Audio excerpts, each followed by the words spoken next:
Y'all don't hear us. Pull up a seat and motherfucking listen.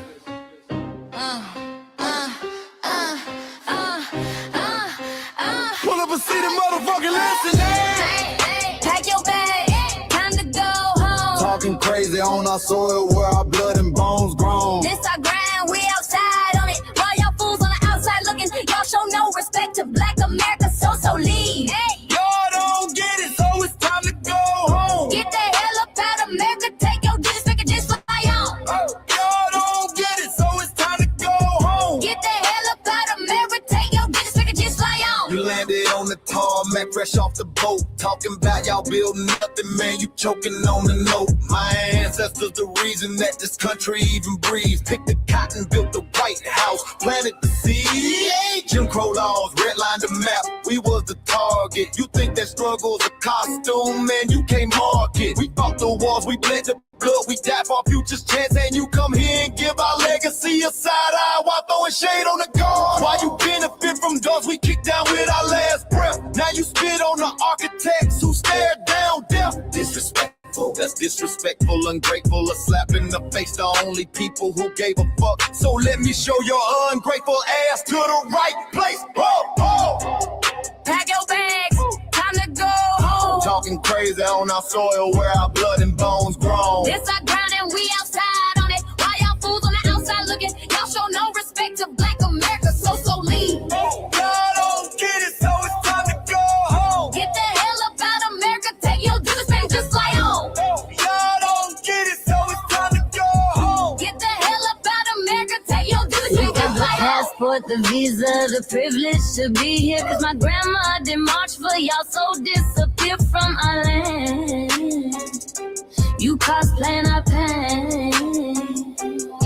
Think it's a trend you can borrow, but you ain't inherit the ghosts of our sorrow. We the foundation, the bedrock, the soil, and the root. You not no branch on our tree, and unproductive people always cosplaying me. Talking about we ain't do nothing, you lost your mind. We built this from nothing, time after time. From the beginning to now, we've been the backbone and muscle. Why you look down on the struggle and cause a whole tussle? The energy style was discussing, it's whack. So let's make it clear, there's no turning back. This land is paid for in full. In blood, sweat, and tears, and dreams deferred. You don't get to come into a house we built from the dirt and telling Black America y'all ain't worth nothing. That's a violation, facts. Pack your bags, time to go home. It's our soil on our soil where our blood and bones grown. Show respect, this our ground, y'all just tenants on a leash. Or get the step. Show no respect to Black America, so leave. Don't get it, so it's time to go home. Get the hell up out of America, taking your business, I can just fly on. Don't get it, so it's time to go home. Get the hell up out of America, taking your business, I can just fly on. Yeah, fly little birdies. Fly on back to where you came from. This ain't for you. The soil is sacred. We said what we said, It's time. for y'all to go home. So fly a little birdies fly. So fly a little birdies fly. So fly a little birdies fly. Fly far, far away from here. So fly a little birdies fly. So fly a little birdies fly. So fly a little birdies fly. Fly far, far away from here. So fly a little birdies fly. So fly a little birdies fly. So fly a little birdies fly. Fly far, far away from here. So fly a little birdies fly. So fly a little birdies fly. So fly a little birdies fly. Fly far, far away from here. Bye-bye, little birds.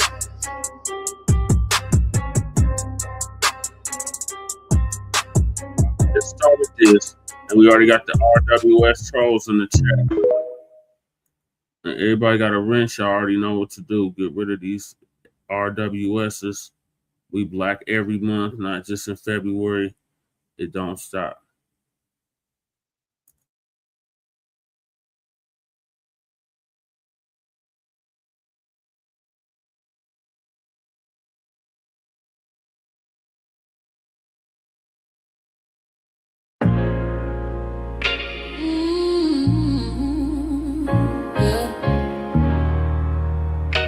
They thought we forgot, but we never forget. This one's for the root. built this land from dust and tears, 400 years, and we still here. They write new rules, but they don't see.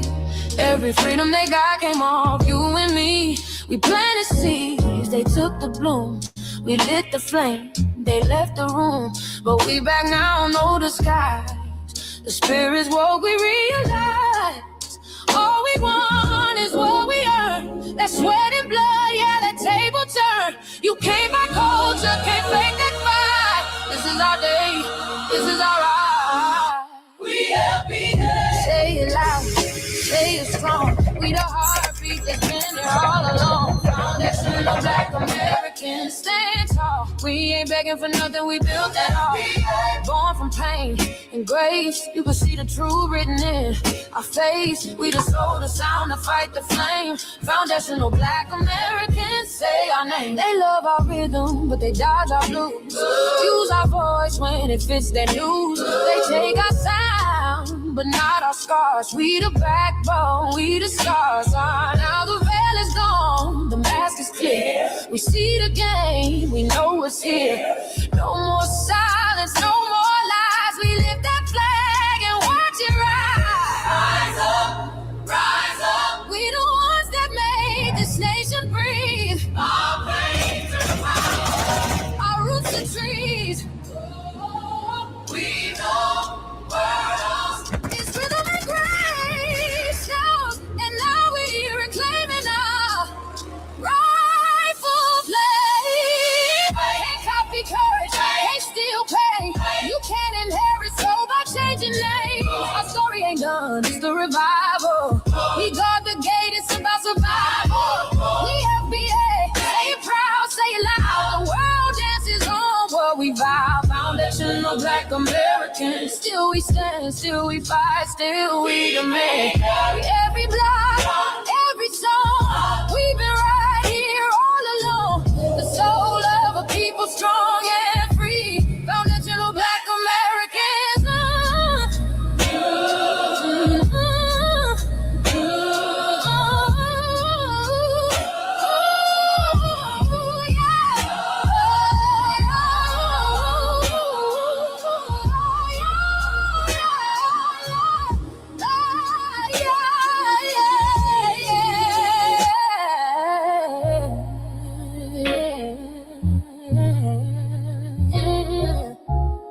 We the first, we the rule, we the fire. Still rising, still here. Foundational Black American. We set the tone and they copy the cadence. Dance to our drums and deny the foundation. Wear the style but don't honor the source. Smile in the crowd and you distance and force. Say you not us but you rap like we breathe. Take the rhythm, then fuse the receipts. I ain't mad, I'm just holding the glass. Showing the mirror, now answer it back. I ain't here to cancel nobody. Just keep it honest, keep it solid. If you eat from the table we built, don't act surprised when we guard it. Do you like that? Do you like that? When I flip your sound and I ride like that. Do you like that? Do you like that? Do you like that? Cause that's how it feel when you borrow my culture. Then act like we never mattered. Hip-hop. Mike Larry. Now this shit here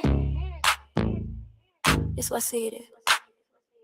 We're not fighting your battles. We're not carrying your fear. We're not lending our history to people who erased us while we were here. Just cause you're born here, don't make you FBA. That makes you a citizen, learn the difference today. This is lineage, not a look you can wear. Not a costume you borrow when it benefits you there. You use our culture like an access card, backstage pass, a straight facade, but now the mirror's in your face. No disguise, and you're uncomfortable looking truth in the eyes. We didn't leave our land to beg for a chance. We stayed, we fought, we took every advance. That's the separation, that's the line you cross. We paid the price, you learned the cost. You waving your flag on our soil, but fighting not to go back home. Waving your flag on our soil, building comfort on a foundation you didn't own. We waving our flag, red, black, and gold. Stood our ground, never sold. You waving your flag on our soil, but scared to build what you claim you love. Our humor, our style, the way we move, the smoothness, the sound, the things we prove. Music we birth, language we shape, innovation forged under constant escape. Warrior spirit means stay and defend, not flee your land and rewrite the end. You call it success, but don't confuse the two. Ease came after what we went through. You abandoned your land and called it strategy. You wave that flag loud, but won't return to build your legacy. That contradiction tells the story for you.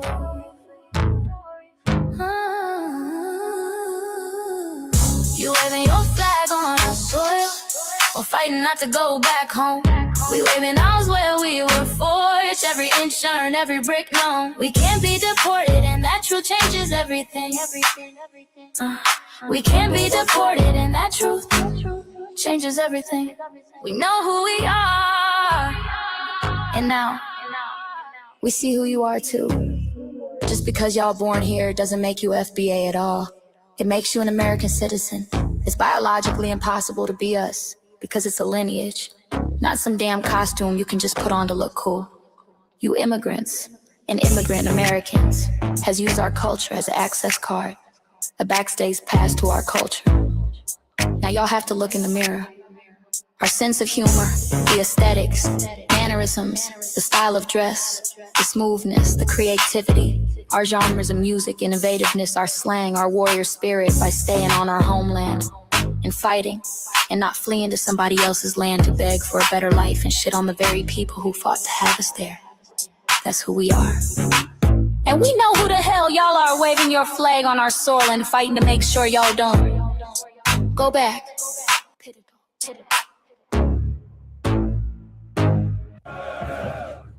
You can't leech off our culture anymore. Beat it!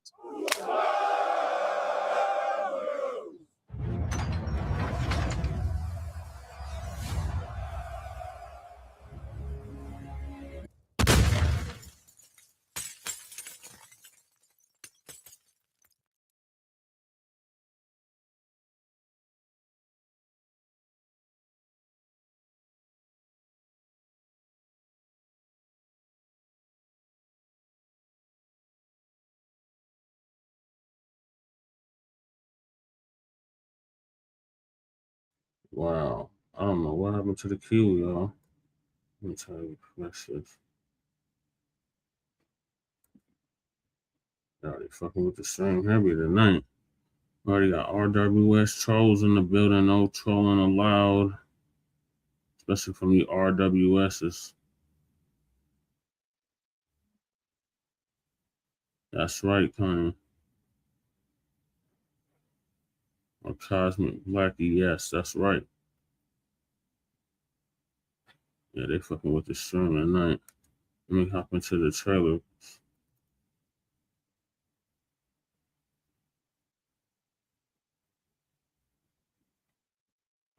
Man, what happened?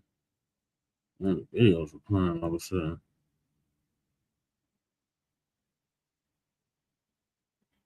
Uh-oh. Something's up.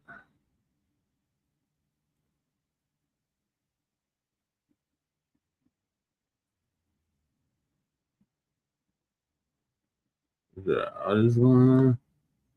Did YouTube just go out? Well, I don't know, y'all. Did YouTube just get a cyber attack? Let me see if we can still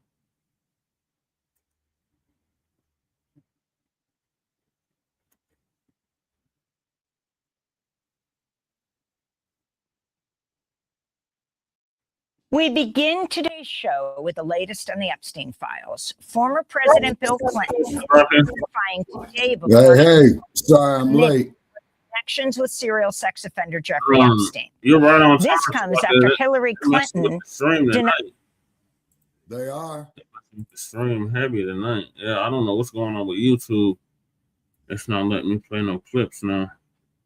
Like I was playing the music clips and then it just went out, said video available. Okay. You have to understand. The Hidden Colors trailer. No, because you got a war situation going on now. Yeah, we probably got hit with an EMS attack. Yeah, bro, yeah. I don't put nothing past these motherfuckers, you know? And I do mean nothing. You know what I'm saying? So I was just jamming out to the music, and then the trolls started coming in a mile a minute. Okay, yeah, let the trolls come in, man. Let me argue with the motherfuckers. Oh, I blocked them. Them was on some dumb shit. One was talking about Happy White History Month. Like Black History Month is all year and for the whole century. Yep. Yep. Yeah, so, Mac, they're acting stupid already. Okay, hey, whoa. No. Let me have Adam. Yeah. Well, since it's such Happy White History Month, go wash your nasty, funky, troglodyte ass. Hey, Michael. Okay, so the next one that's scrolling here, Shabaka, they got to hit the link or it's permanent vacation for them. Okay, hit me the link in the private chat. Okay. So they're doing some shit here in Silicon Gang Valley. You know that, right? Yeah, that's what I'm saying. I think we got hit with an EMS attack. Specify. Electromagnetic, where it fucks with the internet, it fucks with all the telecommunications. Okay. EMS, electromagnetic spectrum. Yeah. Okay, all right. Safe bet. What the hell's going on? It was just live and direct, now saying video content unavailable. I just try to pull it up on the phone. I don't know if they took the video down or what. Okay, that's on PeepTube, right? Yeah. Okay, hold it. Let me check something. It still says 3 people watching though. So I don't know what the hell's going on.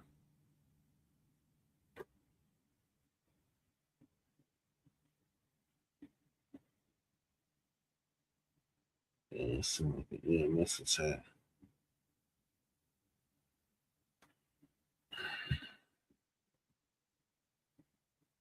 It started off good and then let's see.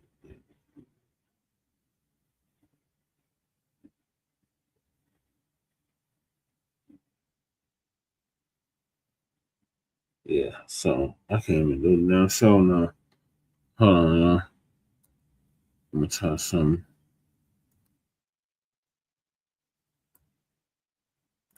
Let's read this. So thank y'all for tuning in to season 6, episode 15, part 2 of the Frontline Black News. I'm your host, Chan Krumah, and we're joined with the other hosts, Shabaka Sankoria, Shabaka's Black Experience Enhanced. Also, I'm the co-executive producer and co-host of, and we might be joined with Lady Che. I don't know, but I think we just got hit with an EMS attack, y'all. So bear with us. All right. The theory is on the EMS attack, the electromagnetic spectrum. That is due to the combat situation, man, that you got going on in the Middle East. Yeah, I know that, Shabaki. I was just letting the viewers know. Mm-hmm. Yep. The remaining few that's in here. And we give the news from a frontline and Black first perspective. So we're going to be discussing several topics. The first topic is on this season 6, episode 15, part 2 of the Frontline Black News. You know, erasing history is something that you have to do when it comes to conquest, domination, and destroying a people. What the hell is going on, y'all? Hold on, let me get to this trailer. You see the trailer? Is it sharing? No, it says video unavailable, sir. It just started playing out of nowhere though. Like I could hear it playing, but I couldn't see it. Yeah, the Hidden Colors trailer. Yeah, let me start. Hey, Michael, please come on up and join us. Yeah, the link's been dropped in the chat. I don't know what the hell's going on. I think we got hit with an EMS though. Okay. You were supposed to be. Hold on, Sabaki. So we're going to get several topics we didn't get to in part one, and that is the missing DOJ files as the Clintons testify about Epstein. Okay. The FBI interviews with Trump accuser. Then where are the Epstein files going? Okay. Why is delineating only bad when FBAs do it? No amount of celebrity can save you. That's in reference to Jasmine box of Crockett's Crockett shit, as I call it. Representative Jasmine Crockett, or Crockett shit, is finding out how anti-Black many Democrats are toward her. Then we got the Democrat James Carville wants Representative your girl, Shabaka, Ilhan Omar, out of the Democratic Party, says she offended white men. Then Representative Ilhan Omar yells at President during State of the Union. Many Americans, many white Americans, didn't like that. Then Haitian says Black Americans lack unity and are trifling. The generosity. And then are Africans talking or taking foundational Black American resources under USADF? Yes. Americans leaving the U.S. in record numbers. What's really happening in 2026? And we get a news from a frontline and Black First perspective. We are a part of the New Black Media and also the Signal Boosters of the New Black Media. We have been around for 6 seasons now, and we have several platforms that are part of the Frontline campaign. Frontline Black News is the first one.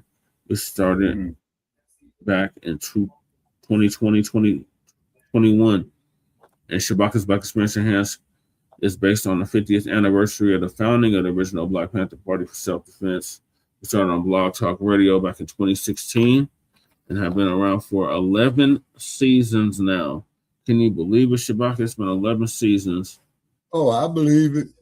And yeah, I got the scars to prove it. Covers the Black experience from the beginning of time until 10 minutes ago. And it's also part of the Frontline campaign. It has recently, within the last 2 years, moved from Blog Talk Radio to StreamYard. Please make sure you like and share the broadcast, family. Please join us on StreamYard, YouTube, Frontline Black News. The links to all of our channels are in the description, including Frontline Black News, Frontline Black News 2, the backup channel. Make sure y'all sub up to that. My personal page, which just got out of a strike, just a parasitic and crewman. Make sure y'all sub up to that. That's where we have all the city council meetings, the community events, and whatever I might feel like filming for the day. That's on that channel. Then we got the queen of the Frontline, Lady Che, her channel, Seduction Doll. Make sure y'all sub up to that.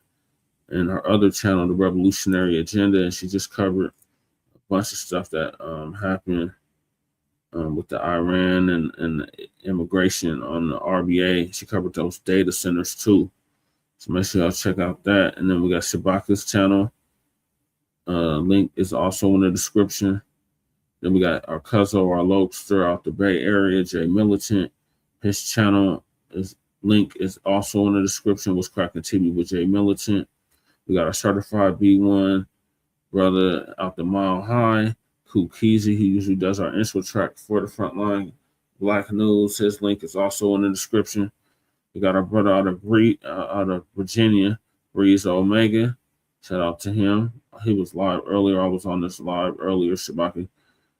He just surpassed 1,000 subs. And all right. Make sure y'all sub to his channel. And then we got our brother out from Watts, California, who's now in Houston, Texas, the Church of Black Power. He was live earlier as well. Make sure y'all check him out. Sub to his channel.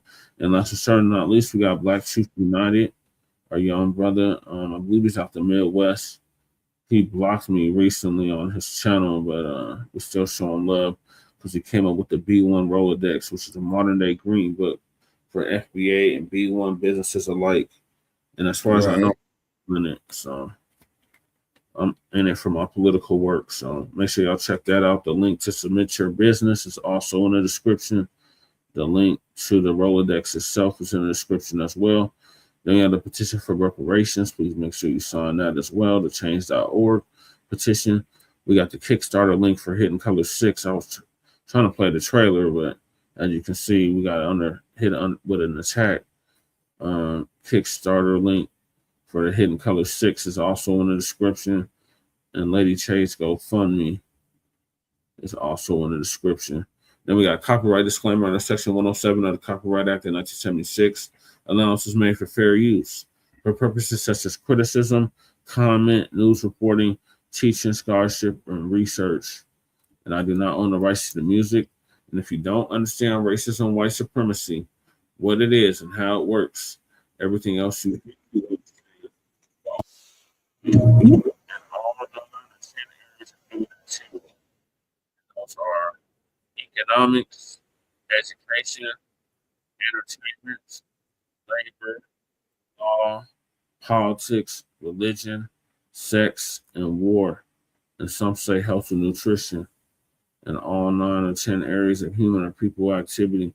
And that was by the late great Neely Fuller Jr., who transitioned exactly a year ago at the age of 94, 95. Full life. ProduceJustice.com. And he also said, when you as a Black person are captured as by any race soldier, you must never fuss, fight, or flee. Comply and defend yourself in court. Also by Neely Fuller Jr., like I said, who transitioned a year ago at the age of 94, 95. ProduceJustice.com. And racist white supremacy is conscious and subconscious to maintain white genetic survival to prevent white genetic annihilation. And that was by the late great Dr. Francis Cress Wilson, who transitioned at the age of 80. And shout out to our FBA brother Tariq Nasheed for paying for her funeral. We got Ray and Kukisi in the building. Salute. Yes, and we got Brooks, Sister Brooks, Freedman fund, if you will, reparations fund. Make sure y'all hit that, sign that letter for the New York Assembly so they can pass a reparations bill in the state of New York. And what else? Okay, we got a troll here. Yeah, we're gonna get a troll who says that white people are 10% of the world population. They are the greatest race on earth. Get that son of a bitch up out of here. About you, Caucasoid. Yeah, nothing good. Yeah, get your Nabisco ass out there, man. You know what I'm saying? Get the fuck up out of here. Because I'm not in the goddamn mood tonight for this bullshit. You wanted him to come up, Shabaki. Oh, wait a minute. I stand corrected. Yeah, send him the link. Hey, Nabisco. There's the link, though. You can hit the link, though. Okay, yeah. So you have to come on camera. We have to see your face and all of that. No porn woman, no none of that bullshit that you crackers do. Because I love to come on our feeds and fuck our shit up. So no. Yeah, right. Okay, this bullshit right here, Black Irish were first imported chattel slaves. Fuck you and that bullshit. Is for the simple fact you goddamn Irish borrowed own slaves too. Shabaka, that's cruel. Yeah. That's his other account. That's cruel. Yeah, that's Cruel's other account. And he's not even talking to you. He's talking to Mac. No. Well, Black Irish were first imported chattel slaves. I disagree with that statement because you had a lot of Irish slave owners too. But they don't never want to address that issue. Yeah, that's true too, Shabaka. Yeah. He said unblocking. Oh no, he ain't getting unblocked. That motherfucker came in here immediately trolling. So no, I need to. No, crew, let's give him the business. You know, let the troll come in. You can put the chat on subscriber mode. I would do it myself, but I can't access it. I can't access nothing except StreamYard. Damn. All right, so hold on, Brother Che. All right, so how would I do it? So you just go on the chat and under the chat, private chat. No, the chat in the actual chat for the show. Let me see. Okay, because I see chat, comments, recording. Go to chat. Okay, I got private chat. No, not private chat. Go to actual chat on the. You got to actually go to the channel. Let me post the link for the channel, and then you can do it. Yeah. You got to actually go in there. I might be able to do it myself. No, because I'm not. Yeah. I'm not on okay, but one thing, though, you know, not dissing Crew. I didn't know that was you, Crew. But the thing is this. All right, but the thing is this.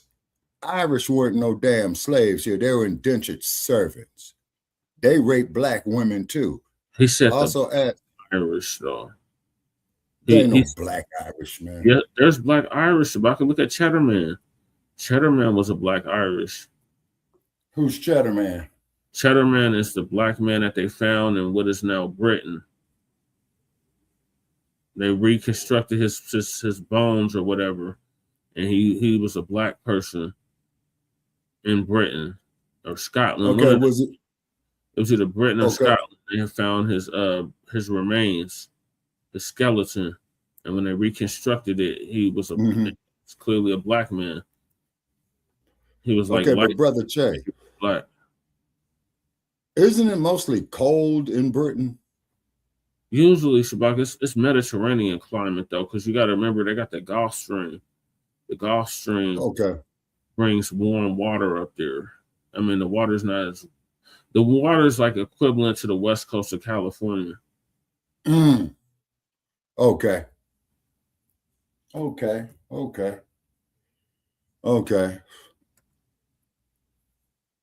I'm not getting the studio. Why am I in the studio? It's not what I was trying to do. Hold on, y'all. I'm trying to get in this chat and make it where they have to subscribe to troll. Okay, Crew is saying they unblock him, and okay. All right, yeah, Crew, I didn't know that was you, man. I didn't know that you had another yeah, his other account is Ray Gun. That's okay. That's his other account. Okay, Crew is saying unblock him, then he got to take the link. If he don't take the link, he gets blocked. Okay. Okay, we got Chris Booker. Okay, Mr. Booker. He says this show sucks. Then why are you here? Why are you here? Okay. This is real. You hit the link or get the hell up out of here because we're done playing with you, Chris. Yeah, man. See, because we're not in the mood for dumb shit. Hit the link or it's permanent vacation, Chris. We don't have time to play these dumbass games with you. This is real. This is his other account. Okay. He said I got done modeling for Tariq. He was taking a joke for the last 10 minutes. That's off of my comment. Oh, okay, that's what's up. I seen he was live. I was watching him before I went live. And then this shit happened. I can't access nothing. I don't know what the hell's going on. Okay, and I spoke with our sister Trish yesterday.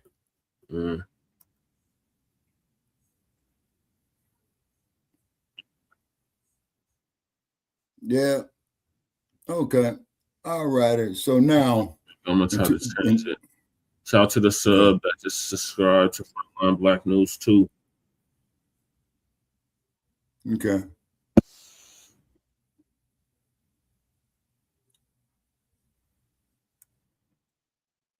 I'm trying to get in this damn chat and make this where they got to troll. I mean, they got to subscribe to troll. Right. Okay. My car is getting back in shape, so I may be able to come out that way next few months. Okay, well, don't come until May. Because if you come in April, you're going to get dumped on. Yeah, tell me about it. Well, you came in March. That's a big no. You definitely don't come in March.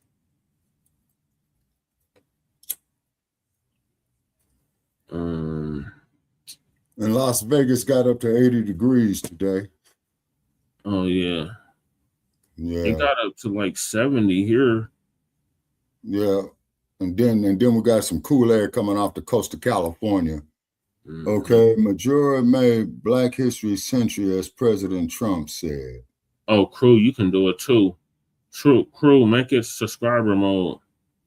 Oh, you got to do it under your crew reality page. Okay, and this is off the YouTube channel, right? Yeah. Okay. I can't access it for some stupid reason. Let me try on my other phone.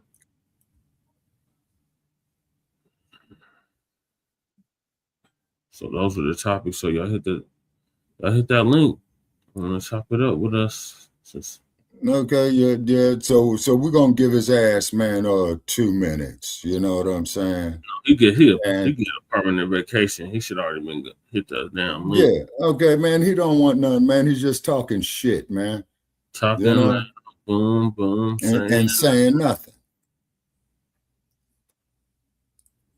Goodbye, permanent vacation, Chris. I'm over here with that bullshit. That's punk ass Regal. Right. It's hard, man. Yep.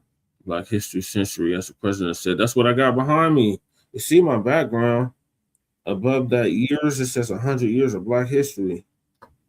Okay. Mm-hmm. Just as long as you don't have no bucket stuff up there. Hey, you better leave my nuggets alone. We still above your fakers. Well, man, I'm telling them, man, the same thing like I'm telling the Raiders. Leave Los Angeles or change your fucking name. Right. And I think the Clippers got a better record than the Lakers this time around. I think they're neck and neck. That's all y'all scrubs is behind us, though. The only ones that's not is just taking a sec for my chats to load up on PC. Oh, okay. All right, crew. Yeah, you having the same issue. I don't know what the hell's going on. What I'm thinking what's happening, man, is that with this current situation that's going on over in the Middle East, man, is that, they're doing some jamming, They're doing something. Yeah. Who else needs a wrench? Who wants a wrench? Who haven't I modded up yet? Oh, I need to mod up your ray gun FBA. Let me do that.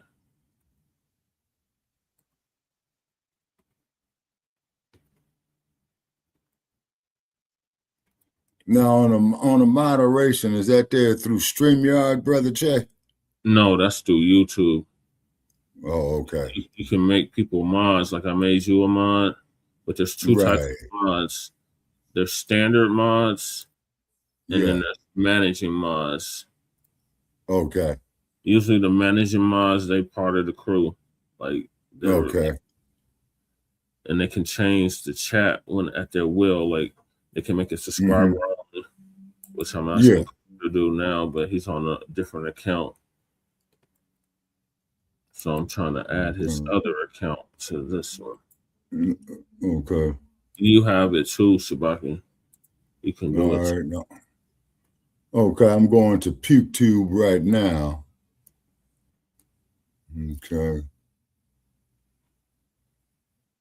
Okay. So far, it just shows here one watching. That's not letting me do it. Okay. What the hell's going on? It's not letting me do it all of a sudden.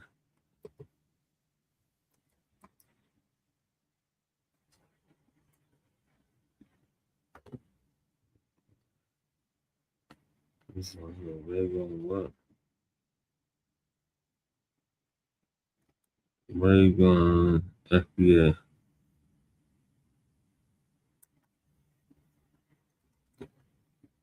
There you are. Okay.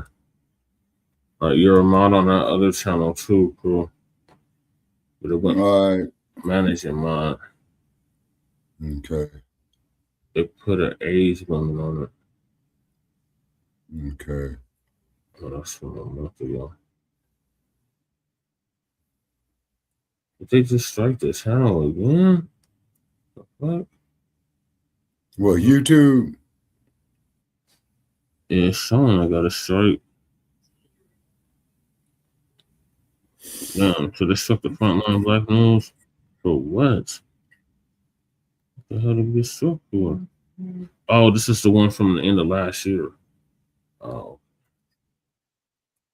Okay. Let me see something here. I don't know what's going on, Shabaka. This is kind of weird. Mm-hmm. It's just that I got the clips all lined up and it's not letting me play nothing. We just got to improv. So, what are your thoughts on the Epstein files? Okay, Epstein files. Mm-hmm. They need to release them. You know what I'm saying? Arrested. Yeah, they need to start making some type of arrest in that, man. Okay. And let me see here. I'm in my YouTube. Oh, you're welcome. Okay. Yeah, you got to trust the manager, man. It just can't be anybody. Can you hear me? Yeah, I can hear you. Oh, okay. What were we gonna say? Okay, well, I got up here past live streams. On 227, we got 10 views. 18 hours ago, on Frontline Black News, got 105 views. Yeah, that sounds about right. Yeah. Oh, yeah, you're welcome, cool. Michael said there was no coverage of the NBA. Michael, hit the link. Michael, approve. Somebody hit the damn link. Yeah. This shit is weird. I don't know what to do. I can't share nothing. So we're just going to have to improvise tonight. Yeah.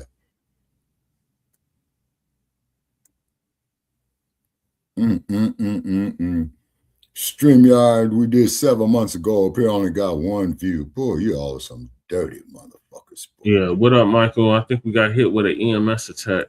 Oh my gosh. Did you find out like before you started the show, right? Like right when I started the show. Like I was about 15 minutes into the show. Oh my gosh. Yeah. Yeah. Yeah, I'll say that in the chat. Yeah, the original coverage of the NBA ABC was much better in the past than today's NBA and NBC. Oh, they actually reported on it? Yeah, on like Sunday nights. It's not the same. Quality's not the same. I mean, it's new people. Remember back then when we used to watch NBA and NBC, hear like the crowd chanting, right? Yeah. It was like fast paced back then. Yeah, I just don't feel like today's NBA and NBC is the same. The quality's not the same. Coverage is not the same. Everything is now like more slow than it was in the past. Right. Yeah, Bob Costas, he's like 70 years old. I was surprised that FBA slaves needed on my plantation. You know what? You can get the hell up out of here with that bullshit. Okay, what this clown was saying, man? Trent News said FBA slaves needed on my plantation. Okay, how about if I come on your plantation trick and put my foot in your ass and give you some of that Nat Turner business? How about that? How about that? Yeah. You punk ass motherfucker, you won't even get up here. This is my language, people. You know, is because we got a lot of tension going on around the world and what have you. And what we do try to do here, we do try to have respectful, reasonable conversations, but we're not going to be trolled. We're not going to be insulted, you know. Yeah, we're not. And what have you. Got bullshit, and everybody got a wrench in here, already know what to do. So let's see you in the chat. It's permanent vacation for you. You don't hit the link. The link has been pinned pretty much. I wish I could pin this shit. Oh, Jesse, you know, I initially thought when I saw that symbol, right, it looked like a Pepsi to me, like from 1990s, and they realized it looks very similar to the Pepsi logo. Yeah, kind of do, right? Right. Yeah, I sent it on Twitter. I was like, "Oh, this is dope.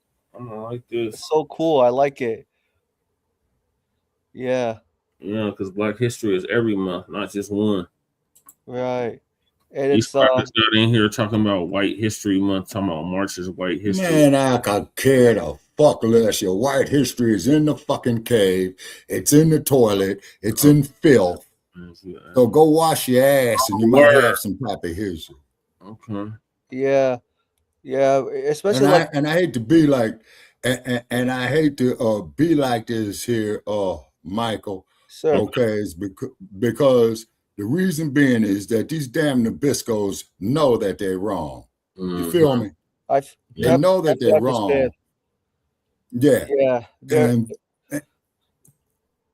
And they don't want to deal with it. You see? Thank you, crew. Thank you, Ray Gun. Ray Gun just made me an editor on his channel. Oh, cool. Yeah, unfortunately, make most, me a guest speaker, crew. He does game and shit about here. He's like, right. He don't do content like that yet. Cookies, he said happy melon in March. Yes, sir. Mm-hmm. Yeah, March 1st, we're getting ready to approach the vernal equinox in 2 weeks. Yeah, got hit with an attack or something. I can't access none of the videos. Well, okay. So with that, what's probably happening with that there, brother Che, with a war situation going on, right? Okay, they doing that on purpose. You see? Oh Lord, Paul Tate's back in here. You know that's Regal. Hit the link or permanent vacation. Yeah, Regal. Hit the link or get the fuck up out here. I want to see you up there and talk that bullshit. Right. Hit the link or it's permanent vacation for you.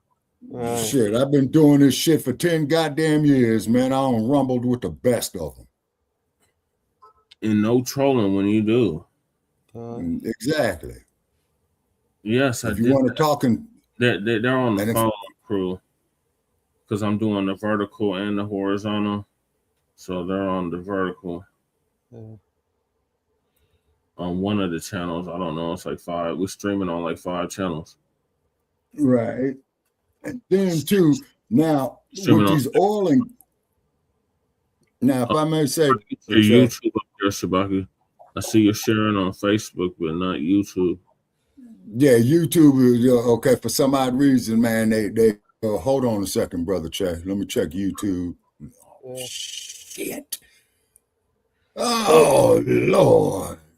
Yeah, Jesse, James Carville is married to a Republican. Mary. Yeah, we was gonna get on his punk ass tonight with Jasmine Croccett. Yeah. James. Yeah, James Carville videos. I keep refreshing and it keeps saying video unavailable. This content isn't available. Try again later. So it's all available. Do you feel like maybe YouTube like censored it? You think on purpose? Oh yeah. That's a given. That's a given. But if there's been an attack, then we ain't the only ones that's experiencing this right now. Right. Okay, Michael, are you on YouTube? Let me see if I can find somebody. On YouTube. Unfortunately, I don't have a YouTube channel.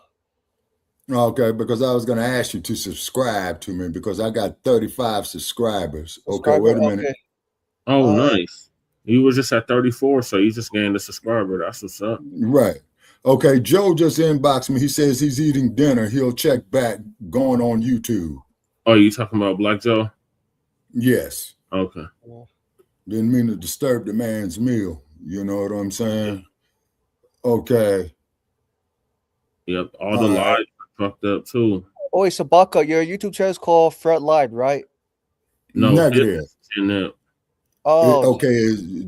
Genep 1. Genep 1. Got it. Okay, Genep 1. Okay. Yes, sir. G is in George, E is in entry, N is in Nancy, I is in India, M as in more, P as in power, 1 dash YouTube. Okay, that's YouTube. Okay. I'm going because I think what I have to do, brother Che, Okay, I think do I have to get up to 1,000 subscribers on YouTube? Yeah. No, it's like 500. Okay.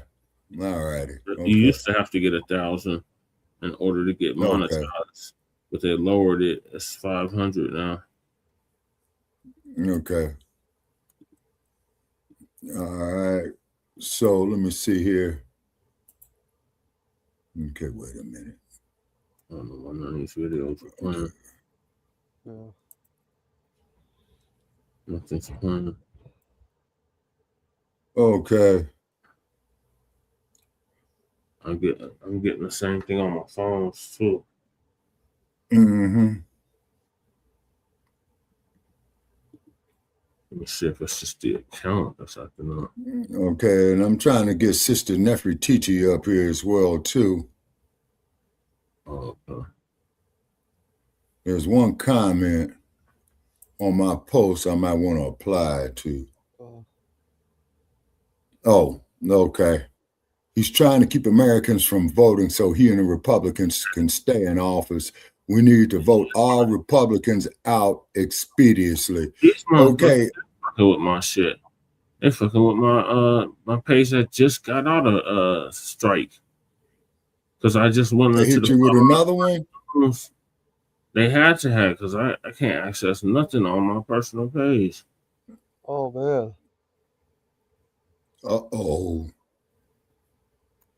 It's all good. I got ways around this bullshit. Mm-hmm. Okay, so which means is they keying, man. Yeah, these jokers are keying. Mm-hmm. Okay, now Joe was saying that he had mentioned something about the black Muslim.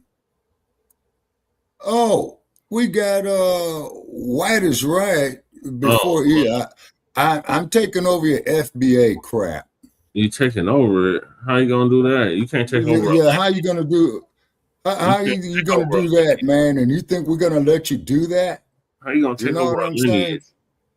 I don't even make no. White is Right. When was the last time you been in Las Vegas, man? Right.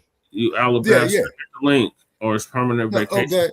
Okay. Hey, White is Right. Why don't you come bring your Nabisco ass out here, man, and sit in the sun with me in June? Yeah, so the White is Right. Do you think he's a white guy? Yeah. Yeah. Because no black person would say no shit like that, not unless he's been totally coonified. Black Joe's in the building. Hey, Black Joe. Damn it, did I just close out the queue? Okay, wait a minute. Hold it. White is Right says your channel has been compromised. Uh-oh. Uh-oh. Okay. Now, White is Right. Whose channel are you talking about? He's talking about ours. He's talking about mine, I guess. He needs to go, though. You need to hit this damn link. This threat has always existed, and I was warning before the Texas attack. Okay. Yeah, he's got a permanent vacation. We don't have time for that bullshit. This threat has all. Yeah, exactly, Black Zone. The black. Oh yeah, the threat in Texas. What was that shit? Yeah, in Texas, in Austin. Damn Somali shot and killed a bunch of people tonight, Shabaka. Oh man. YouTube will automatically stream a vertical stream for you anyways. Yep, that's what it's doing. Okay, so let me see something. I'm trying to get my queue up. And now my queue is clear. So Jesse, who's your favorite basketball team? The Nuggets. The Nuggets, Denver Nuggets. Oh, okay. I just thought that you like a basketball team outside the mountain area. Maybe like the Lakers. I used to be a Bulls fan. Bulls fan? I like the Heat. I used to like the Heat. Right. Who just hit the link? Oh, Shabaka. Okay. Hey, man, check this out. I just got on my board saying that this channel has been compromised. Damn. Which one? There's 5 different channels, so which one? I think it's the StreamYard. or if it's not the StreamYard, hold on a second. Let me see something. It's like 6 different channels or something. Yep, 2 minutes for permanent vacation.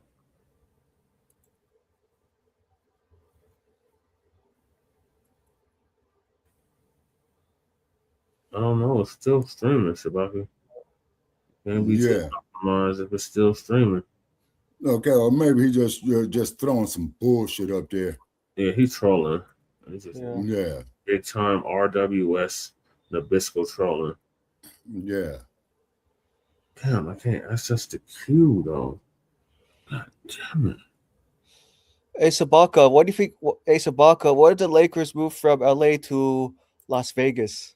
Oh my God, that'd be a wonderful thing. Wonderful for who? That'd be a wonderful thing. For the city of Las Vegas. Yeah, I ain't going nowhere. The Lakers ain't been nothing since Kobe. I've been to California like once or several times. I know it's California. You guys have a lot of sports teams. I know they make up the entire state. Yeah. Oh yeah. City. Okay, we back in business. Okay, perfect. Back in business, boys. We back in business. Okay. All righty. So therefore, what it is, people. Okay. Oh, Time's in the building. Salute, Time. Yeah, he's just a troll. He's just a troll. Yeah, crew. Time, hey, white is right. What's the slogan that was made up by white people? It was a racial slur, and I believe that it motivated the civil rights movement. Oh, Time. No, I think it was your boy, old frog face. Segregation yesterday, segregation today, segregation mine. Yeah, I think it was frog face Time. George Wallace, you could Google the no good bastard. Yeah, George Wallace. George Wallace in 1968 when he ran for president against Nixon.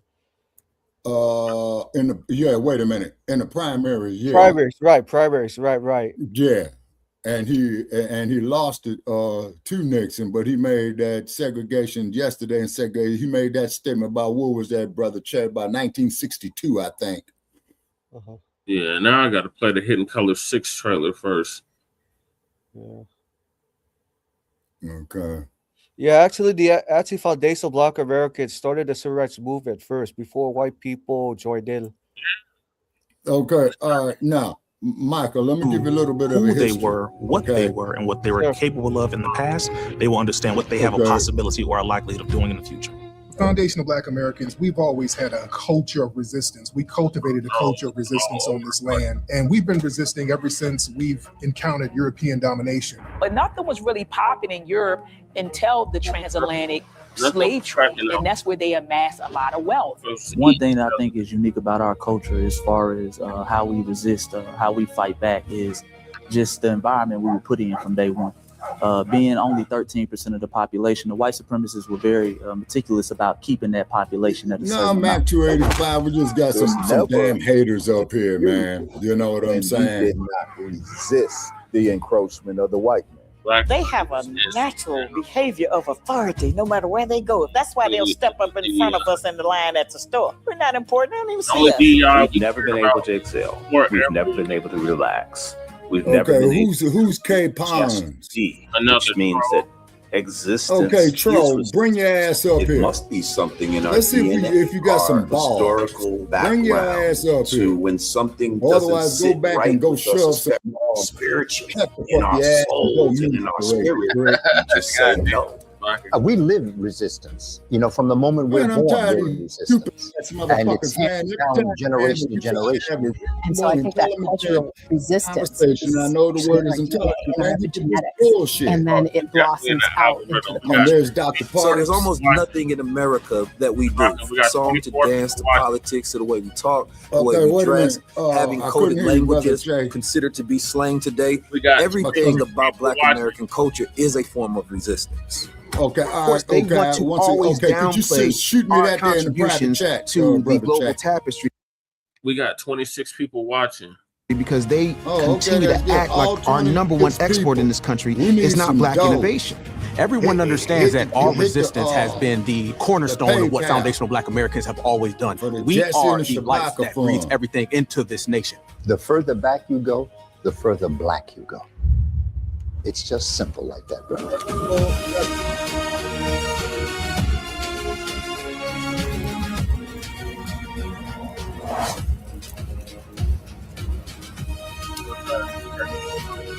Cool. What do you want?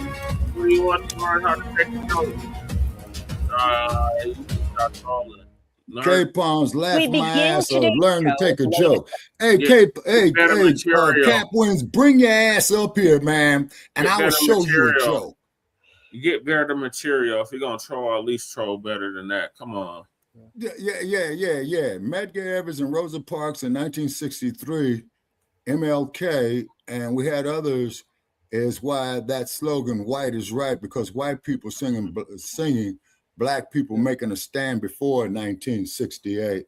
Yeah. Okay, time 18188.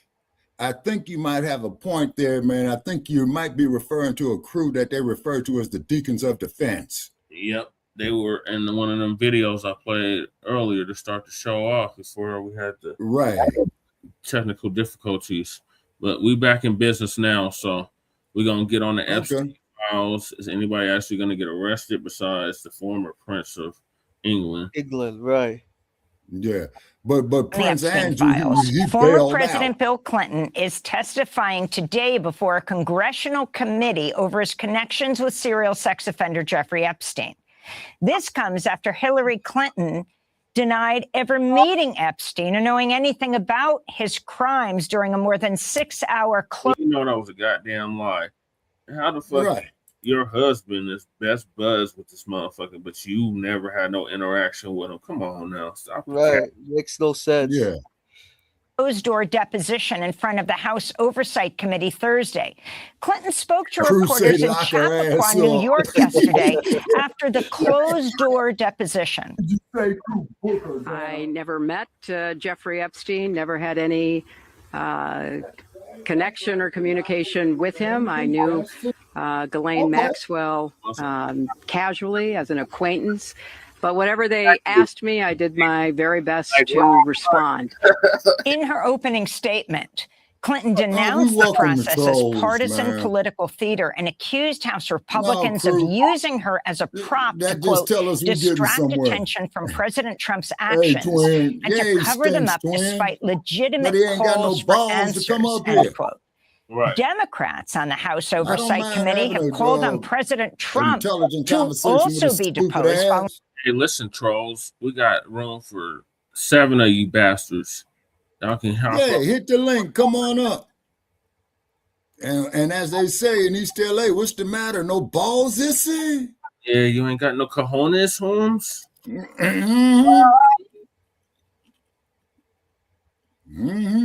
Chocolate diet ass up here instead of trolling in.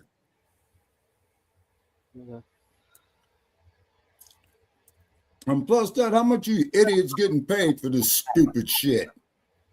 Right. Mounting reports that key documents related to a woman who accused Trump of assaulting her while she was a minor, those documents missing from the Justice Department release of the Epstein files. According to an NPR investigation, the missing files include 53 pages of FBI interviews and notes from conversations with the woman who claimed she'd been sexually assaulted by both Trump and Epstein in the 1980s when she was just 13 years old. This is Democratic Congressman Robert Garcia. We want to understand right now where the missing FBI files are. These are files that accuse the President of the United States about serious accusations around sexual abuse. And the fact that they're not in the files and have been apparently either removed or discarded is incredibly concerning. And so we're calling on Attorney General Pam Bondi to immediately release those files. And lastly, I want to also add that this committee has now set a new precedent about talking to presidents and former Oh, presidents. we got somebody here. And we're demanding immediately says that could be in Biden's that we garage. ask President Trump to testify in front of our committee and be deposed in front of oversight Republicans and Democrats. That was funny. Meanwhile, the fallout from the Epstein files continues with a wave of resignations of powerful leaders in business, academia, and politics over their ties to Epstein. On Thursday, President and CEO of the World Economic... Look at all this redacted shit. Now, if a black motherfucker was in the LA County court system and did that, man, they'll hit that motherfucker with contempt of court. Shabaka, we got 56 viewers. Well, we have 56 viewers. Now we have 38 viewers. Okay, all right. Well, look like we lost 40 of them, but we got an upswing, you know. 44. We got 4. Okay. Chicken, All the right. women, the 4. Bet you racist white just won't try me no more. I'm not buckwheat, motherfucker. I'm Kunta Kinte. Gene Ray, 3919. Come on down, Gene Ray. Okay, Joe, going to it now. Kicked off the planet. Hit the link, Gene Ray, or permanent vacation. Yeah. Buckwheat. That's the best you got. Who's that buckwheat behind you? Now Joe got right on here. the forum, Porsche Brende. Oh, what did Joe say? Okay, Joe says right here, another friend was one of the many girls that had sexual relations with Donald Trump. Ooh. She confided in her that her casual quote-unquote friendship with the dump, Trump definitely seemed to have a thing for her. And she told her how he kept going on about how he liked her pert nipples, quote unquote, no disrespect to the ladies. Donald Trump liked flicking and sucking her nipples until they were raw. Wow. One evening, when they were in the shower together, she showed me it appears to be his nipples. They looked incredibly painful as they were red and swollen. I remember wincing when I looked at them. I also know she had relations with Trump at Jeffrey's New York mansion on regular occasions, as I once met Jen for coffee just before she was going to meet Trump and Epstein together at his mansion.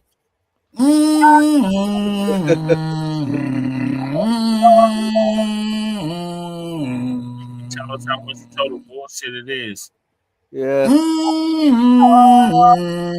Not that different from Bill Clinton. Do you remember Bill Clinton? Remember Jennifer Flowers allegedly claimed that Bill Clinton harassed her, beat her up, and this was when Bill Clinton first ran for president in 1992.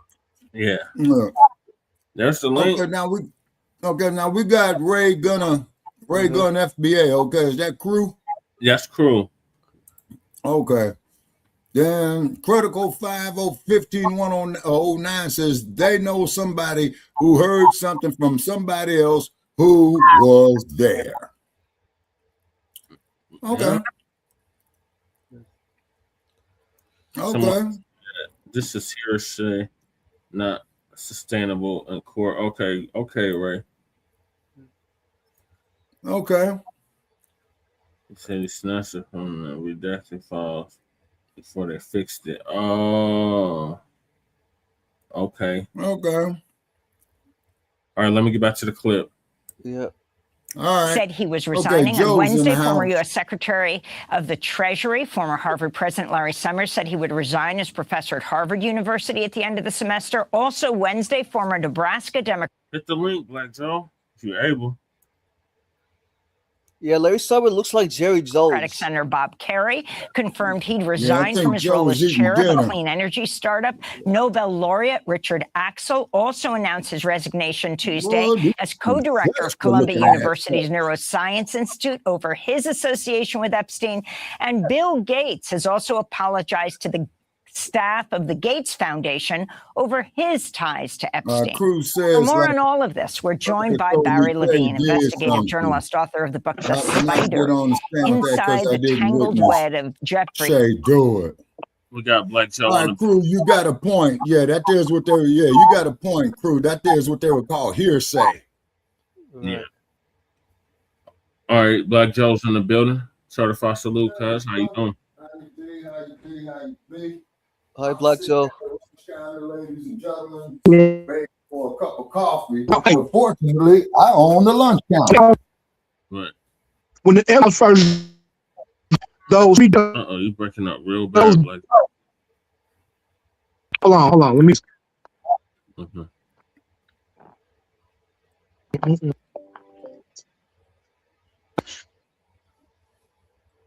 Okay, time 181 says out of the whole Epstein files, they arrested one person, and that person was Prince Andrew.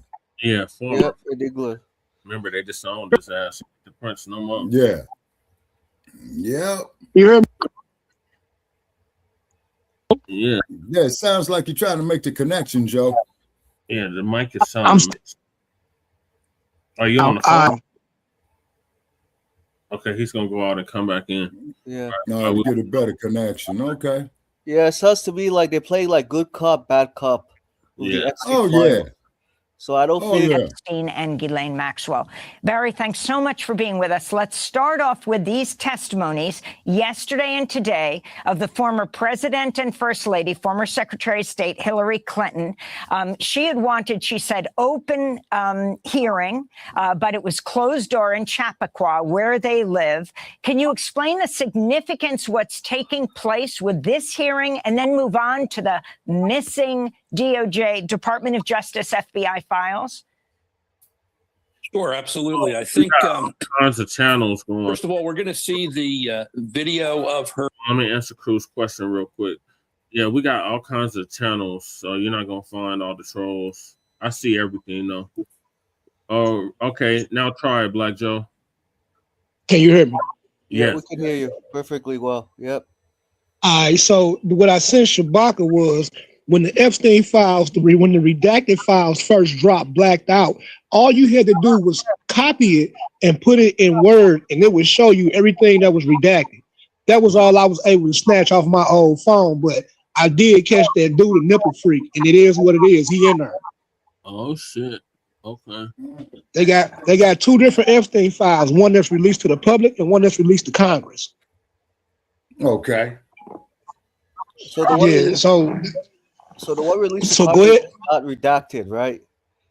The one that's released to Congress is not redacted, but when they first released both of them, the one that was released to the public that was redacted, if you copy the redacted stuff and put it in Microsoft Word, it'll show you what was redacted. Right. Is that right? Yeah, they fixed that though. That's all I was able to snatch off of it before they fixed it. Mm-hmm. I see. Okay. Oh, they coming from Lady Chase channel. Fuck Trump regime. JSDK4DC, you'll get no argument from me, sir. Click the link and join us, man. I agree with you wholeheartedly. Why can't FBA go back to Africa? Isn't that your homeland? I'll let Brother Che answer that. This is our homeland. We right here on our homeland. We the only ones that didn't flee our homeland like you. You supposed to be in the damn caves of Europe, but yet you over here trolling us. Fuck out of here. Oh, hey, that's a white woman. Yeah, that's a Karen. Karen, uh-oh. You know they say Why about did your people flee? Specify. Oh, she got kicked out. Yeah, so I think somebody put their foot up her ass and trying to give time out of here. Okay. What channel are you most of their people flee because potatoes weren't as nutritious as they thought. And America said, give us your poor, your weak, and your whatever that slogan was when they met the Statue of Liberty. That's how most of them got her. Right. Mm-hmm. Exactly, crew. They're not indigenous anywhere. Right. Knew his name was in the Okay, Trump knew his name was in those reports, and I believe that Epstein and Trump fell out with each other. Who are you? Has more news if that Epstein files comes out to think about it. All right, you want to know something on that? I did. I got that bitch out the paint. Fuck her. Coming up. Yeah. The Epstein war going on right now. Yeah. Okay. And then we got Muddle JMZ6210 who states, those are my brothers I watch. Okay, please specify. JSDK4DC says Trump equals Hitler. You'll get no argument from me. Now here's something for y'all. I was at the Los Angeles Public Library in downtown Los Angeles, okay? Yeah. Before the dump ran the first time, and somebody had him up there with one of them Nazi suits on. You know what I'm saying? Looking like Hitler. ICE is doing us a favor. They're getting these illegals up out of here. So you trolling on the Democratic side. We don't give a damn about the Democrats or the Republicans. Yeah. Hey, Trump been more detrimental to white people than he have black people. I got to say that. On both sides. Okay, prove it. Okay, prove it, Joe. Not denying what you're saying, but I just want to see your reasoning, though, sir. All right. Getting the liberal LGBTQ agenda out of schools. Yeah. And I'm gonna use farming as an example. The right wing farmers lost their immigrant class, hating the fact that immigrants were here. You know, they cutting their nose off to spite their face, and I'm here for it. Okay. Yep. I'm here for it. Too, okay. All right, and then somebody here is saying, boy, well, I said we busy tonight. Boy, y'all got me working overtime. Cosmic Blackie, these people voted twice for the dumpster. They knew what he was about because he ran for president before they thought a bunch of black folks was going to get killed. Fuck them. Okay. All right. Yep. Okay. Also, Donald Trump has not created any new policies that restricted FBAs. It was actually done by Democrats and Republicans in the past.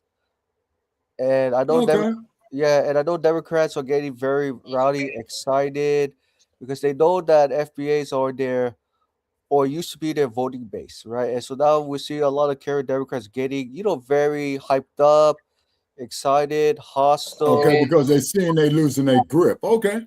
Right. Check it out. Right. I'm going to cut you off, brother. The great replacement theory that white folks been yelling about, okay? They're right about the replacement theory, but they were wrong about the ethnic group. Like I keep saying, Democrats let in over 20 million illegal immigrants to usurp the 50 million black native vote, okay? And it failed. So they were right about the replacement theory. They were wrong about the ethnic group. That's all. Stop about color. All right, Evans, stop about color. It's sickening. Come on up and let's go a couple of rounds, and I'm gonna tell you why the color matters. Right. Okay. We getting work tonight. Oh yeah, man. They keep I'll lead tonight. I'm leaning and shooting and blazing and blazing. I'm getting ready to come off the ropes in a minute.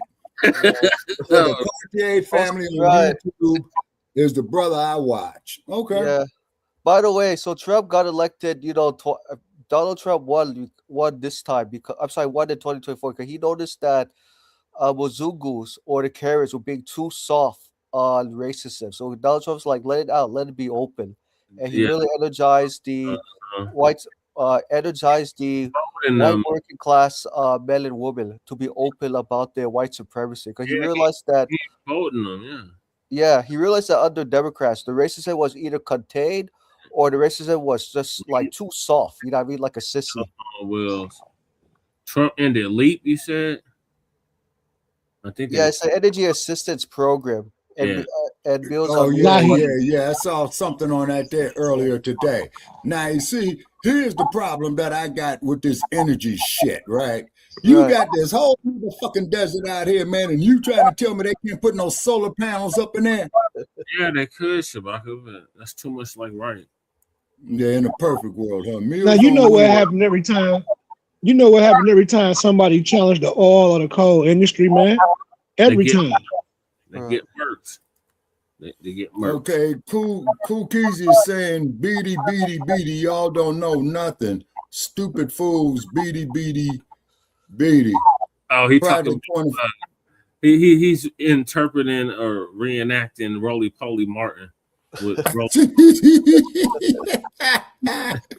Okay, yeah, you right, crew. You got the solar panels at your office, right? Okay, now, crew, if you had solar panels out here in this desert, man, you know what I'm saying? And if you had the right solar panels, man, you back could store you for some electricity, man, probably about for the next 200 years.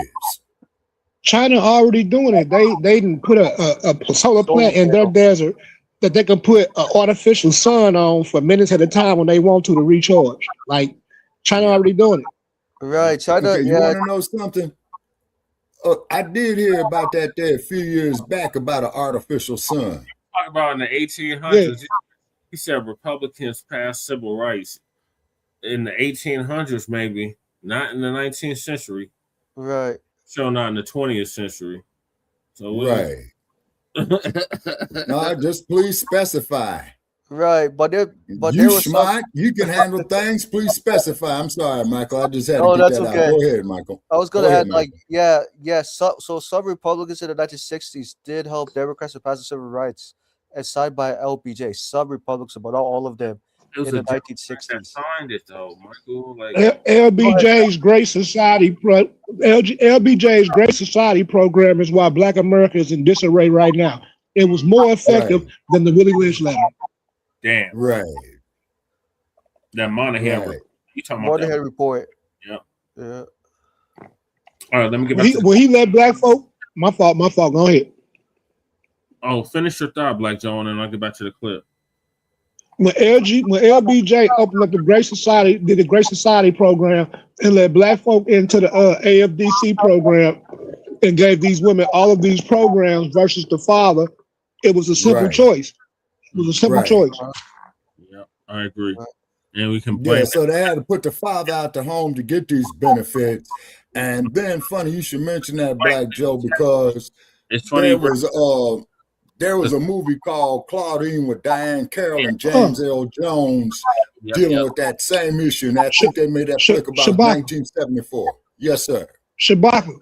Not put the father out the house, because if the father was in the house, it was more than likely his house. They left the house for housing. It's not about right around. It's about okay. Yeah, follow the logic. Yeah. Okay. If it was his, if he's the man of the house, you can't just put him out the house. The men were the breadwinners. So when the AFDC program opened up to all these different schooling, Head Start, and housing programs, before she takes direction from her man, she can be directionless in her own house. Right. All right, let me get to the clip. Thank you for that, Black Joe. Okay. Her testimony, we as got we saw Jim with Borghini. Liberals are Jeffrey destroying Epstein's, America. Click the link. Come on up. Leslie Come on Wexner. down. Recently, they released it the day after. We should get the videotape of Hillary Clinton's testimony today. Bill Clinton is testifying today. We should get his video of his testimony tomorrow. I think, first of all, that it's important for the sake of the survivors that we get accountability in this case. This is something they've been demanding for 2 decades now. Certainly, the more we can learn about individuals' interactions with Jeffrey Epstein and what they may have witnessed or what they may have been told by. We make the best fried chicken. That's not even the insult. Chicken is great. I'll take chicken over bushmeat. I'll take chicken over other human beings. I'll take chicken over goats and sheep. Fuck out of here. Talking about chicken. This damn troll. Get out of here, Pete. Well, tell that troll, man, about Diamond Pants and who the cannibals were. Yeah. Fuck out of here. I have a bumper sticker on my laptop from 15 years ago. It says, not a liberal. I've been on this. Right. Ricky Pillis said it's about being progressive or being conservative. There's plenty of conservative Democrats that are as trash as Republicans. Yep. That's true. You'll get no argument from me. Steak over chicken. You can keep your raw meat. We don't do raw meat. We don't do that. I don't eat meat. This got to be damn near burnt. Yeah, we like our shit well done, not medium rare, not rare. Like well done, 100%, right? Right. Yeah. Pretty much. Like, Sushi and parasites. Right. Exactly. yeah, and I don't mess with no sushi. Steak and chicken. I think the reason why the white Europeans like medium well done because they like the juice, the flavor, and they could pour A1 sauce on top of it. Because they're fucking vampires. That's why. Because they're vampires. Right. That's why they dodge the sun. Yeah. Him is certainly important to the survivors. I think, however, that there's many other individuals in this particular case who are more important getting to than former President Clinton or even our current president, Donald Trump. Both men have never been accused directly by any of the survivors that have done extensive interviews with the FBI and the SDNY. Now, of course, both spent time with him. So it is important to learn about their experiences with him. But I do think right now for the Oversight Committee and the administration, this is part of a bit of a political theater that's taking place. Certainly with Hillary, who, as we know, never met him directly. So, to me, it was wasted time when there's other individuals much closer to the case that we need to hear from. And Barry Levine, what do you make of this of the allegations that of these interviews, FBI interviews with a young woman who claimed she was assaulted when she was 13, and the fact that these have not been released? No, that's a very good question, and it's important that the DOJ doesn't hold back documents from the law, that the Transparency Act law on these files that President Trump signed into law. The public and the survivors are entitled to see all the documents, including these FBI, what's called FBI 302 witness reports. These are interviews that were conducted.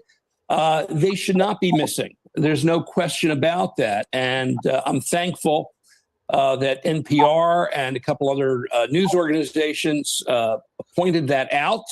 And the DOJ says that they are looking into that. So we will see, hopefully, the missing files. Now, I have to say that as someone who has investigated this case for 2 decades, as an investigative journalist and then the author of my book, The Spider, I did devote a page and a half to this woman's allegations that came in a lawsuit in 2019 following Jeffrey Epstein's arrest.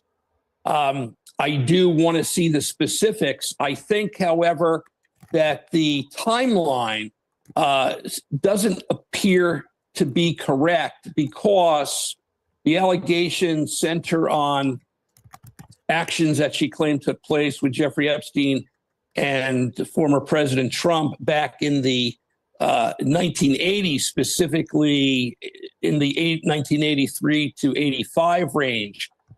All of my reporting shows that former President or that Donald Trump didn't interact with Jeffrey Epstein until around 1987, both in Palm Beach, Florida, and in New York.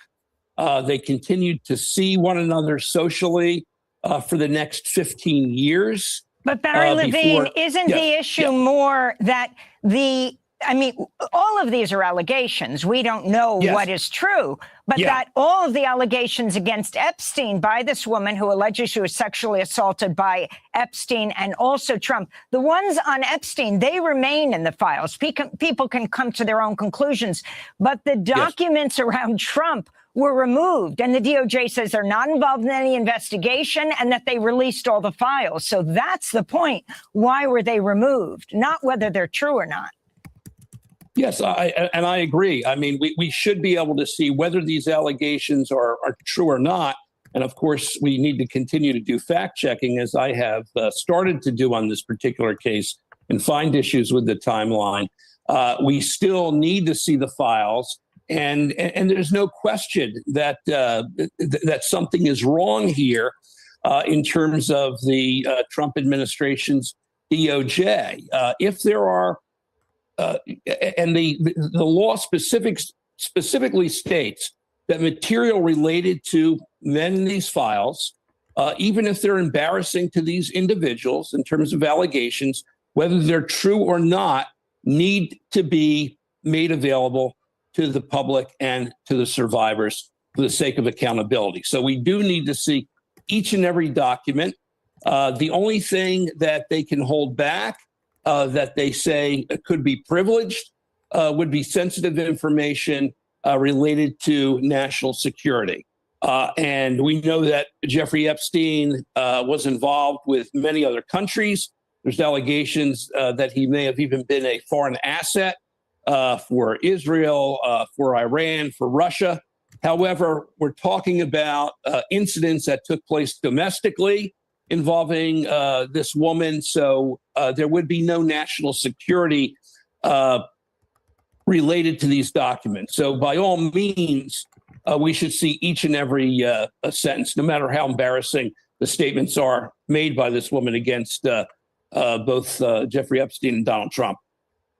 And Barry Levine, based on your years of investigation of Epstein, what remains to be uncovered about his influence and his accomplices that you have not yet seen reported or gleaned from the documents so far released?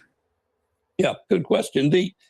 There's still 2 million files that still haven't been released. I can't believe that each and every one of those files is related to national security. Why they're holding back, why the DOJ is holding back these additional documents, this is something that's been raised by Thomas Massie and Ro Khanna, the co-sponsors of the transparency bill. So we need to see everything be released. In addition to that, we learned something very disturbing recently from these files, and that is that Jeffrey Epstein hid possible evidence in 6 storage lockers around the country. He had private investigators take material out of his homes now, who's before Cal the one? police raids Cal took place. This is going 007 back talking as to. early as the police raid in Palm Beach, Florida in 2005. Material was taken out, computers, CDs, videotapes, all different types of evidence, 29 address books. We don't know to this day if the FBI ever recovered that information in those storage lockers. And it seems to me, based on my reporting, that Jeffrey Epstein was tipped to the first police raid on his home in Palm Beach, Florida in 2005, December 2005. And he had this material removed. So we don't know what's in that material. We don't know if there's additional incriminating videotapes involving any of the 20 men that Representative Thomas Massie said were allegedly trafficked by Jeffrey Epstein. Rich and powerful individuals, 6 billionaires, a political government official, someone else in politics, people in entertainment. There are men who are out there who took part in the sex trafficking that have not been brought to justice. And for the sake of closure for the victims, we need to see more by the DOJ in terms of the possible apprehension of these individuals. I mean, very interesting that the House Oversight Committee went to Chappaqua, to the hometown of the Clintons right now, to grill them. The Republicans overwhelming there. I think there were almost 60 people who went up. But it came to Les Wexner, who may have bankrolled the pedophile criminal Jeffrey Epstein. When the House Oversight Committee went to his Ohio mansion, no Republican member of Congress, may have bankrolled him to the tune of over $1 billion, went to talk to him. That's absolutely correct. Really, the money that Epstein was able to use to bankroll his sex trafficking ring for 2 decades really came from Leslie Wexner. Leslie Wexner was listed as a possible co-conspirator. He denies all wrongdoing. He says he never saw or witnessed any sexual abuse by Jeffrey Epstein with any victims. And the DOJ, the SDNY, never filed any actual charges against Leslie Wexner. But he was certainly an important individual to get to. Coming up in March, the Oversight Committee is going to depose 2 very important men in Jeffrey Epstein's life. Darren Indyke, Jeffrey Epstein's longtime lawyer, and Richard Kahn, his longtime accountant, who were with Jeffrey Epstein, worked for him for many, many years. These were men that intricately knew about Jeffrey Epstein's finances, his lifestyle, monies that were being sent out that presently Senator Ron Wyden is looking into in terms of more than $1 billion of suspicious wire transfers that took place over the years. So these men should be very enlightening in terms of what we learn from them. And as I said, I do think I think it's valid to call President Trump. He spent in 2 years, he traveled on between 16 and 27 flight legs with Jeffrey Epstein, socialized with him on these 2 trips to Africa and also Asia and Europe. As I said, he has not been accused directly by any of the victims that we have investigated. So I don't think we're going to learn any significant bombshells from his deposition today.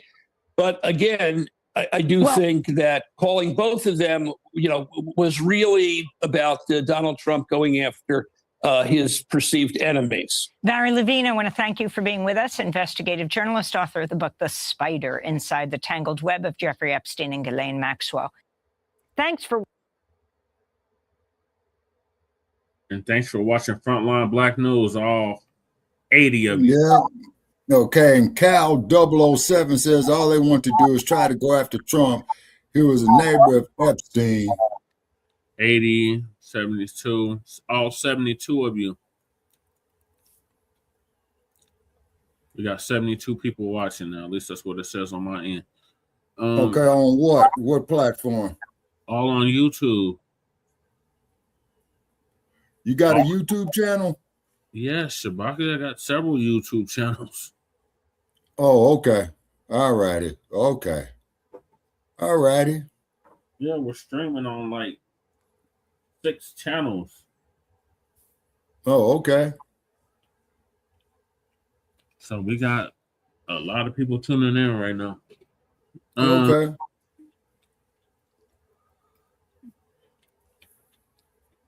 This guy, fact check the checkers. Read the files yourself to know.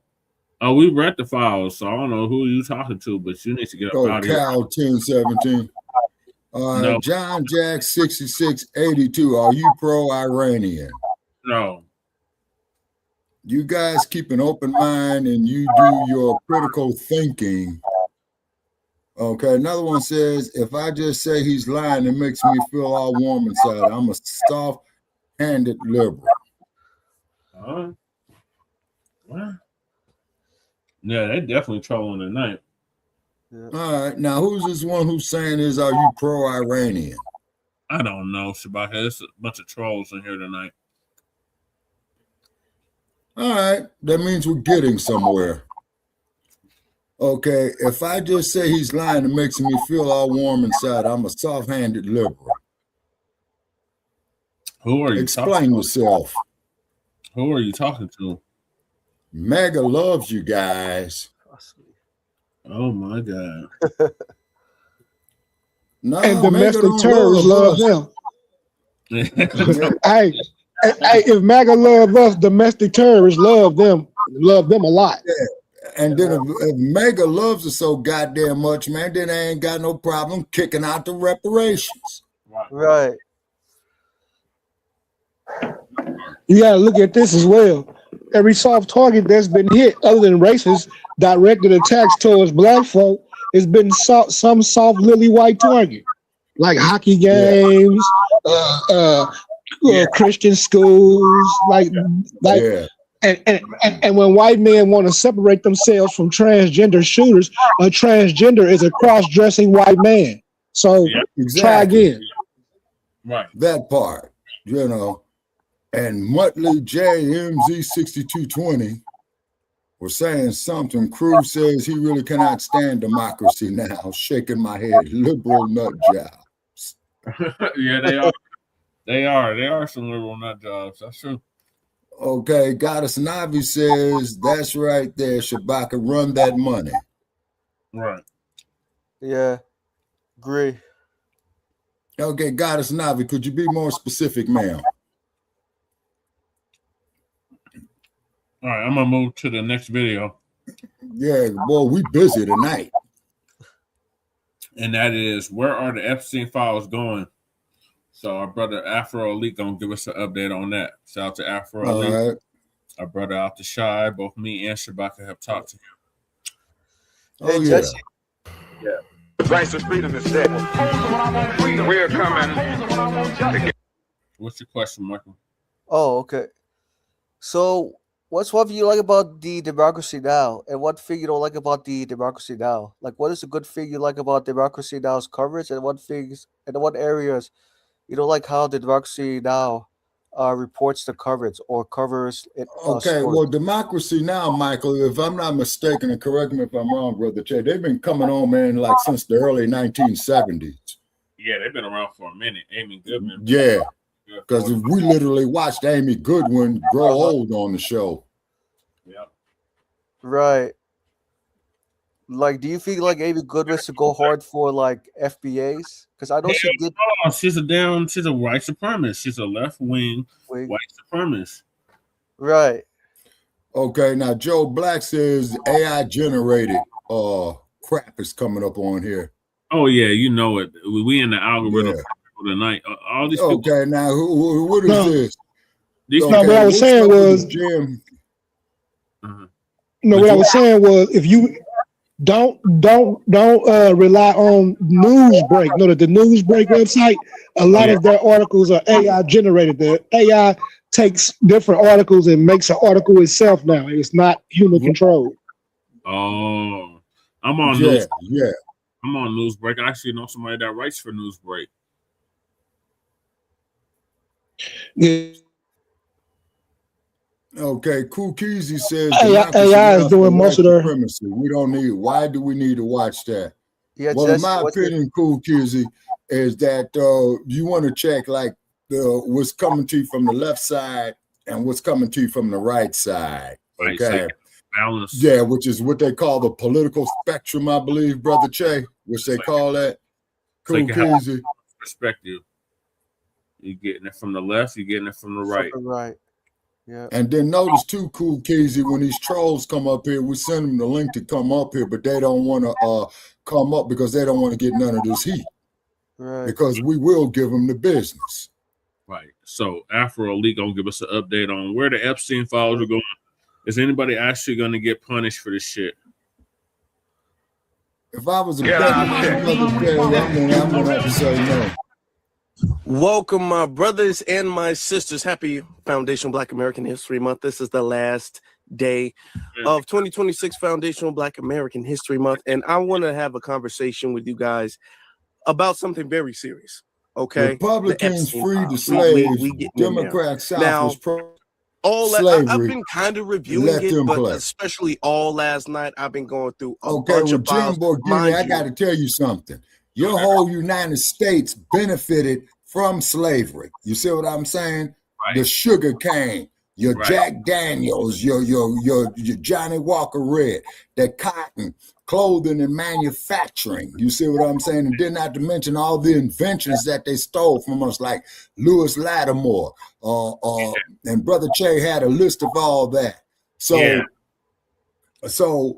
to be honest with you, Jim Borghini, all of white America benefited off of it is because the only reason why Lincoln freed the slaves is because he wanted to take away that free labor from the South. You see, Lincoln hated black people.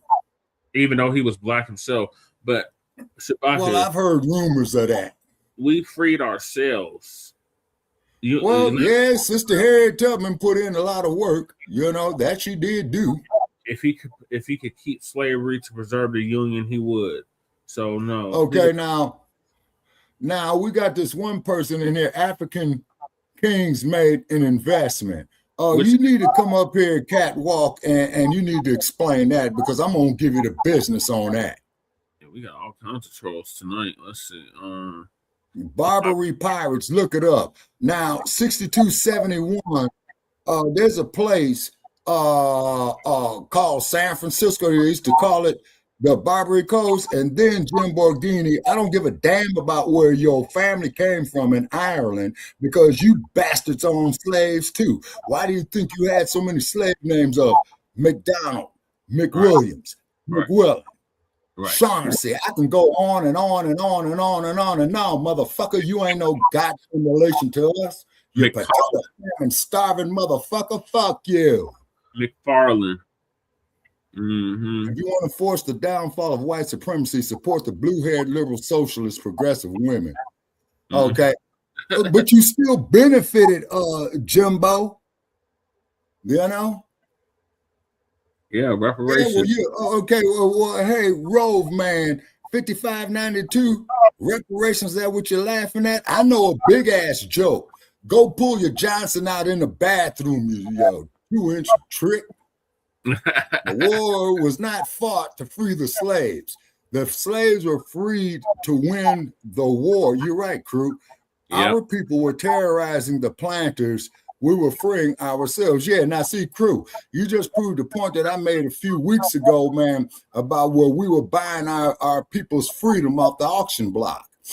Yep. He said William Johnson. That's a stretch. No. Who the fuck is William Johnson? Yeah, help me. I'm stupid. I just said it from Ireland.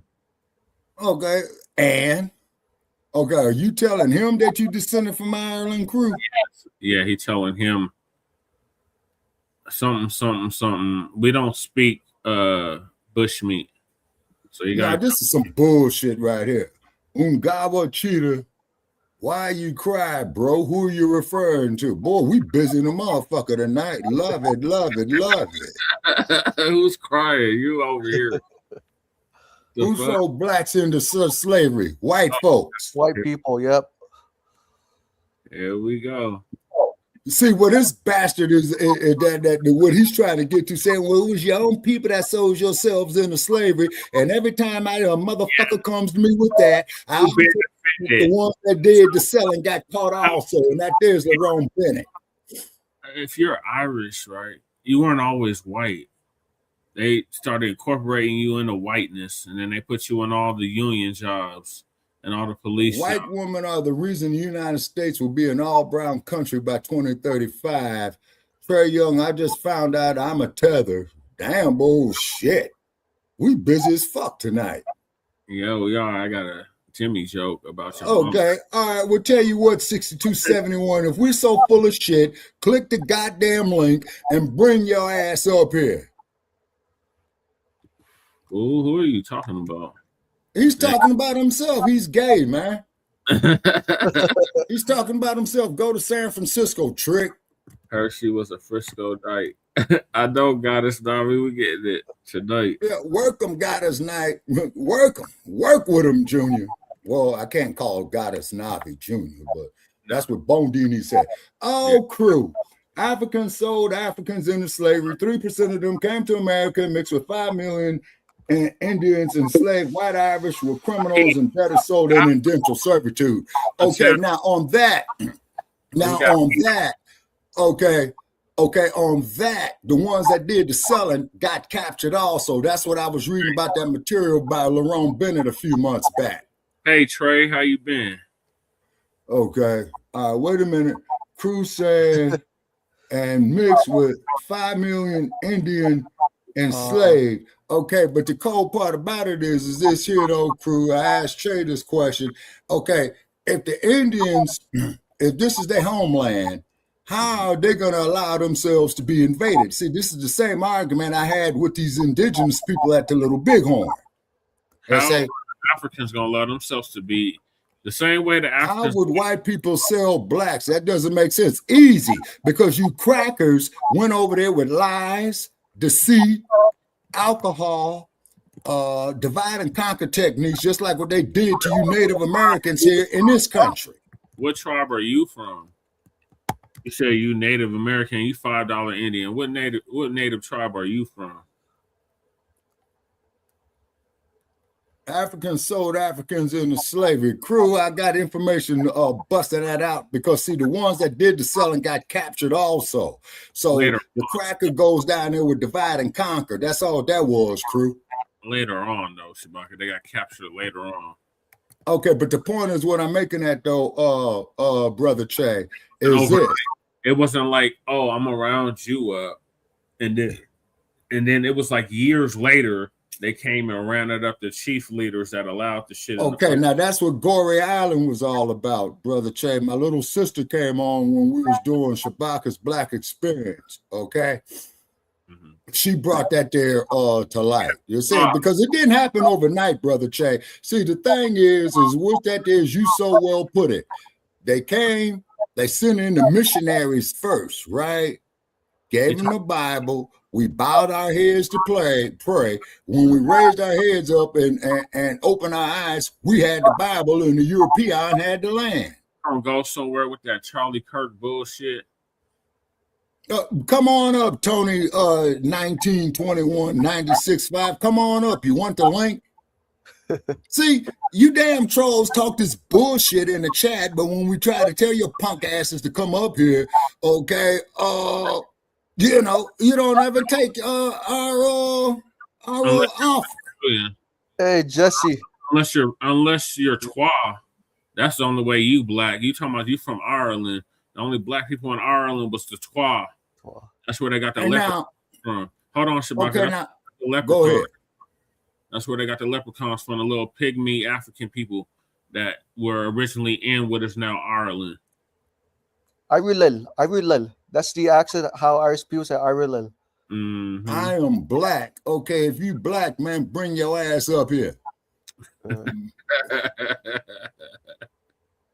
Black Indians were betrayed. Joe says, watch your enemy, eat your enemy. Black Indians were betrayed by the $5 red natives, and we would have feast with us, then attack in the early morning. Okay, crew, you're right. You see, one thing about the Crackaroo crew, he always believed in divide and conquer. Yeah, like Mauritania, like Libya.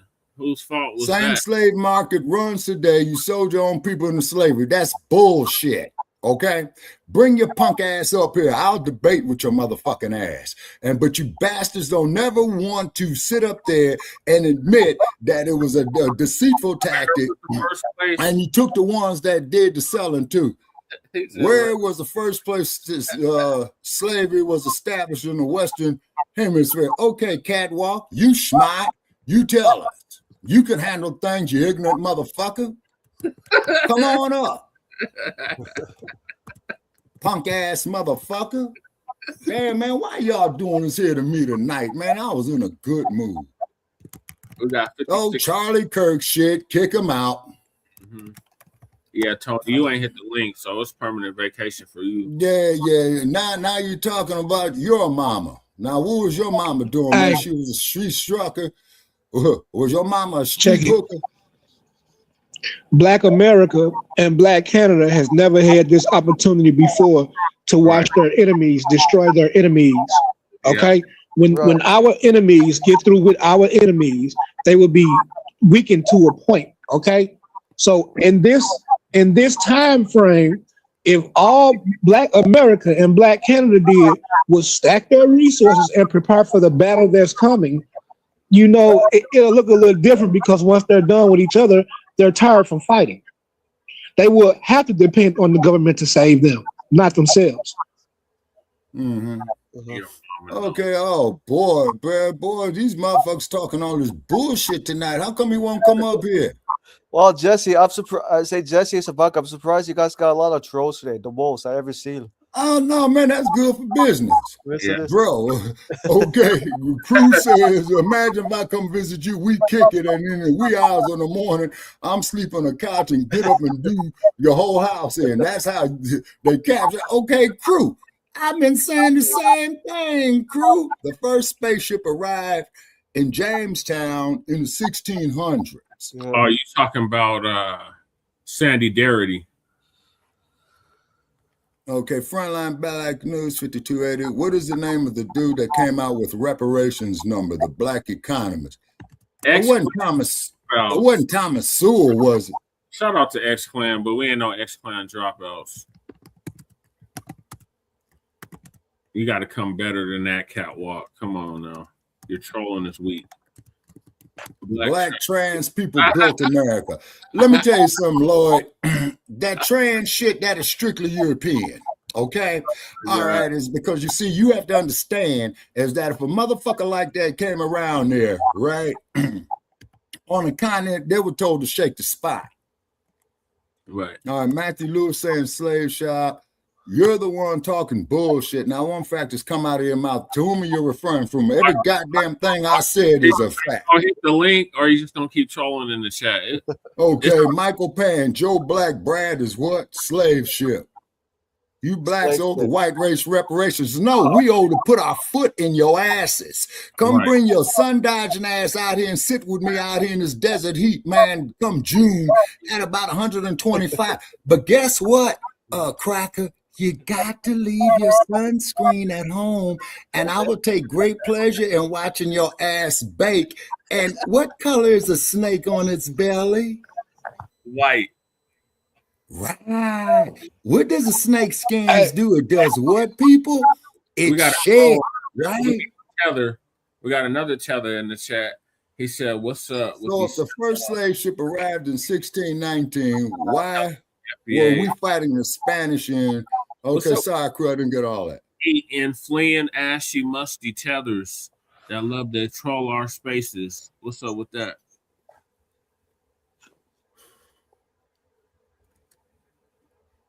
Black people invented LGBT. No, I hate to be the bearer of bad news. Hey, I can give you a rundown on that. Hold on, Shabaka, check it out though. Yes, you know what caused World War II?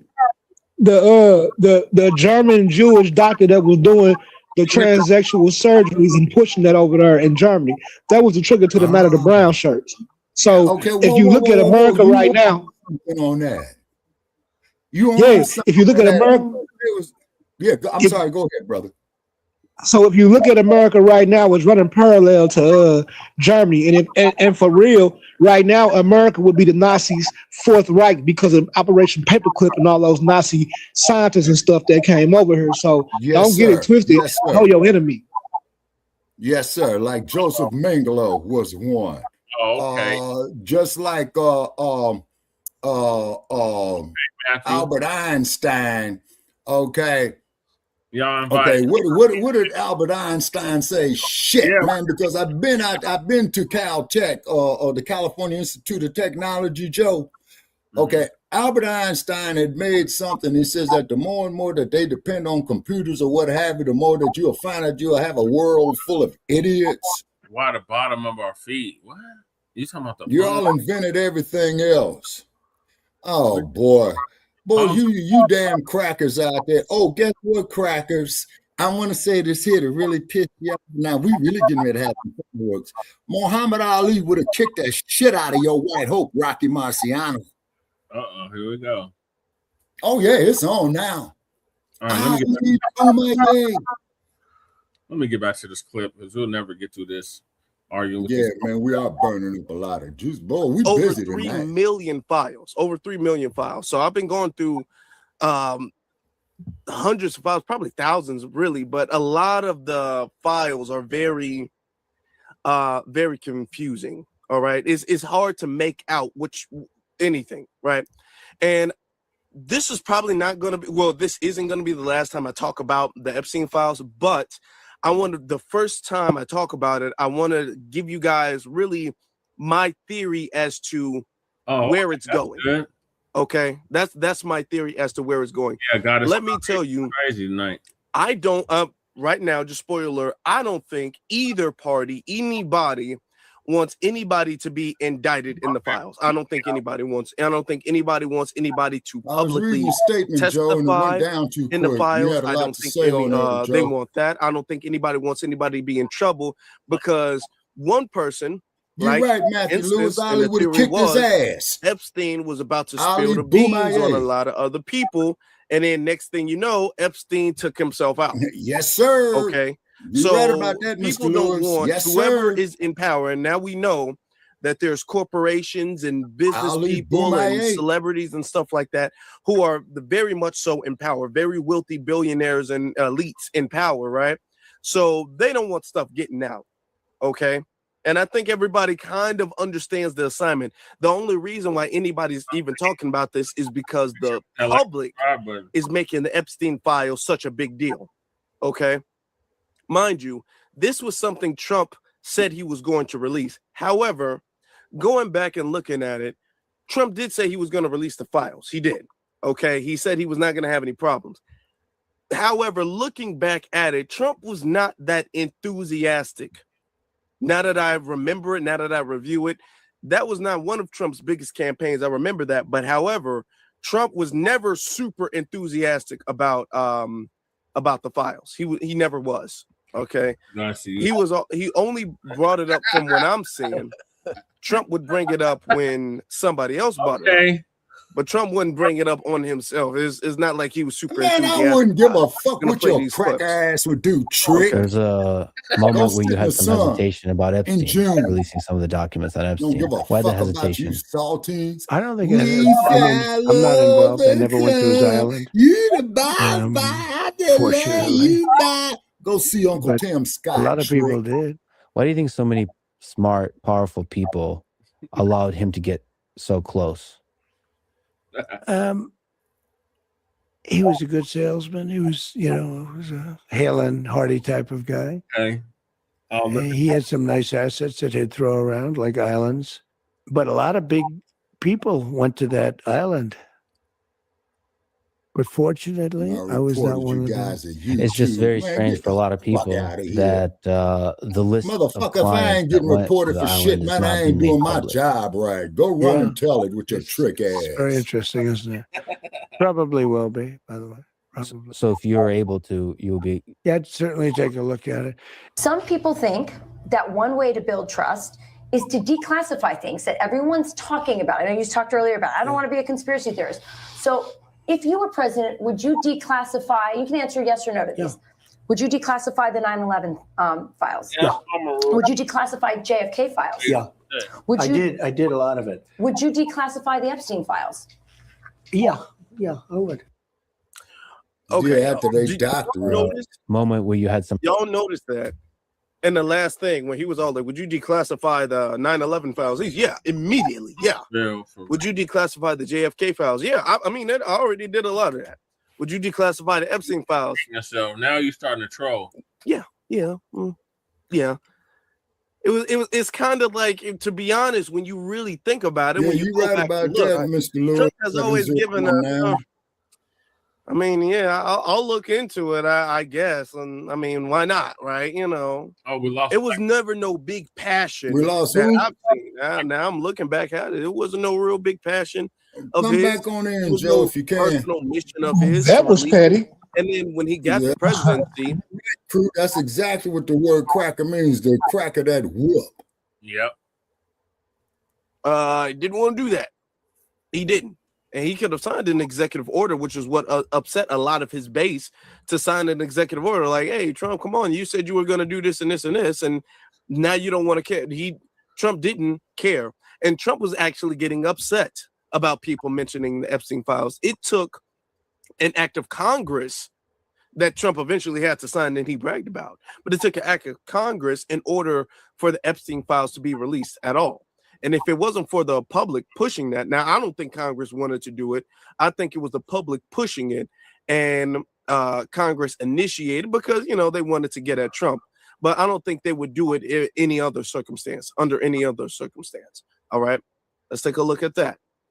Yeah, you're right, Mr. Lewis. He did say he was going to release his tax returns in the first season of The Political Apprentice, his first term, and he never did. To vote on the full release of the Epstein files, this morning, Speaker of the House Mike Johnson says a significant number of Republicans will back it. And how many Republicans do you expect to vote for this? I think it'll be a large vote. Pedophile. In the final hours, the president reversed in court, telling Republicans to vote yes, insisting he would sign the bill if it reaches his desk. Yeah, you're right. Let the Senate look like at it. You're talking about grab women a certain way. Too much. That's a sexual assault. I don't want to take it away from us. But over the last several months, the president has repeatedly tried to stop this vote from happening. Cool. Now Speaker you're Johnson right about sending that. the House on August recess early And I keeping can't them out see for weeks what during the shutdown, which in turn stalled the vote. The president's top advisors working behind the scenes, even summoning Congresswoman Lauren Boebert to the White House to meet with the FBI director and the Attorney General in the Situation Room. These are friends that I work with. It's okay to have conversations. There was nothing. I felt no pressure. You felt no pressure even in the Situation Room having that meeting? I don't know what like the he big deal is stayed about loaded that off some situation, but hash. Boebert did not fold, and more Republicans are supporting the move.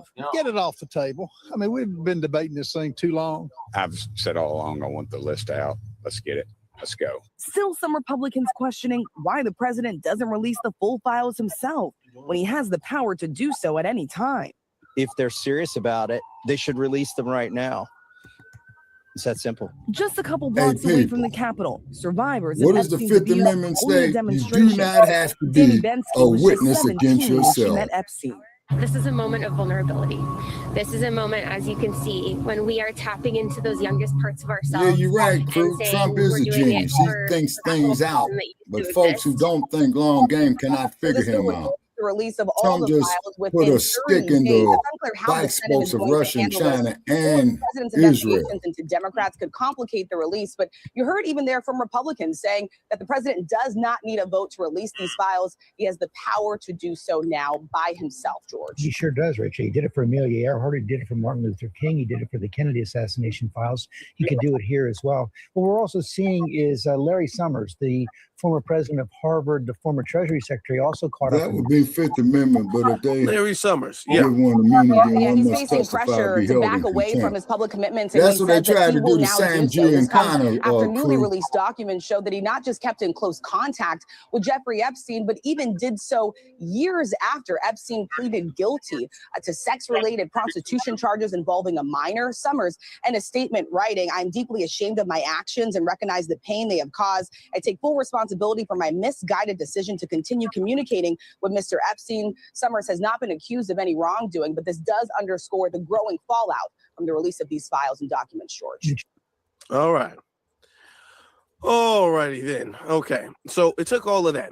It took all of that. If y'all can do me a favor, because this is a very sensitive topic, you know, and when it comes to sensitive topics like this, the algorithm doesn't really approve that. So if you guys can do me the solid and hit that thumbs up button, Do the same if y'all can do me the solid and hit that like button, then I would greatly appreciate that. I Do the same for Frontline Black News. I really would. I think Afro will leader do it. He said he was going to do it. He didn't do it. It took all of this. Okay, pretty much took the entire government to get the files out. Now the files are out and people are combing through the files. The thing is that I think, and this is my theory, we're just going to give you my take and my theory of it. I think that the files are deliberately, they are deliberately redacted. They say the fact that the files are deliberately redacted because they want to protect the victims and they don't want to damage any further investigations or anything like that. They say that. Okay. All right. Of course, that's what they're going to say. Eating mass, click the link and come on up. Protect the victims, even though there have been victims' names that have been out already in the public and in the files. But not only are the victims' names redacted, a lot of the people who are in the list, their names are redacted.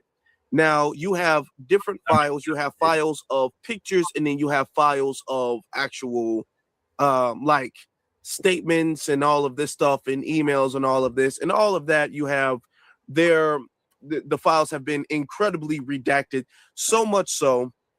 And I think this is my theory, I think that this is the reason as to why they're chopping up the files and not releasing all of the files at the same exact time, because they want to make sure they comb through with a fine comb and get all of the worst of the worst parts out. Now, they can't purify and sanitize everything in the Epstein files, because it would give it away. It would be way too obvious. But they want to sanitize the most damning evidence of the Epstein files and then release that to the public, and then have the public feel somewhat pacified and comfortable knowing that this is somewhat transparency between the public and the government. Let me look this up. Let me show you guys what I'm talking about as far as the files are concerned. Let me show you guys, okay?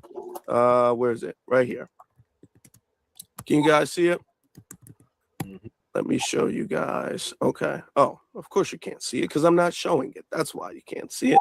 Okay. Looking over here. These are the Epstein files. And this is what I'm talking about how deliberately confusing they are. And they've done that for a specific reason. When you look at the files, now you're going to click one. This is another thing. You're going to click one file, and then one file is going to take you to one single thing. It's not like you can click one and then go through all of them. So you're going to click one. It's going to take you to one. And then next thing you know, it's like you got to click the other one. So I'm going to click this one. Okay. You guys can see it, right? Right here, this is a file. The name is all the way redacted. The sister's all the way redacted. You don't have like the address on here. There's handwriting on here from 2009. Okay, I don't know who this is going to. Now, Epstein was convicted in 2008. But then down here, 18. So this is number 2. This is so redacted. So this is a sheet of information, a sheet of evidence. This is so redacted. Everything is black. This is entirely black from top to bottom. This is how a lot of the Epstein files are. It's so redacted. You don't know anything. And this goes on. Okay. This goes on and on. These are 11 files. And you have no idea what's in these files at all whatsoever. Okay. All you know is this, and all of the names. All right. So I just hit 300 subscribers on my personal page. That's what's up. Shout out to the new viewers and new subscribers. Okay. And important information has been redacted. This is going somewhere in New York. That's the only place you know. You don't know who is going to, where is going, who is coming from. Let's look at another one. Okay, now, which one? I don't want to get the same one. Okay, hold on. Right look at this. Okay, this is a file. What's in the file? What's on the file? You don't know. Can't tell. It's a date 2004 or 2005 or something like that. You have no idea what's on these files whatsoever. You don't. I'm just going through them. What is this? Epstein. Okay. This is mail. Now they do have who this mail is going or the building. And that's it. Some of the names are redacted right here. Now there's some things you can take from the Epstein files, but as I'm saying, I'm walking you through it to let you see how deliberately confusing this is. They've deliberately done this. There was one of them, I'm all like, and I'm going through hundreds. It's of these. called You can't really make bullshit. out. I'm now just randomly going through it. Now, some of these are the FBI investigations where you can somewhat read and fill in the blanks. Joe says, but and when then some of jeopardize these, men by allowing as you can males see, to use female you don't restrooms, man, that shit there is crazy. So much. I mean, I'm don't talking let about no damn man use no woman's are restroom. redacted. Right. So much so, like I'm telling you, you have whole things that are just completely blank. Okay, Cruz says when you go to tell through it, the AI to remove a certain I haven't color gone. information I'm just can't be literally made seen. randomly Okay. going through any of these. I'm randomly like, stop going through that one. Okay, I think I already went through that one. Oh no, I didn't. Look, completely blank. That's number 2. Completely blank. All of these things are completely blank. You can't tell anything. Okay. This is a file. This is pacification. I don't want to get in trouble because that's like social security information or whatever. I don't know what you can show on YouTube. Look at this one. Blank. 100% redacted. 2. Okay. All the way. Look, all of these are collectively from 1 is 100% redacted. All of these files right here. I'm going through. Man, you don't see anything comments, on any of them. Yeah. Y'all, scrolling all the way down, there are 100 files. Okay, Joe, what do you mean by we missing opportunities to use our white witches? So you can look it up yourself. This is like, I guess, the evidence file. And this is so redacted. Out of 100 of, I guess, pieces of evidence, I don't know what they call it. I'll break it down to you shortly. You can't see anything. There is absolutely nothing you can see with this. Okay. And there's no way you can get this like unredacted or the raw information or anything like that. Okay. It used to be a way you could. So there's things you can make out of it. If you comb through so many files, you can kind of put some type of piece together. But the thing is that all of the information doesn't have dates. Now, some of the files in the like the mail might have a date on it or something like that, but then sometimes it doesn't. So sometimes it does have a date, sometimes it doesn't. Sometimes you know when he was contacting people, sometimes you don't. Sometimes you know where it was, sometimes you don't. So this deliberately leaves people in this state of confusion where nobody knows what is going on and who is saying what to anybody. Nobody knows. And I think they've done this deliberately. I think also that they have put out information like on celebrities, and they've done that to deliberately confuse people, right? Like, for instance, they put out information on Michael Jackson, or they shown Michael Jackson in a file with Jeffrey Epstein.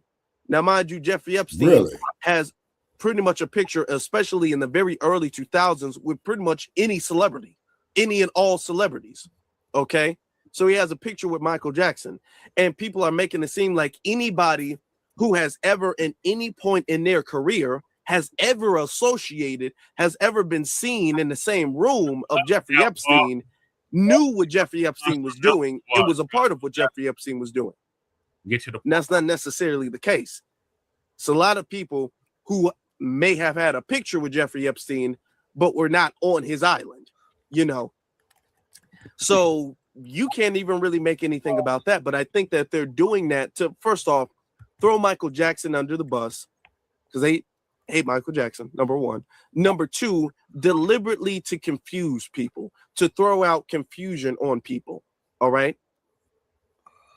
None of this stuff, you don't have any substantiated evidence. And the thing is, the worst part about this is that the people that is actually supposed to be investigating this, they're not doing that. Right.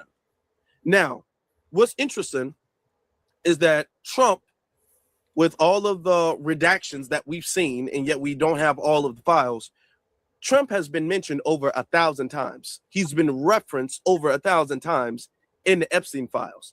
Now, Trump has always claimed that he has absolutely nothing to do with Jeffrey Epstein, and he disassociated himself from Jeffrey Epstein years and years before Jeffrey Epstein was convicted of anything, and he never went to the island, and all of this. Yeah, I heard about that, Black Joe. This actually implicates the Democrats and especially Bill Clinton way more than it does him. Okay. Well, that being the case, right?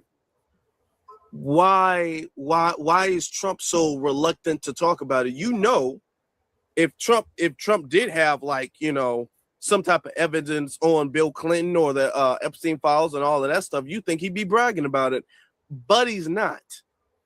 Every time the Epstein files comes up, Trump seems incredibly irritated.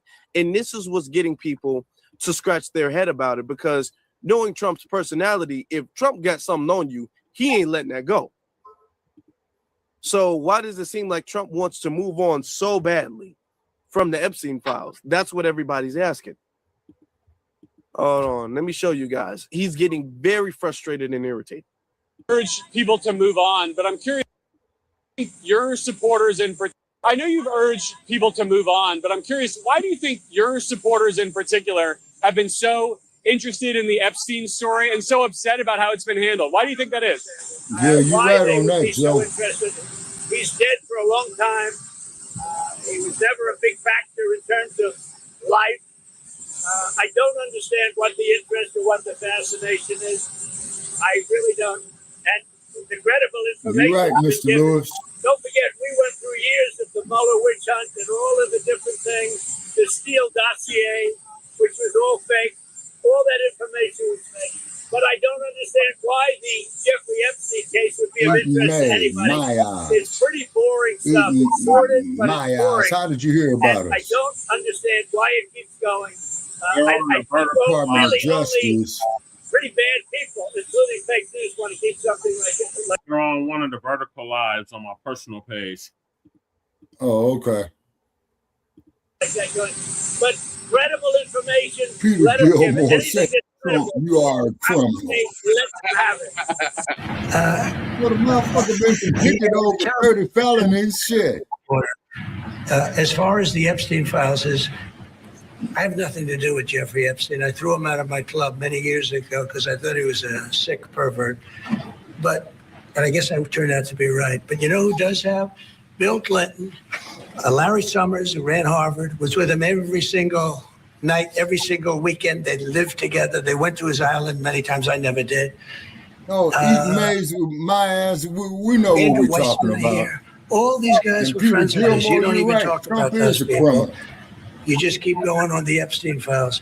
And what the Epstein is, but he's got some nice tailors on them suits. Me not to be able to talk about the $21 trillion that I talked about like today. They were stolen it's off a the hoax. rack. Now, I just got a little report, and I put it in my pocket, of all the money that he's given to Democrats. He gave me none, zero, no money to me. But he gave money to Democrats. If we don't know shit, and click the link. People are wise to Bring your ass and up here, man, and give us some your facts. company, your crappy company, And is if you one of can't the do that, you a perpetrators. And I'll tell you something. So why not just sign it down? I think the license should be taken away from ABC because your news is so fake for being so and it's so wonderful. wrong. And we have a Another great head commissioner, case. the Okay, chairman, quit smoking dope, who should Nate. look at that, because I think when you come in and when you're 97% negative to Trump, and then Trump wins the election in a landslide, that means obviously your news is not credible, and you're not credible as a reporter. So I've answered your question. You should go and look at the Democrats who received money from Epstein, who spent their time. Joe. Larry Summers was with him all the time.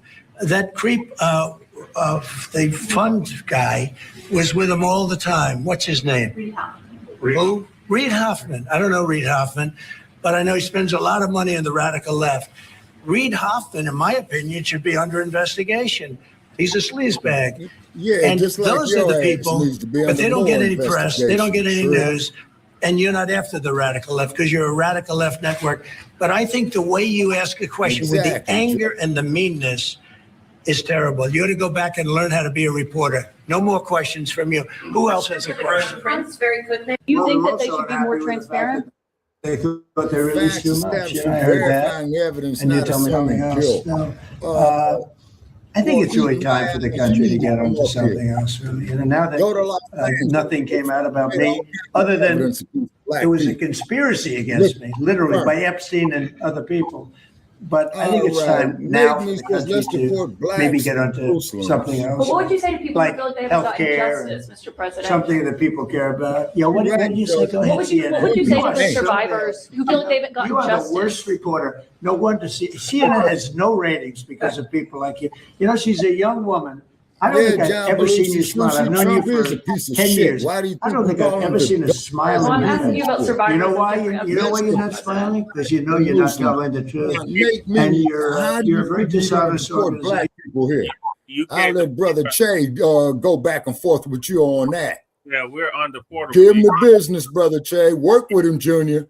Yeah, Nate made you can't deport us. We're the foundation of this country. We can't be deported. But you can be deported back to Europe or wherever caves you come from. Okay, save _ dullness. Trump was with Epstein for 15 years. I don't doubt it. Trump is a piece of shit. Oh, I agree with you. Why do you think I referred to him as the dump, as in human shit? Trump had at this point killed in his first term. The media said he committed suicide.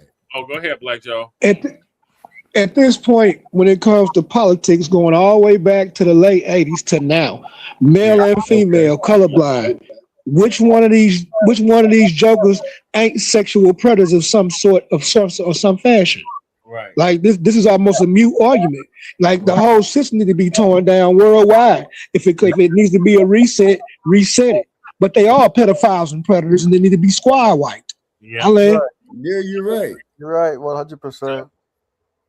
And what was that motherfucker, Brother Che, we called Joshua, who tried to go off into the women's restroom in Chicago, and them thugs stepped up to him and said he set 1 foot in there that they was gonna break his ass. Yeah, I remember.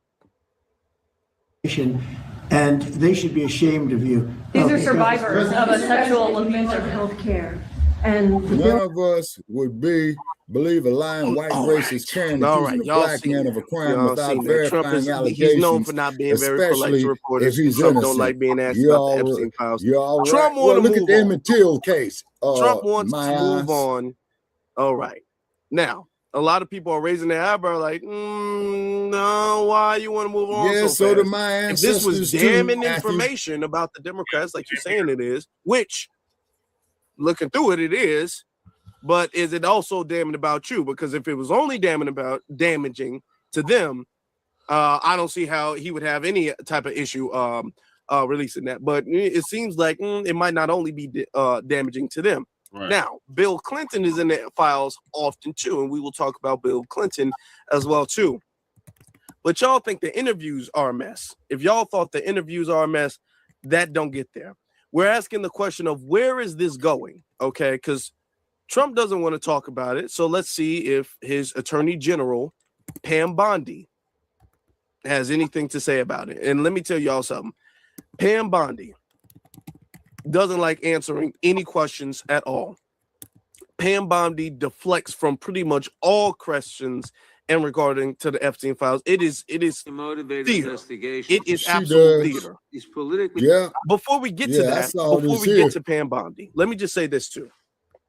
Let me say this as well too. The Democrats don't want people really persecuted like that either. They don't. Because they're more upset with Pam Bondi for going after Letitia James and not the Epstein clients than they are for going after the Epstein clients. Okay, well, you're right about that, Mr. Lewis. My family built it Notice too. Elections are coming up. You have Democrats running for Senate. We got somebody in here. All of them are talking about healthcare, fuck matter. ICE. Okay. You know, eating my asses and my ancestors spilled blood fighting and dying, freeing black slaves in the Civil War. Any thanks for that? Fuck you in that. For the simple fact is, Lincoln had stated that the only reason he did that because he looked at the white race being a superior race. So fuck you in that. None of them are campaigning on he got to be removed because we got to get to the sick perverts and none of them are talking about it. Nobody's really talking about it. Nobody's taking this as a very serious crisis. People are taking this as more like celebrity gossip, really, right? Right. Now, you got anything to say about telling that? you, it gets crazy. Look, y'all look at this. You said he had to shut down a tether on Grasping is something they can charge their enemies with. We now have concrete evidence of disgusting criminality revealed in the Epstein files. So I really have just one question for you. How many of Epstein's co-conspirators have you indicted? How many perpetrators are you even investigating? Okay. Yeah, we only gonna interview for so long, Shabaka. You showed it. I find How many have you indicted? Excuse me. I'm going to answer the question. Answer my question. No, I'm going to answer the question. I want to answer the question. No, you're going to answer the question the way I asked it. Chairman Jordan, I'm not going to get in the gutter with these people. I'm going to answer the That's a question. contempt of Congress. Again, the that time bitch should be walking out in handcuffs right there. I think it's very interesting. I think it's very interesting. And she knows. Talked about they indicted. The president said they indicted him twice. Mr. Chairman, please stop the clock and restore his time. Okay, here we go with these Committee will get in order. The time belongs to the gentleman from New York. We will give you a few more seconds. We will do that. But when you ask the question, the witness gets to answer. You may not like the answer, but she gets to answer. The question was, how many of Epstein's... They don't No, you're right, the Crew. answer, Chairman. Lincoln did say that. Honest. So he But Lincoln was the the casualty of the Civil War. Restore 45 seconds, Mr. Nadler, please, Mr. Chairman. I mean, you can let her filibuster all day long, but not on our watch. Not on our time. No way. And I told you about that, Attorney General, before you started. You don't tell me. Yeah, I did tell you because we saw what you did. Arrest her ass. Not even a lawyer. No, right there, that motherfucker should be in handcuffs right We'll there. give you a few more seconds. I said that already. This is what I mean when I say their women are a bigger threat to them than our women are to us. The answer to my question, how many of Epstein's co-conspirators has she indicted, is zero. Pet Buddy sounds You have like been the Attorney sounds very General for a whole masculine. year, and your DOJ fired the lead prosecutor of this case. And keep sat in on mind, evidence that's the this entire same time, one who was the and Attorney claimed General of falsely Florida when last July George that they were no more Zimmerman leads. killed It Trayvon took an act Martin. of Congress for you to finally release part of the Epstein files, and when you did, Okay, you that's included what personal Mama information Hood. about the I'm so victims sick of the on Democrats. protecting the They names get no of argument abusers. Time of the gentleman None of has the perpetrators have been expired. brought to justice. Who was But enormous president? resources Time of the dedicated to gentleman has pursuing justice. expired. Obviously, Clear that under your leadership, the Department of Justice there no was longer no works. question. Trayvon Martin. No, you're We're right. Obama, to- President Barack I yield Obama. The gentleman yields back. May I answer? I think We just hit 100 viewers, y'all. Oh, Keep those cards and letters coming, folks. We got more to come. question, Rumble, young Madam Attorney man, General is going to rumble. give you time to respond to Thank you, Chairman. all kinds of things. So we will turn to the gentleman from And Texas for please 5 follow minutes. the like page on Facebook called Shabaka's Black Experienced yours. Enhanced. Thank you. First, he brought up the president saying they indicted me twice. They sure did. They tried to impeach him twice. And you, Mr. Nadler, were one of the leads on the impeachment. I was on the other side. I lived that with you. During impeachment, you said the president conspired, sought foreign interference in the 2016 election. Robert Mueller found no evidence, none, of foreign interference in 2016. Have you apologized to President Trump? Have you apologized to President Trump, all of you who participated in those impeachment hearings against Donald Trump? You all should be apologizing. You sit here and you attack the president, and I am not going to have it. I'm not going to put up with it. You don't get no argument from me, all Hub. 1966 American Democrats people need suck to know ass. this. Yeah. They are talking about Epstein today. This has been around since the Obama administration. You're right, Crew. This administration released over 3 million pages of documents. Over 3 million. 1966, you can come up here and click the link and crumb bomb on these clowns. Those documents. He is You the don't most get no transparent argument from me. president in the nation's history. And none of them ask Merrick Garland over the last 4 years one word You right, about Goddess Jeffrey Nobby. Epstein. Yeah, How Democrats ironic are is that? You know trash. why? You Because right. Donald Trump Oh, it ain't a dull moment here Dow tonight, right now ladies is and over- gentlemen. Be sure to The Dow share is this over clip far and wide. $50,000. I don't know why you're laughing. You're a great stock trader, as I hear, Raskin. The Dow is over 50,000 right now. The S&P at almost 7,000. And the NASDAQ smashing records. Americans' 401ks and retirement savings are booming. That's what we should be talking about. Not We by should my be bank talking account, about there ain't making your lying Americans heifer. I'm safe. broke. We Shit. should be talking about what Why does the hell you Dow think have I'm to do up with here, anything? That's you what they know, just trying to asked. get people to Are help you me? kidding? Mr. Jordan, Mr. Jordan, Committee will be in order. Mr. Jordan, am I going to get an extra 45 seconds added to my time? The committee will be in order. The time belongs to the Okay, Joe gentleman from says Texas. it's way easier to fight a The Attorney divided General house can than a respond. united one. Thank you. The Dow has shattered 50,000 for the first time. This is crazy. They said No, it you couldn't right be about done that, in 4 Michael. years, Most yet President Americans Trump are has living done it paycheck to in paycheck. 1 That ain't year. living. National median rents If you're living, that means you're accumulating a 4-year something. low, thanks to Donald Trump. That's why they want to focus on Epstein and our most transparent president in the nation's history. What? The murder rate, as I said, has plummeted to a 125-year low, thanks to Donald Trump. For an unprecedented, Lord have mercy. 9 straight Lady, months, quit watching there were Romper Room. 0 illegal border crossings at the southern border. That's what we should be focused on. You shut the fuck All the up. Oh, great buddy work that this president has GR9N. done Why and don't will you bring your continue ass to up do here and to talk keep that America bullshit? safe and to Okay? make Click Americans the link, safe. Trent. Gonna come up here and tell us to shut the fuck up. Man, is you All right. crazy? There it is. Click That's the link if American you politics. got balls. What's Ladies the matter, and gentlemen, Holmes? that No is- balls that is this American thing. politics, okay? So, what we can take from all of that, Cruz says that went Trump on is for most hours, right? transparent. He What says we I'm can the take from least all of racist that is that president. None she ain't of gonna the rest arrest of the nobody. presidents would Ain't even nobody admit getting that they arrested were. under her supervision. Adam, Ain't the nobody first getting man was arrested black. under The her watch, Garden of okay? Eden According is to in her, Africa. we shouldn't even God be is thinking black. about this. We should Let's be thinking create about him in the our Dow image and everybody's and our retirement likeness. savings, White okay? We slave should owners be, created instead a of white, thinking about the Epstein brown-haired, files, we need to blue-eyed be praising Jesus. Donald Trump. That's what, Okay, two. yeah, Okay. okay. She was asked the question. She did not answer the question in the slightest bit. She Yeah, didn't remotely apologies, touch Afro the Leader. I question. don't mean to be I'm talking stepping about, on you. she didn't like dodge the question.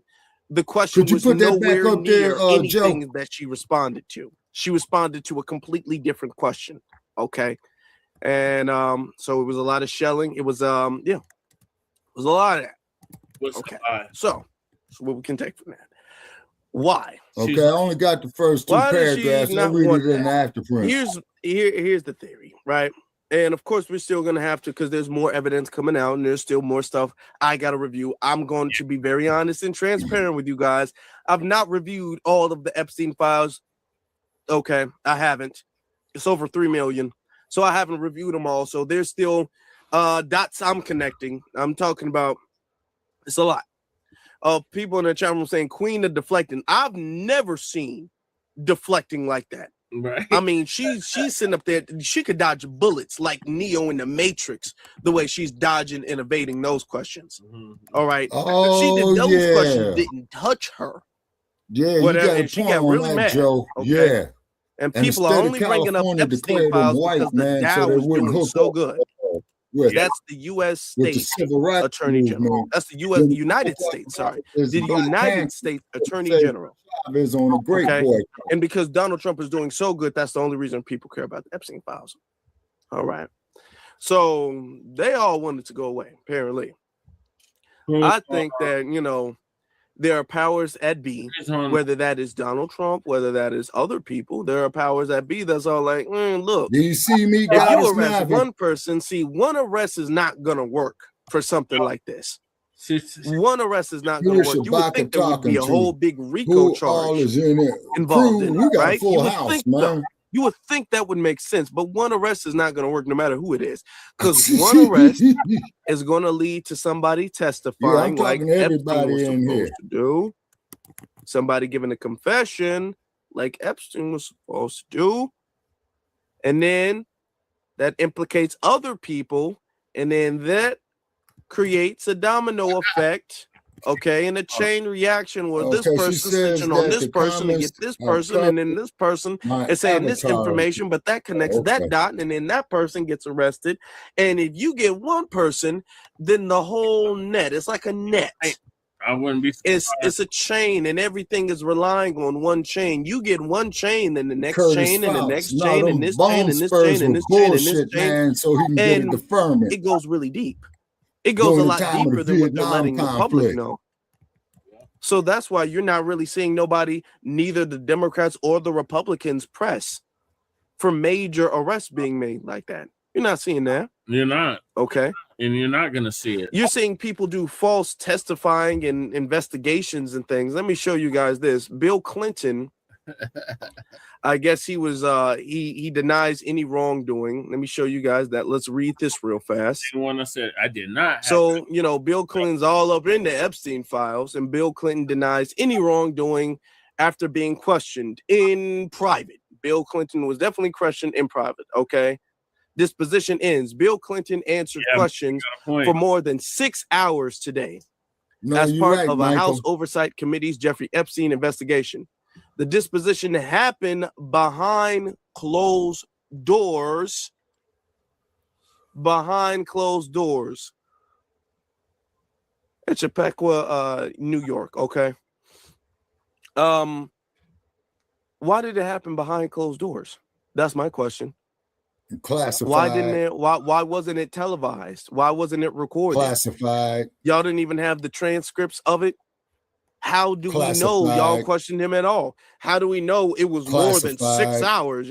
He just sat there for 6 hours, and we're just supposed to take your word for it? Real Brothers Double G. Okay, let's look at some of the other all stuff. that shit is classified. His testimony.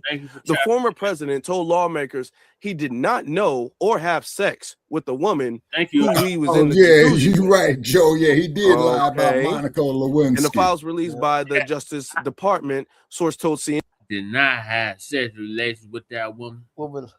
Man, he was lying. And then keep in mind, Clinton people, said they're going to waste the damn taxpayers' money on that impeachment when really that case belonged in divorce court. Right. That was between him and Hillary. Yeah. Him and Hillary. Yeah. Yeah. In his opening statement. Go ahead, Michael. I was going to add too, like also because you know Bill Clinton is not the first time not the first time Bill Clinton, had an affair with Monica Lewinsky, but he also had an affair with Jennifer Flowers going back to 1992, and Bill Clinton's response in '92 was, I don't know that woman, Jennifer Flowers. Never had a relationship with her. Never had a relationship with her. Okay, never touched so her. that's deniable plausibility. Plus, go ahead, Joe. Go ahead, Joe. Plus that mixed boy that looked just like him that's supposed to be his son. Forget plausible deniability. This shows content of character. He has a pattern. So to say that he didn't know and didn't do is a lie. Monica Lewinsky was how much his junior in the White House? Like 20 years the age. 30 years. So he was an adult before she was born. Right. So yeah, make it make sense. It's all there in your face. Right. And also, by the way, I forgot to tell you, Jennifer Flowers ended up endorsing Donald Trump over Hillary Clinton in 2016. Oh. Yeah, because of the the skeletons coming out of Hillary Clinton's husband's affair with Jennifer Flowers, or the sexual harassment lawsuit. Mm-hmm. And this is Bill Clinton's. This is Bill Clinton. Oh, Jennifer Flowers is so beautiful. Come on, girl. And Jennifer's like, no, Governor Clinton, you're married. And Bill Clinton's like, no, I don't. Jennifer Flowers, you're so beautiful. You're blonde. You're more attractive than my wife, Hillary Clinton. And Jennifer Flowers, you're so fit. That's why I can't resist. And Jennifer Flowers like, Governor Clinton, you do realize I will leak this out to the public. And Bill Clinton's like, no, don't do it, Jennifer Flowers, don't. You're going to hurt my chances of becoming president. In 1992. I know I'm kind of exaggerating what Clinton said then. Yeah. But she did leak out the information in 2016. I think she waited for the perfect opportunity. Yeah, I think so. All right, let me finish this up. Go ahead, Jesse. Go ahead. That he, quote, saw nothing and, quote, did nothing wrong related to the disgraced financier. Okay. Okay. Now, mind you, this is what CNN is saying. They're giving quotes. CNN is giving quotes of Bill Clinton's testimony from behind closed doors. Mm-hmm. Okay. Was CNN there? If CNN was there, can we get a little bit more than that? Seeing that's all we're getting. I did not have sex with her. I did not have sex with myself. Did you do anything else? Like, what does that mean? Like, you know, and I did nothing wrong. All right. I don't know. I'm just reading. I'm reading the quotes, and I'm just gaining more questions off of that. I don't know. Okay. Now, of course, and we're just gonna finish this up here, and then he has a whole video. Epstein and the Clintons. The former president's testimony comes a day after lawmakers interviewed Hillary Clinton for the House investigation. Read CNN's review of what Epstein files say about the Clintons. CNN, clearly y'all not credible like that. Okay, calling on Trump. Okay, the top oversight Democrat says Clinton's deposition should pave the way for Donald Trump to testify too. Trump said today he doesn't like seeing the former president disposed. Okay, so clearly, here's what I'm saying. What I believe, in order for them to seem not politically biased, and they are, they really, really, really are protecting Bill Clinton. They really are. And they're trying to say, okay, well, Bill Clinton testified for 6 hours. Oh, and we hit him with the questions, the hard-hitting questions. You better believe it. We did. We can't show it to you guys. We can't prove it to you guys, but just take our word for it. We did. Trust us. We really, really did. So now it's Donald Trump's turn. And let me ask y'all this question. Yeah. Do y'all think that Donald Trump is going to have the privacy that they gave Bill Clinton? No. Let me ask you guys this question. Did anybody even know that Hillary Clinton was investigated Matthew or gave a testimony in the disposition? Did anybody know that? Did they televise that and make that a big deal? No. They didn't make that a big deal. They did that real quick to say, okay, well, we did the Clintons. Now it's time for Trump, because they wanted to get after Trump. Okay. And the Democrats, and I don't think that the Democrats are really going to try to arrest Trump on this. My theory of this is that Epstein is bad press for anybody. Anybody involved with Epstein is bad press, right? So they want the name Epstein and the story of Epstein to hang around Donald Trump like this dark cloud before the midterms, so people can use that as leverage for the midterms. Do they actually plan on arresting Donald Trump for the Epstein files? No. Now, going through from what I've seen in the Epstein files, there's no evidence that Trump isn't actually accurate when he said he cut Jeffrey Epstein off. He said he cut Jeffrey Epstein off in the early 2000s, and there has been no credible evidence to show that Trump has actually lied about that or has actually been to the island that I've seen. Of course, it's redacted, but I've yet to see anything in the Epstein files that actually does debunk his claim of never going to the island. Okay.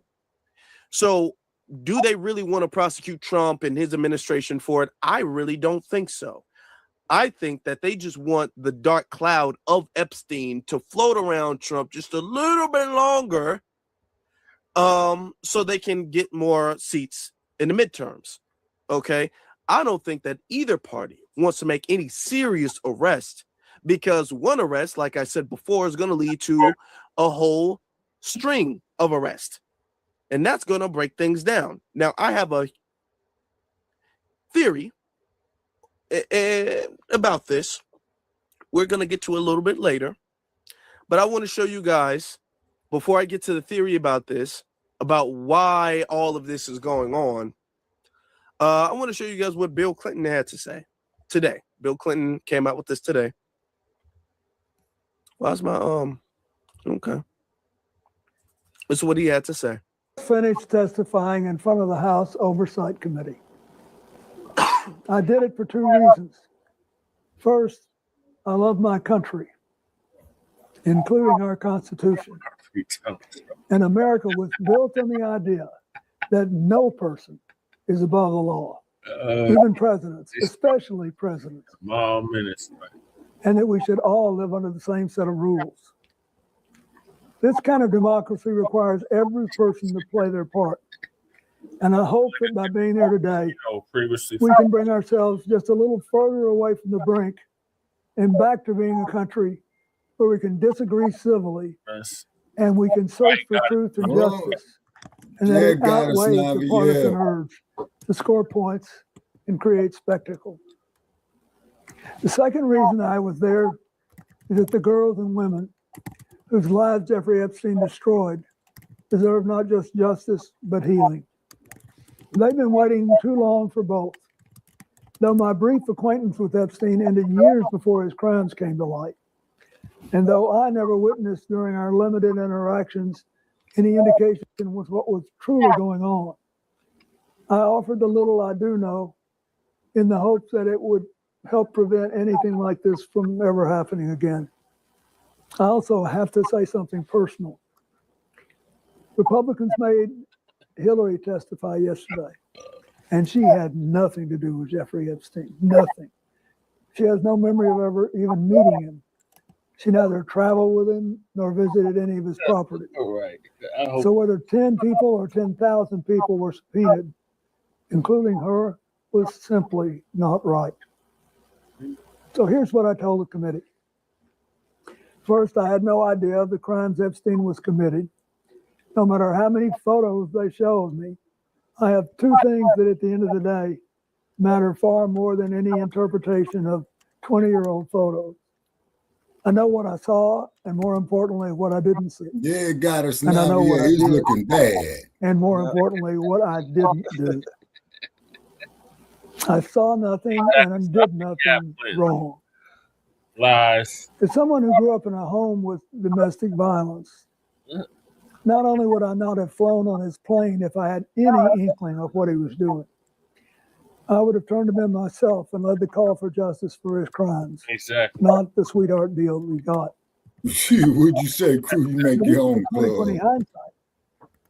I Yeah, saw you're right, nothing that ever Matthew. gave me No a one real is point. above the law. Yeah, look at the We're Rodney only here King today case. because Epstein hid it from everyone so well for so long.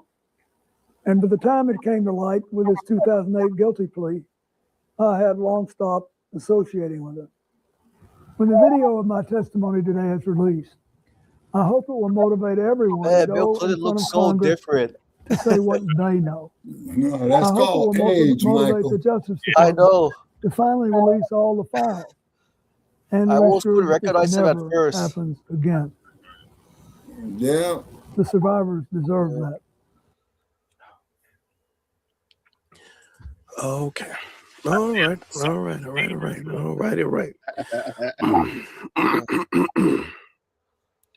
Okay. Now remember, Bill Clinton is known for his honesty. I did not have sexual relations with that woman. Remember Listen that? to me when I tell you this. Yeah. Was his Bill exact Clinton word. sure didn't have What a fucking word. sexual relations Homeboy, with that woman. Y'all remember that? Exactly. That's Bill Yeah. Clinton. He's as honest as it comes. Let me ask y'all a question real quick before we get to my theory.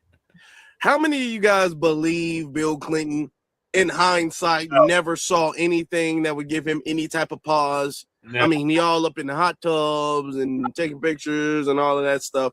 He never had Sit down, Joe. was going on that never once. They were like, that's weird. Why is there a little girl here? See, never that never crossed his mind. He never saw nothing like that. How many of y'all believe that? Honestly. I don't. I don't. Personally, I don't. I don't. But let me give you guys my theory. You want to come up? As to, because this whole thing is, where is it going? Counter. Get off. Why I feel like this is going on. TV, a lot Shay. of people have Amaru theorized, and wants this to come is on TV. just something that we're going to bring up. Okay. Yeah, a lot of people have theorized that hilarious or asked the question. Let's start from the beginning. A lot of people ask the question, why? All right, so no trolling, man. You got to come on camera. You can't be doing this. Oh, I'm just gonna hide behind an avatar. Yeah, come on, troll. Come out wherever you are. You gotta turn your camera on, man. Hilaria 909.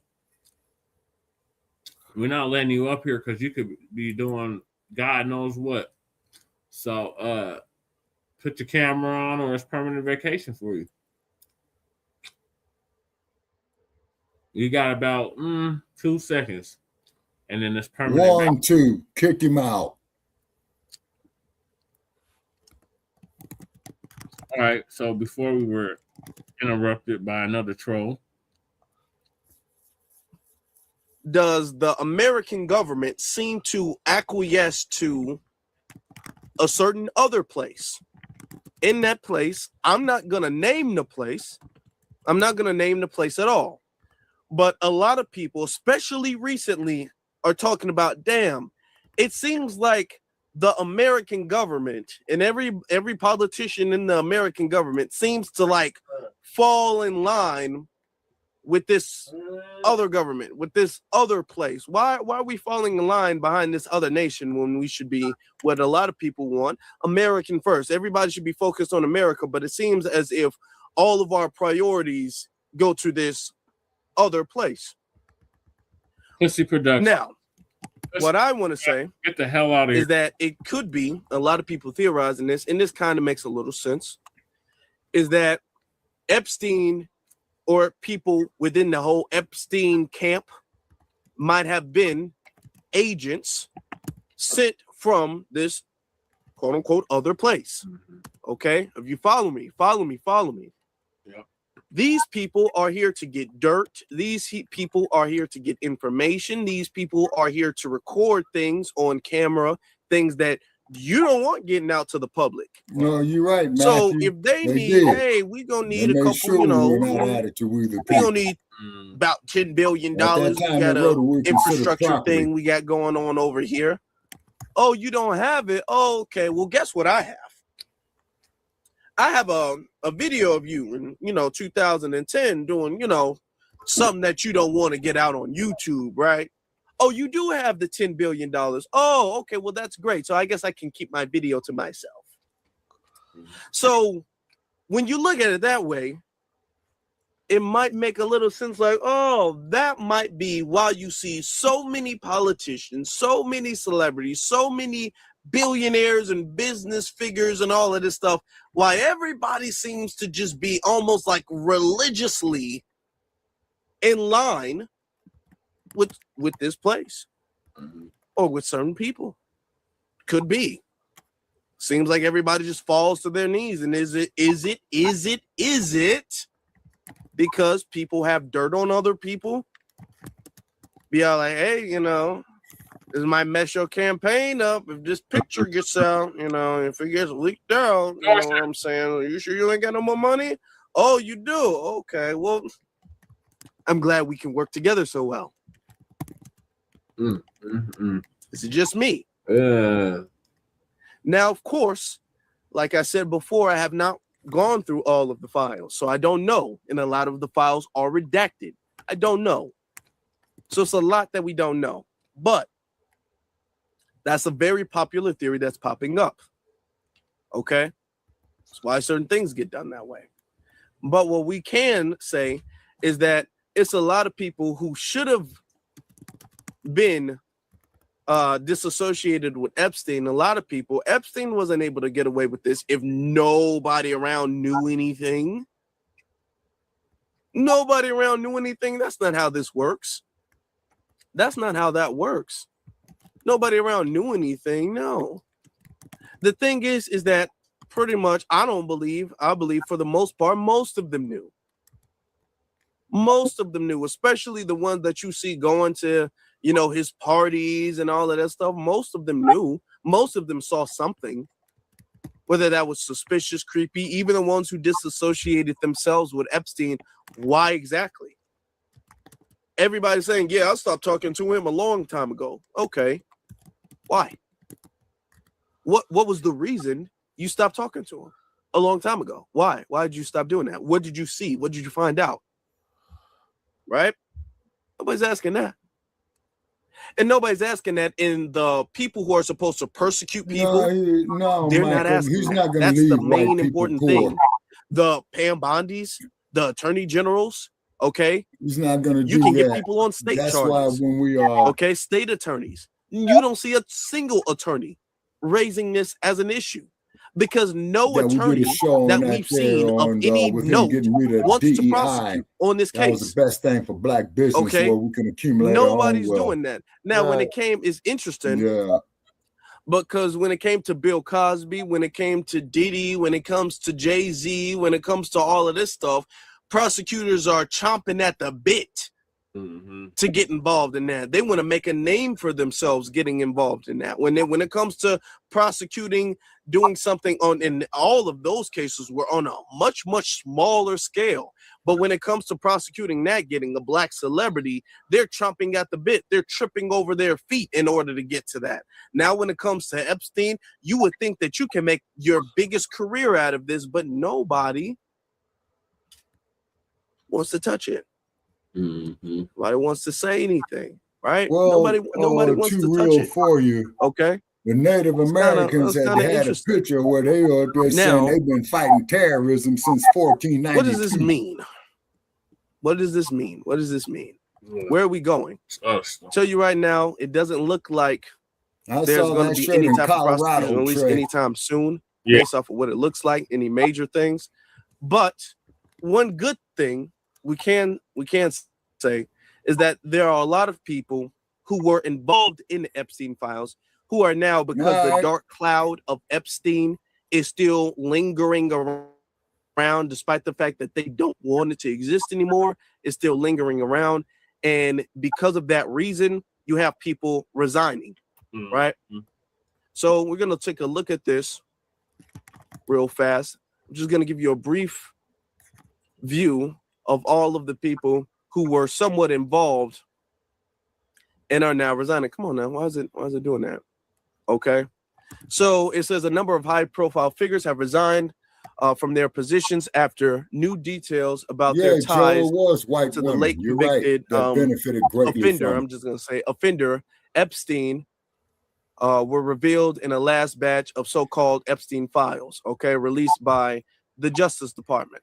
So we're going to say it includes all of this stuff, business, all of this. So we're going to get some of the names, right? World Economic Forum president, Burge Brend, okay, he resigned.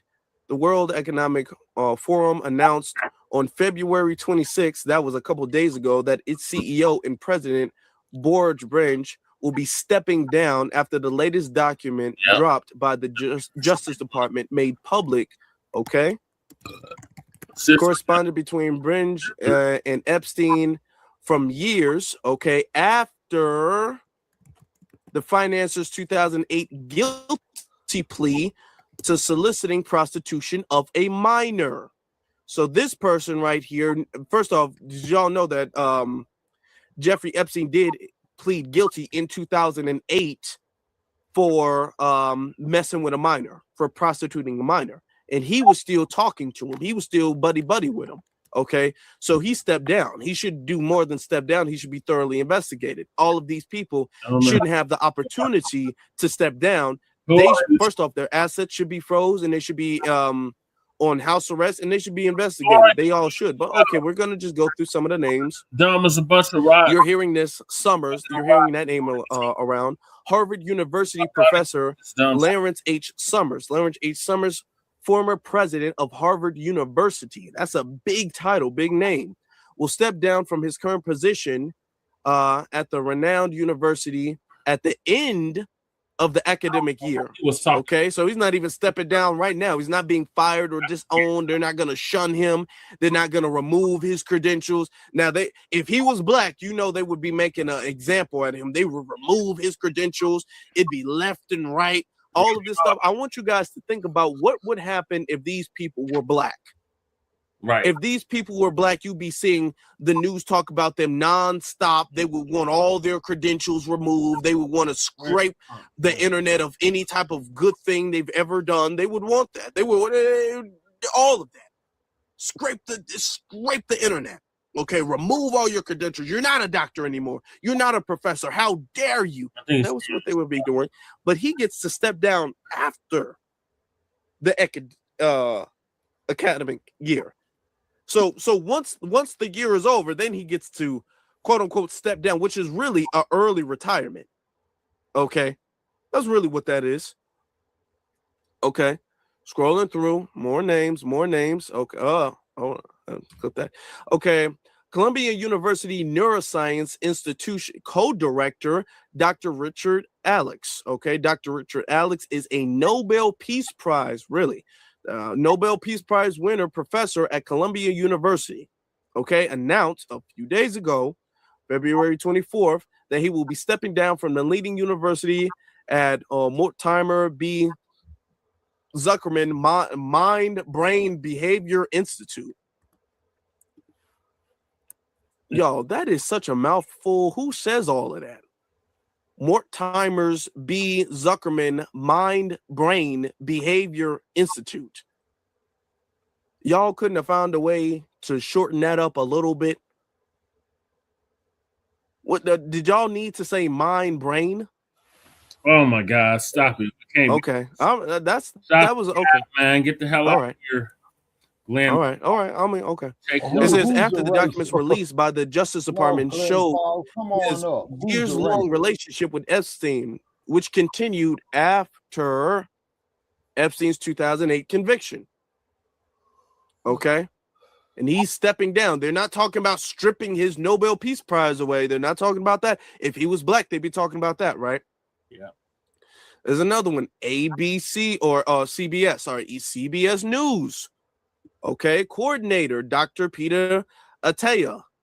Okay, a physician and influencer who has become a prominent voice in the field of longevity medicine. Okay, has stepped down. All of these people get to step down. All of these people get to step down because they've been on caught. All right. Now, why are they not making? Why are they? I mean, it's a lot of names, y'all. Why are they not making no big fuss about this? Okay. Billionaire here, Thomas Pritzker, okay, and he runs the Hyatt hotels. You know who else is a part of that? J.B. Pritzker. He also is a part of that family. Okay, yeah, he's the that one owns governor of Illinois. But okay, yeah, okay. Their heir, Thomas Pritzker. What did J.B. Pritzker knew about his family member? Okay, in 2016, February 16, resigned from his position. I hate these ads. Resigned from his position, okay, as chairman. All of these people, and I'm just saying, I mean, we can go down the list, but all of these people, you know for a fact, that's what's up. If they were black, they would be talking about prosecution, all of this stuff, but this is complexion for the protection. Yep. Okay. Exactly what it is. They don't really want to get all of these people. No, okay, they don't. They don't want to get all of these people because if you were still talking to him in 2008 after the conviction, then you knew what he was doing. Exactly. Okay. If you knew what he was doing, it didn't bother you. All right. So they want to step down because they don't want to be in the limelight. Because when they're in the limelight, they're going to be questioned like, okay, who else knew? Who else had contact? They don't want to be slipped up and they want to get the spotlight off of them. That doesn't mean that they're getting their assets froze. Nobody's saying that they should be ostracized from society. Their money should be seized. They should never be able to fly overseas or anything like that. Nobody's making no big fuss about them. Okay. Why is no prosecutor trying to prosecute these people? Why? And this isn't a Democrat or Republican issue. You would think that this is the most, this right here is the most bipartisan issue. You would think, but it's not. Nobody's after these people. They're not even after their credentials. They're not even after that. None of the banks are talking about where his money went, all of this stuff. So what's going on with it? They have no intention of doing anything. They honestly don't. And I hate to say that, but they don't. Now, what we can do is we can continue keeping the pressure on them. Right, Michael. Okay? We can continue keeping the pressure on them because right. evil Like lurks saying in the good dark cop and and it bad shines cop in the that dark. Epstein And file. when people shine a light on it, it makes it more difficult. What we can do is, even if we can't get them, which because they're going to be super protected, the files are redacted, all of this, a lot of it's out of context deliberately, all of that. Nobody wants to prosecute and investigate all of that, right? What we can do is we can raise the awareness of this situation so much so to the degree that it makes it more difficult going forward for the next Epstein to get away with this. If we highlight this issue and we don't let this issue go to bed like everybody wants it to, if we allow this issue to stay on the forefront like it should, then it will make it less difficult for the elites and celebrities and all of that stuff to get away. I'm not going to say that we're going to be able to stop them. I'm not going to say that they're not going to get away with anything else. But Real Brothers Double G. This is something that we can do. There are people who are stepping down. What we need to do is we need to keep the pressure on them. Okay? We need to find all of the names of the people who are stepping down and say they don't need to just step down. They need to be investigated and prosecuted. They need to be prosecuted. Yeah. There's evidence in and of itself that they had communications. They at the very least need to be investigated thoroughly. And it needs to be public. Unlike the Bill Clinton behind closed doors thing. We can press that issue. Will it happen? And that's an unlikely scenario that it will happen. But the fact that we can show that we're just not letting the government, and this is the biggest thing that we can take from this, that we're not letting the government run us around in a circle.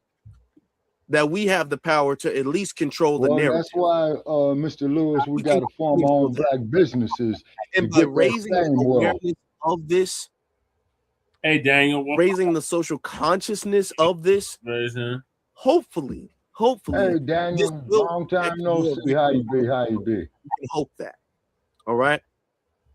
And this also exposes the sick, degenerate, depraved, animalistic mind of these people. Yep. All right. That's Afro. Notice, just notice, you don't see a whole bunch of FBAs on Epstein's Island and all that stuff. You don't see those names. You don't. Whose names do you see? Why they want to call us the criminals? Whose names do you see? Yeah. White supremacy, though. White people. Uncivilized. Whose names do you see? Caucasian. Whose names do you see covering it? Whose names do you see involved? Still emailing them, still sending them money, still doing all of that. Right. They're doing damage control. This should really motivate and highlight us to really make sure that we change everything. We need a sanitation of all of this stuff, all of this corruption, everybody involved. Everybody. We need that. Just for the peace of mind to know that we don't have people signing legislation who would do such a thing. But we've always known that. This is just confirmation of that. Right. All we got to do, well, not all we got to do, really, but what we have to do is we have to be very much more careful and conscious of this. Yeah, and I think that looking at all of this, it exposes a lot, and more will be exposed. That's it. Okay. A lot of people have different theories. A lot of people have conspiracy theories, and a lot of people are adding things in that actually has not been in the files yet. All right. But we do know for a fact that there are sick people out there, and we do have to protect each other. Yeah. All right. We do have to do that. We have to do that. So unfortunately, it's not like this ends on a very good note. But I do think that we can take all of I know this we and busy we out can say, here you know what, tonight. moving I think this forward, has been we're one going to of our make the most corrections busiest necessary. shows, Brother Che. Okay. Moving forward, we're not going to turn a blind eye Can to you download it rumors to a and terabyte? pictures and allegations and stuff like that. We're going to do a little bit more of a deep dive into information, knowing that the government and all of that. Majority of the views was coming from my personal page. Oh, really? Yeah. Won't do it. Okay. I think moving forward, now we're going to be more motivated into doing our own private investigation, into doing our own research and deep diving and all of this, which is the only reason why the Epstein files are even being brought up in the first place. Okay. I think moving forward, that's what we need to be doing. Family, I appreciate you all for being here. I really do. If y'all can do me a favor. Appreciate you, Afro. Make sure y'all like and subscribe to Frontline Black News as well.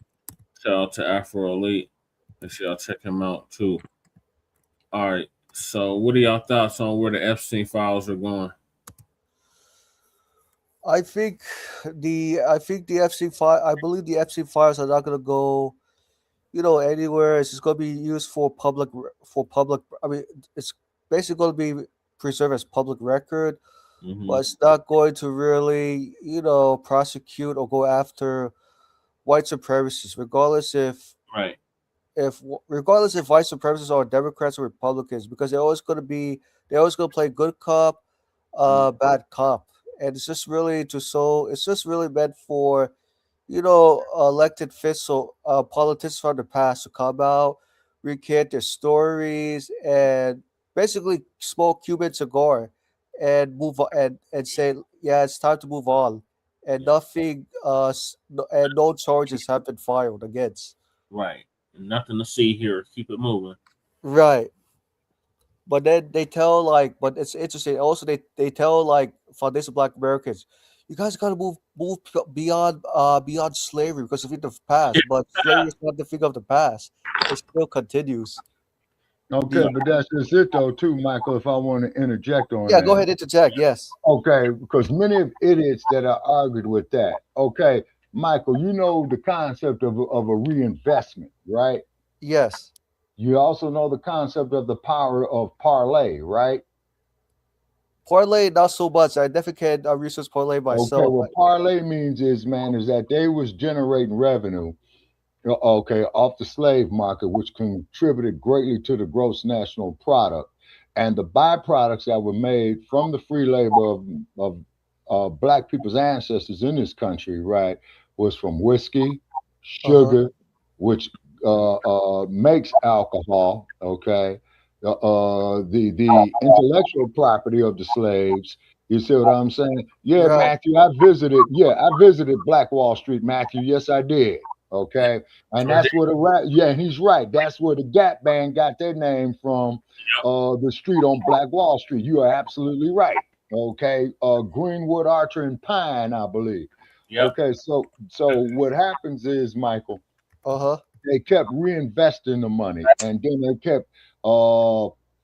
kept spreading the investments out. You say that kept drawing revenue. Okay, we lost somebody. Yeah, I think we lost Joe Black by accident. Okay, all right. Okay, so therefore, they keep reinvesting. Now, keep in mind is that one of the main things that was harvested on the plantations, Michael, was sugar. What is the main ingredient for alcoholic beverages? Sugar cane, right? So that means we should be owning I.W. Harper, Old Granddad, Johnny Walker, Jack Daniels, and other drinks as well too. Now, cotton that went off into the manufacturing, mainly clothes, right? So we should be owning all the major clothing manufacturing companies. You see what I'm saying? Okay. Then, not to mention the fact of the brutalization on the plantation system, as Brother Che and I, we have done when we had Shabaka's Black Experience up on Blog Talk, was the buck breaking. Okay. Then the what would they call there? The sex farms. You see, in other words, slaves was breeded like how they do race horses. You see, so this is why, okay, that when these trolls come up here and we hit them with this knowledge of why they say the hateful shit that they do is because the truth hurts. They can't countermand it or counterpunch it, okay, is because this is why they come with the insults. Now, Right.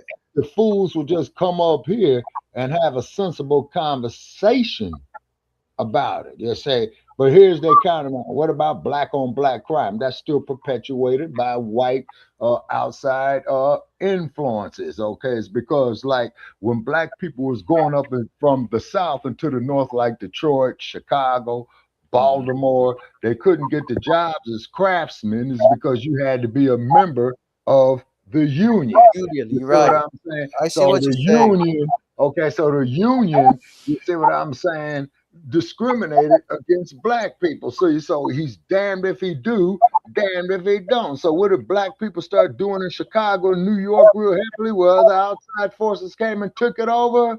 Policy. Right. Policies. Which is known today as The state numbers. lotteries, the numbers game. Right. You see what I mean? So definitely understand. Yes, because Okay. even right. Joe to said this he day- got Go ahead. booted. He needs a link again, brother Che. So therefore, man, that there goes to show to the contribution of the gross national product of the United States. You see, so this is why reparations are owed. You see what I'm saying? Reparations is not a handout. It is a debt owed to American freedmen. repair. Right. That's it. And I will get up here and I will argue with any of these damn white supremacists, these damn Yasa bosses, the Uncle Tim Scotts, or any other brain dead motherfucker that want to come up here and try to go some wits with me on that shit. Come out wherever you is. Right. Especially like and I want to make that perfectly clear, by the way. Right. 100. You are 100% correct. All right. I dropped the link again, Black Joe, so you should be able to get back there. Goddess Navi. Okay, Goddess Navi is saying, what is she saying? Shabaka, she's got stars. She agrees. Fire. Okay. Yeah. Oh, okay. Now I see it. Yeah. Okay, Goddess Navi, that is it. It's the law of mathematics. Mathematics is the language of science. When our ancestors built the Great Pyramid, to quote Dr. Ashwa Kwesi, and Dr. Kwesi, if you hear us, man, I've been trying to get in touch with you to explain it. It sits dead center of the Earth's landmass, and if you multiply the height by the base of it, it will give you the exact distance between the Earth and the sun. Okay, there's Black Joe. Let me bring you back in, Black Joe. Okay, he's back now. Yeah. Okay, now that's what Dr. Ashwa Kwesi says, and I'm going to email him again because I know he's busy. Yeah. You know? Black Joe, welcome back, huh? For sure. I forgot what I was going to say, man. They booted me up out that joint. Okay, well, what I do, Black Joe, just as a suggestion, I write down, man, notes, man, that is coming up because I really want to get on this fool James Carville once Omar out of the political party. Now, what did James Carville say? Okay, many years ago that made him rich. Winning is everything, stupid. Those are his words, not mine. Right. Yeah, we got like 2 more topics before we get to him. But first, we got to get on the delineation movement. So the delineation movement, we got these damn tellers and OTBs crashing out. They don't know what to do. Why delineation is only bad when FBAs do it. So Tariq gonna give us an update on that. And I think Breeze Omega is on this in this video too. Oh, really? Breeze. Yeah, well, Tariq, you know, he has me blocked. He don't want to talk to me. I don't have you blocked, Shabaka. You over exaggerating. You're not blocked. He's just, I don't know how to explain it. Your timing be off when you be trying to get on the period. Yeah. Also a map of line Leo constellation. Yep, sure is real. Okay, now that's another thing. You're right. Yep, starvation. No, real brother Triple G. No, you're right. It has a lot to do with the astronomy as well too. Yeah, God, it's Snobby James Skeletor. Carville. He's the one who says that winning is everything, stupid.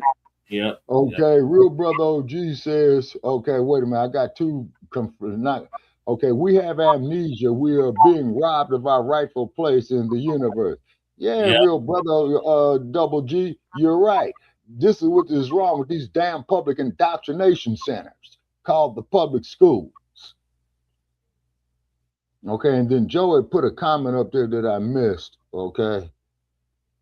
They say, what did Joe say? I see God, it's Snobby. Delineation. Okay, Jesse, my honey's on here speaking. Who's your honey, Goddess? I had said it's like parenting. You go so long without discipline that when you finally put your foot down, it's an attack. Delineation. Oh yeah. Okay. All righty.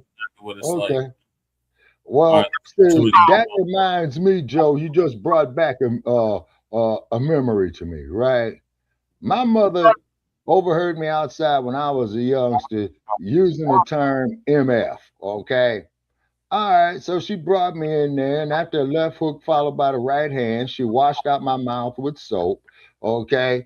And then she went there and told me what it was about. You say, so basically, it was the precursor to the, what is that there? The sex farms, Brother Che, that we was talking about. That was SpongeBob. Yeah.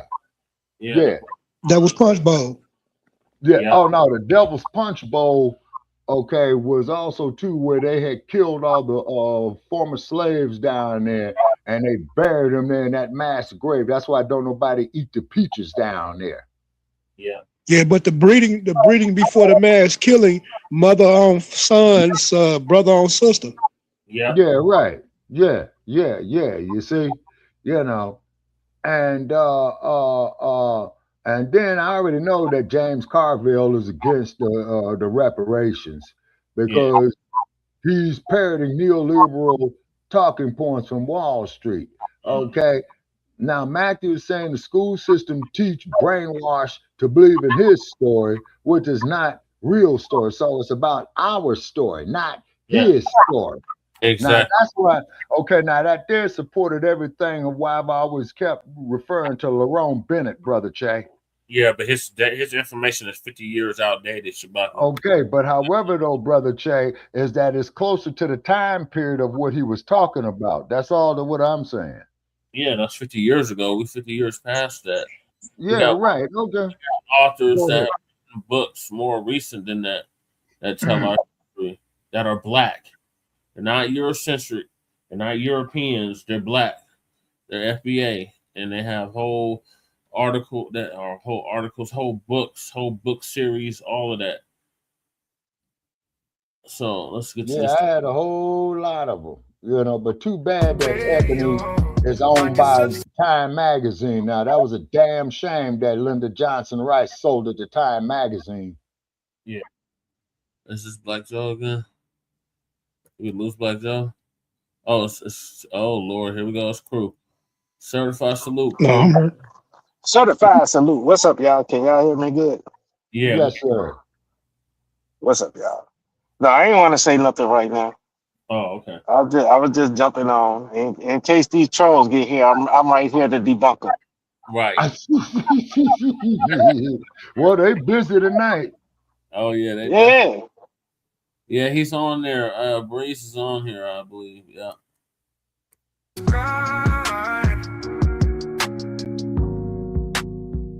Now you know we're slowly inching up. Right? We need everybody to get involved. We cannot, ladies and gentlemen. He wasn't no goddamn pimp, Shabaka. Stop believing what them Democratic shills and them pan goofies is telling you. They don't even know what the hell they talking about. If it wasn't for hitting colors, these motherfuckers wouldn't even know what the heck anything about. Well, nobody would know. Nobody would even know Omar if it wasn't for hitting colors. Right. Okay. Have you all checked out his Black History Museum over there off of Arlington and 3rd Avenue? I want to when I go to LA, but no, I haven't yet. Okay. I just don't want to go to California at all. Okay, well, see, California's a state, Los Angeles is a city, but I don't blame you. Fuck the whole state of California. That's why I'm in Nevada. Yeah. Yeah, and Nevada got just as bad gun laws as California too. No, well, Nevada, man, this is Mississippi of the Wild Wild West. Man, Nevada got some stupid, crazy gun laws. Man. Oh yeah, hell yeah, they do, and they will Yeah, shoot almost, your ass. they trying to get like Colorado. Colorado trying to get like Illinois. Yeah. Or California. Yeah. No, but I refuse to pay $500 for auto registration in the goddamn state of California, where I pay less than $100 for my auto registration here. Yeah. That's crazy. Yeah, it is. Goddess Nabi says she don't blame you, crew. Okay, we got Well, at the office and 6 done without and they tried to jump on the Wi-Fi. ladies and gentlemen. We need you to be involved. We cannot Man, get it done. Umar need his ass beat. Please go to Yeah, Hidden you're Color right, God. California is the 6.com. land of That's Hidden Colors, bullshit. the number 6, hiddencolor6.com. Contribute to the making of Hidden Color 6 so we can get this thing popping. Hopefully we get it done by the summer so we can have some nationwide rollouts. Cali is my home state, man. This is all from land, East Oakland, Black history. okay? All right, I'm very right. familiar with East Oakland. FBA all day. We up in here deep. You know, people in here on TikTok making their daily spaces about us. Where people stay. When I randomly get on TikTok, I was just scrolling earlier today. Dude, all people do is sit on TikTok making spaces about our damn lineage. Boy, our lineage has people triggered, man. Yeah. And they try to act like we're sitting around discussing them, but not really. News, Yeah, these people are obsessed. We're not. All of these spaces are FBA, just all on social media, just nonstop FBA spaces. Oh, Vermont's in the house. Okay, Sal. And then they try to hop in here. Why do you talk about us all day? That's a projection. We're not. No, brother, no. Oh, okay. Ray G says mom has 3 advanced degrees. She was raised on STEM. Okay. Why are people tripping on us delineating? Let's be very clear. We're just delineating. Delineating is not a bad thing. We're just recognizing our own unique ethnic group, ladies and gentlemen. That's all. I'm very familiar with East Oakland. All of these other groups that's whining about us, I want to really unpack this thing. I want to really unpack 73rd and Bancroft. Because these people be whining and lying. I mean, they just got 24-hour smoke for us, and we're not doing anything to these people. I want y'all to understand something. Yeah, you're right. These people who are whining about us online, in their homelands, they're getting beat up, smacked up by every damn body. Dude, you go to these people's homelands, they're getting decimated by everybody else but us. Yeah, Michael, when he was the governor of Arkansas, you're the right. Haitians, like we had a Haitian dude called the other day, the Dominicans are whooping on them in this homeland. You go to these African countries, it's the Asians and the Arabs and the Lebanese, and these people are running them in the ground. No smoke. But all the smoke is on us by simply us saying, hey, we're focusing on our lineage. What is this shit? What is this divisive shit, nigga? Divisive? All this divisive talk? Hey, I swear the burden of unity dwellers like that has always been placed on us, and this is the proof. He does. You just never catch the clips when he be doing that. But he go in on everybody. He don't discriminate. He goes in on everybody. Anybody come up here with that bullshit, he tears them down.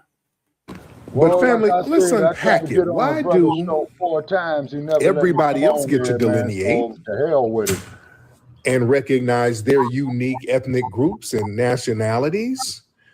And their delineation is not only encouraged, it's praised. Grew up in the You Black praise the Panther movement. encouragement My of all mother of used to work the at the Oakland delineation of PD. all these other Okay. people to We used to see recognize the Panthers protest their with shotguns in front of uniqueness. the police departments. But we're the Yeah, only people who get Bobby Hutton was up there with criticized. that. You right. Down Now, there off why of is that? Broadway and about Because 3rd see, every Street, if group is I'm not allowed mistaken. boundaries. Correct We're me if I'm supposed to be wrong, Mac. denied boundaries because, Right. let me be very And I real. did check out pass by Foundational the Black Black Americans, we were Museum over never there. meant to Yeah, be that's seen as a some nice people. architecture there. Yeah. Do y'all follow me? Can we get deep for a minute? See, other groups are recognized as ethnicities with lineages. We have historically been positioned as an extractive labor caste where culture, moral currency, it's supposed to be given to other people. Yeah, yeah, crew. We're not supposed Exactly. to have a sovereign My daddy identity. was a World War II vet. So now that we've delineated and recognized we do have a very unique identity and lineage outside of other groups. So now that's disrupting a whole little old school arrangement that people have been benefiting off of for a long time. Y'all got to start pausing it when y'all talking, because it don't come off good on the other end. You know, Afro always is like, man, y'all better stop talking over each other because nobody can't hear anything anybody's saying. Yeah. You get me? So it's the same thing like with the videos. Like you got to be on it, Che, if you playing the video. So if somebody's talking, you got to stop the video or turn the video down or something, or tell the person stop talking. Yeah. Well, You get me? Or see, you know, commenting. no, it's not just Sabaka. It's the whole thing. You know what I'm saying? Like that's how we do over here. Yeah. But that's just my opinion. You can run it how you want to. I'm saying that's just my opinion from just sitting here watching. Like I'll be watching you on my computer. Yeah. I'll be watching you on my TV. And you know I got sounds in here. You know what I'm saying? Yeah. I got sounds so I can hear anything.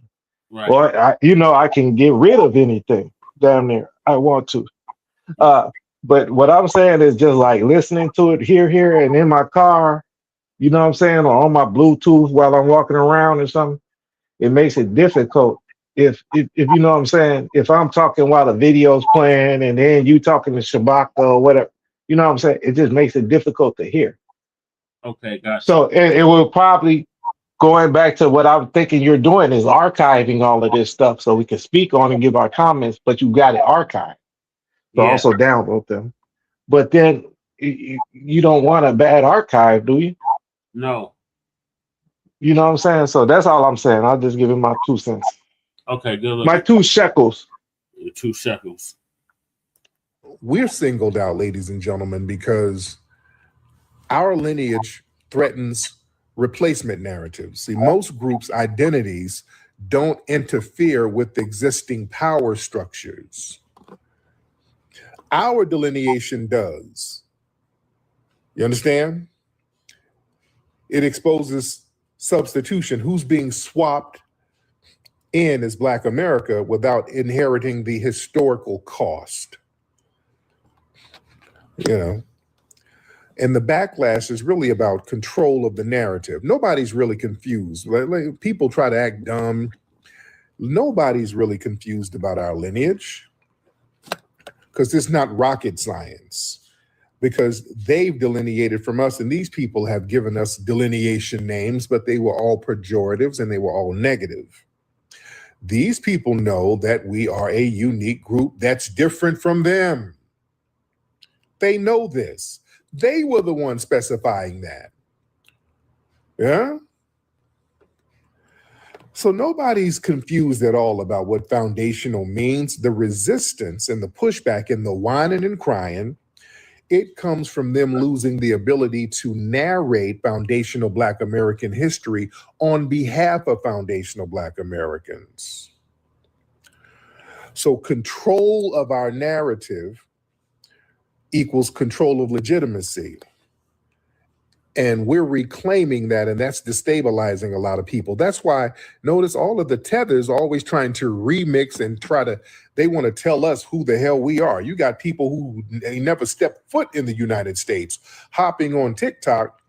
No, let me tell you who you niggas are. You are not these, you are not American. how are you going to tell us who the hell we are? You never been here. People who don't never step foot over here trying to dictate our narrative to tell us who the hell we are. That's that colonizer mindset. You know, they try to redefine, it's a group and all that. See, they want to preserve access to FBA achievements while dodging responsibility for specific harms done to us. Yeah. And the reason why we get a lot of criticism for us delineating, because our contributions, ladies and gentlemen, to the world and to this nation, it's central. It's not peripheral. A lot of these other groups, they try to act like they're important. You're not really needed, to be honest. Can we be real? That's why they always trying to take credit for some shit we did. We created hip hop too, nigga. No, you didn't. No, you didn't. The hip hop game was fine before you got here. You know what I'm saying?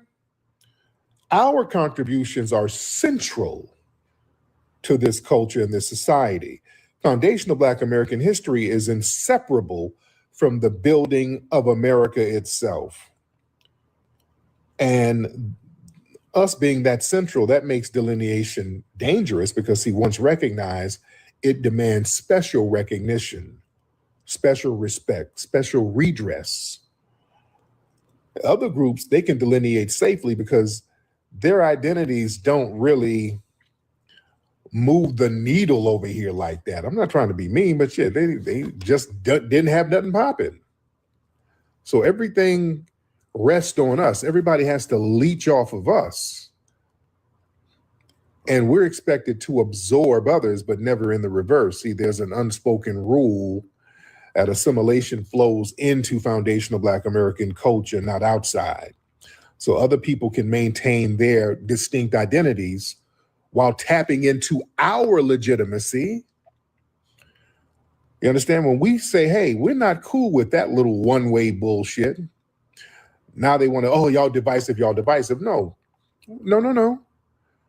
Because when y'all do other people do their stuff, they gatekeep it. That's fine. We don't need to claim none of your stuff. If you got something that's Caribbean or African, we'll pop our collar to it. We got our own culture. We don't have to latch on to your stuff, and y'all won't let us do it anyway. We saw that with Michael B. Jordan and that Jorvay thing. Oh, they made sure, oh, no. That's Trinidadian, Michael B. Jordan. You can't touch that. You see? But they're supposed to dip and scoop up all of the things that we created culturally. Yeah? And the thing is, man, foundational Black Americans, we get targeted with a lot of vitriol and hate for delineating because we model self-definition without domination. See, our delineation doesn't demand supremacy or conquest. We're not trying to harm nobody. That's the thing. Other groups come in and harm each other. We're not doing that. All we're doing is asserting the truth.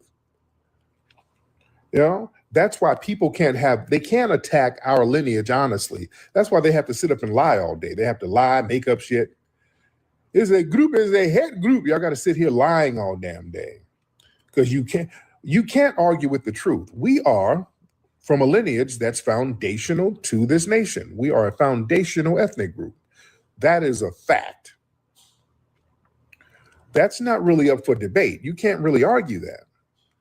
We are a foundational ethnic group that has a long continuity on this land. We were here at the very beginning.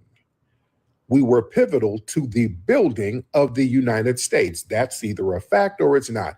Notice they can't argue that. So when you say that, you know what they do? They start playing dumb and getting into straw man arguments.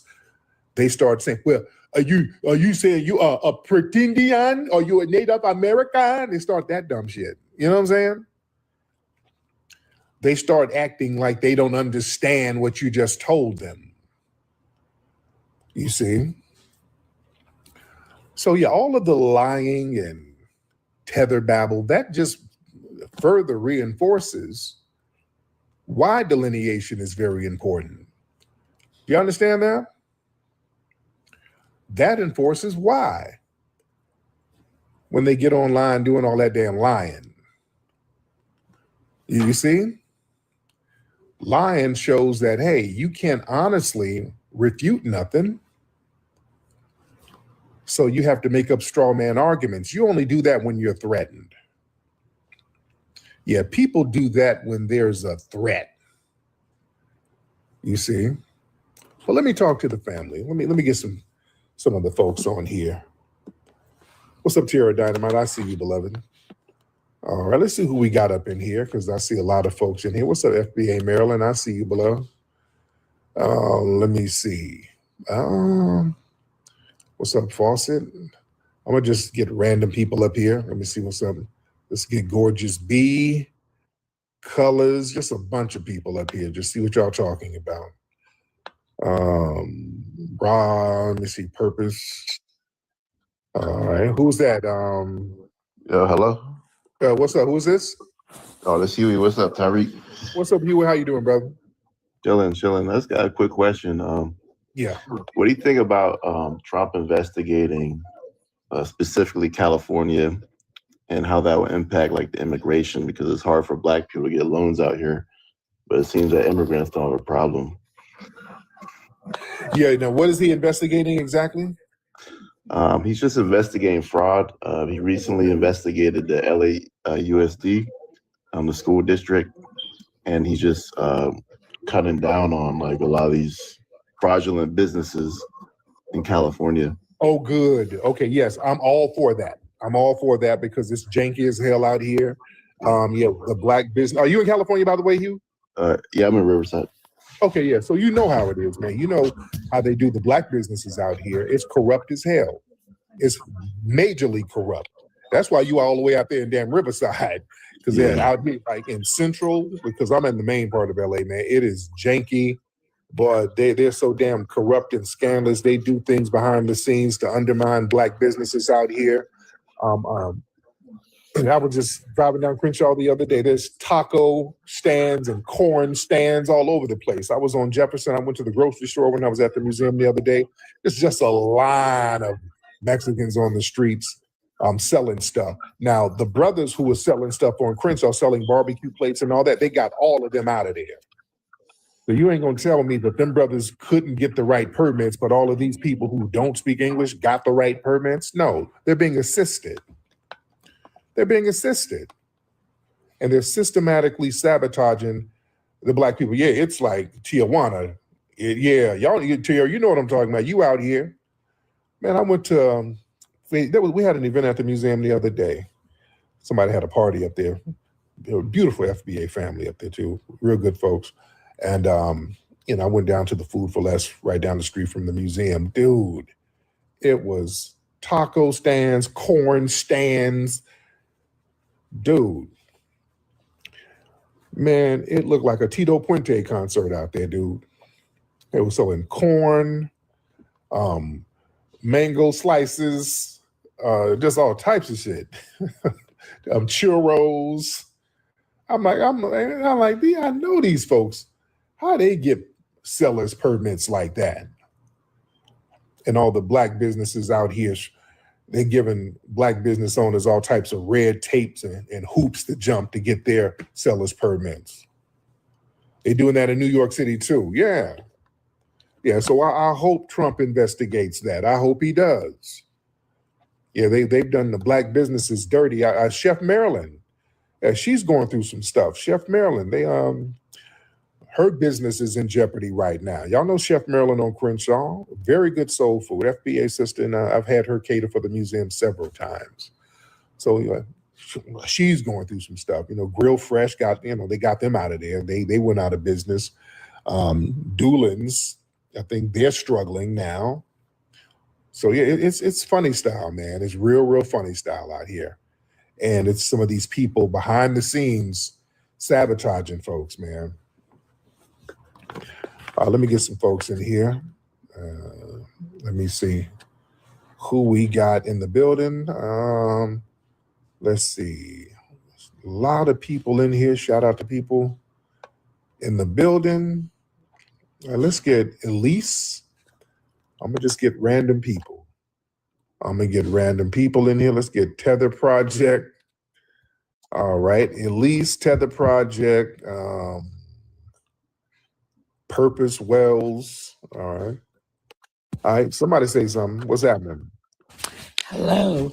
I'm sorry. How are you? I'm good, Elise. How are you, ma'am? I'm well, thank you. So what's on your mind, dear?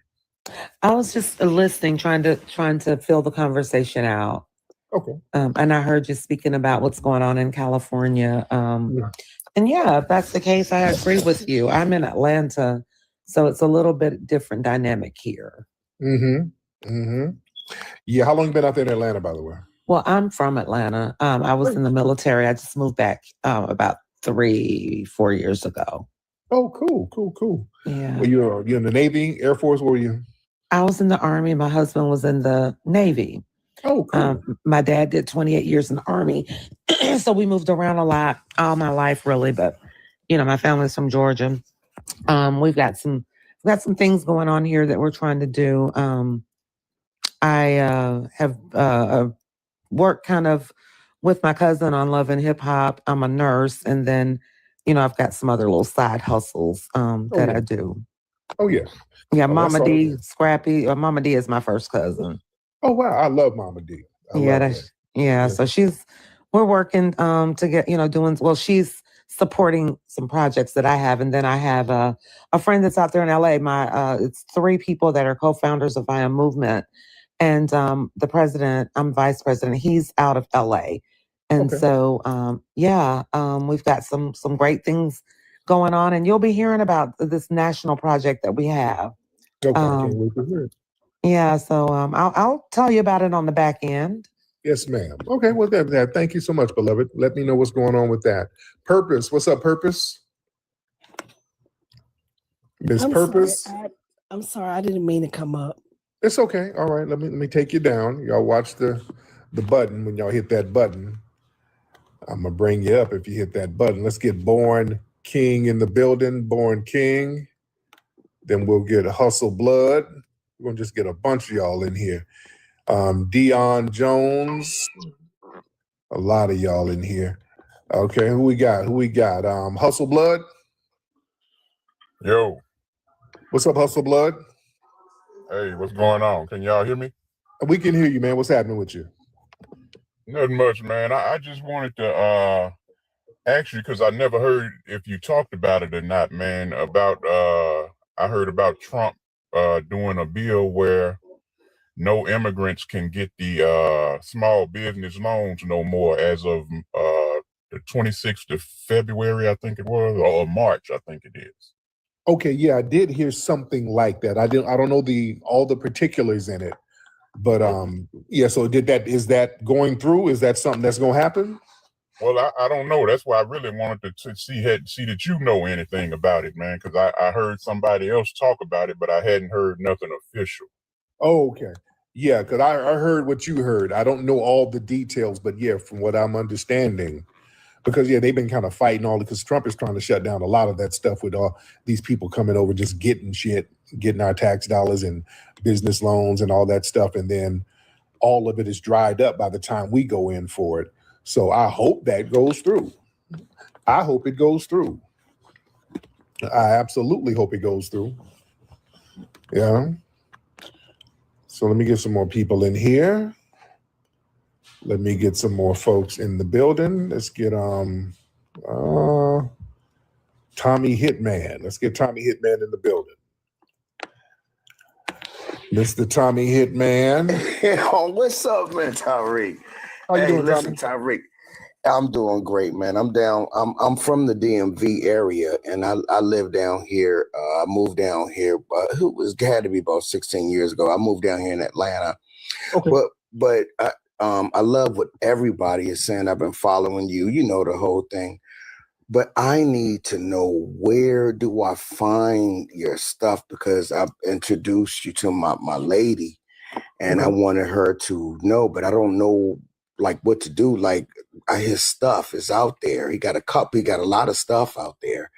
But I'm talking about the you know what I mean, the Hidden Colors. I want the whole series and all that good old stuff. All you gotta what do I need to look, do to go get it?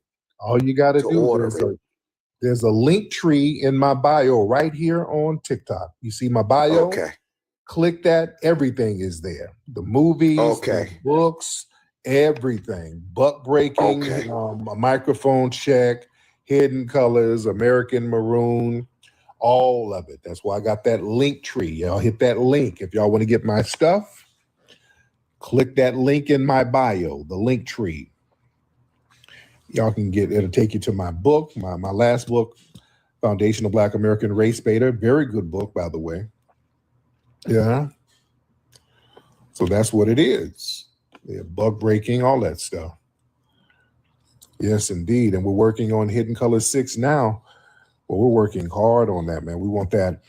We're trying to come out hard body with it, man. We really need the family to get involved with it. We need that energy on it. That's very important. We need the family's energy on that one.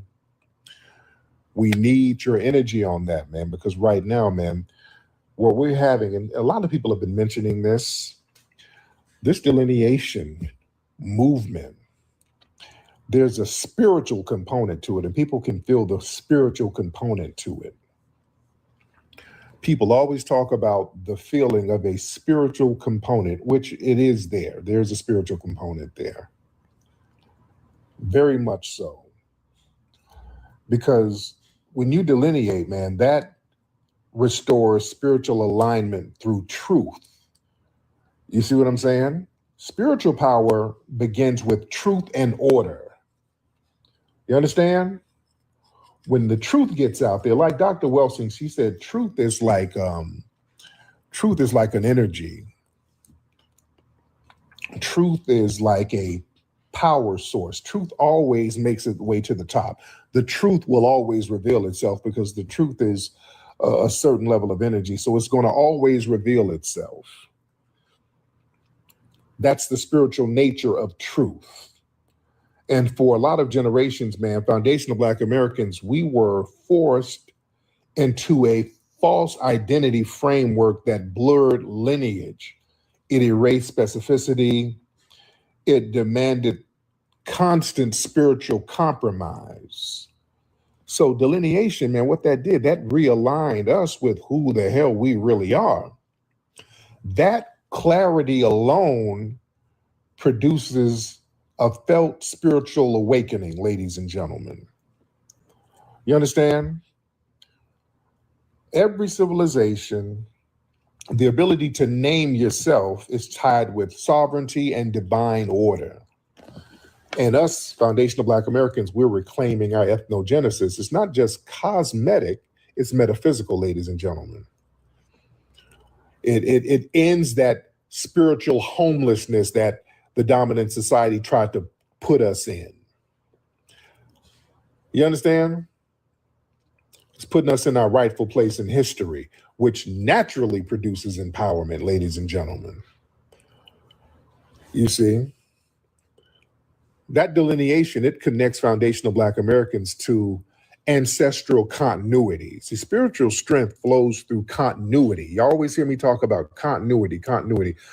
Foundational Black Americans, we are descendants of people who survived, adapted, built, resisted, and transformed America under extreme conditions. See, delineation reconnects modern foundational Black Americans to that unbroken ancestral current. And that brings clarity and inner authority. That's why you feel the ancestors. When you delineate, man, you're clicking back in with the ancestors. It's a powerful reset. Why you think everybody acting a damn fool? Why you think this shit is resonating the way it's resonating and everybody's losing their damn mind? We're on the right side of history.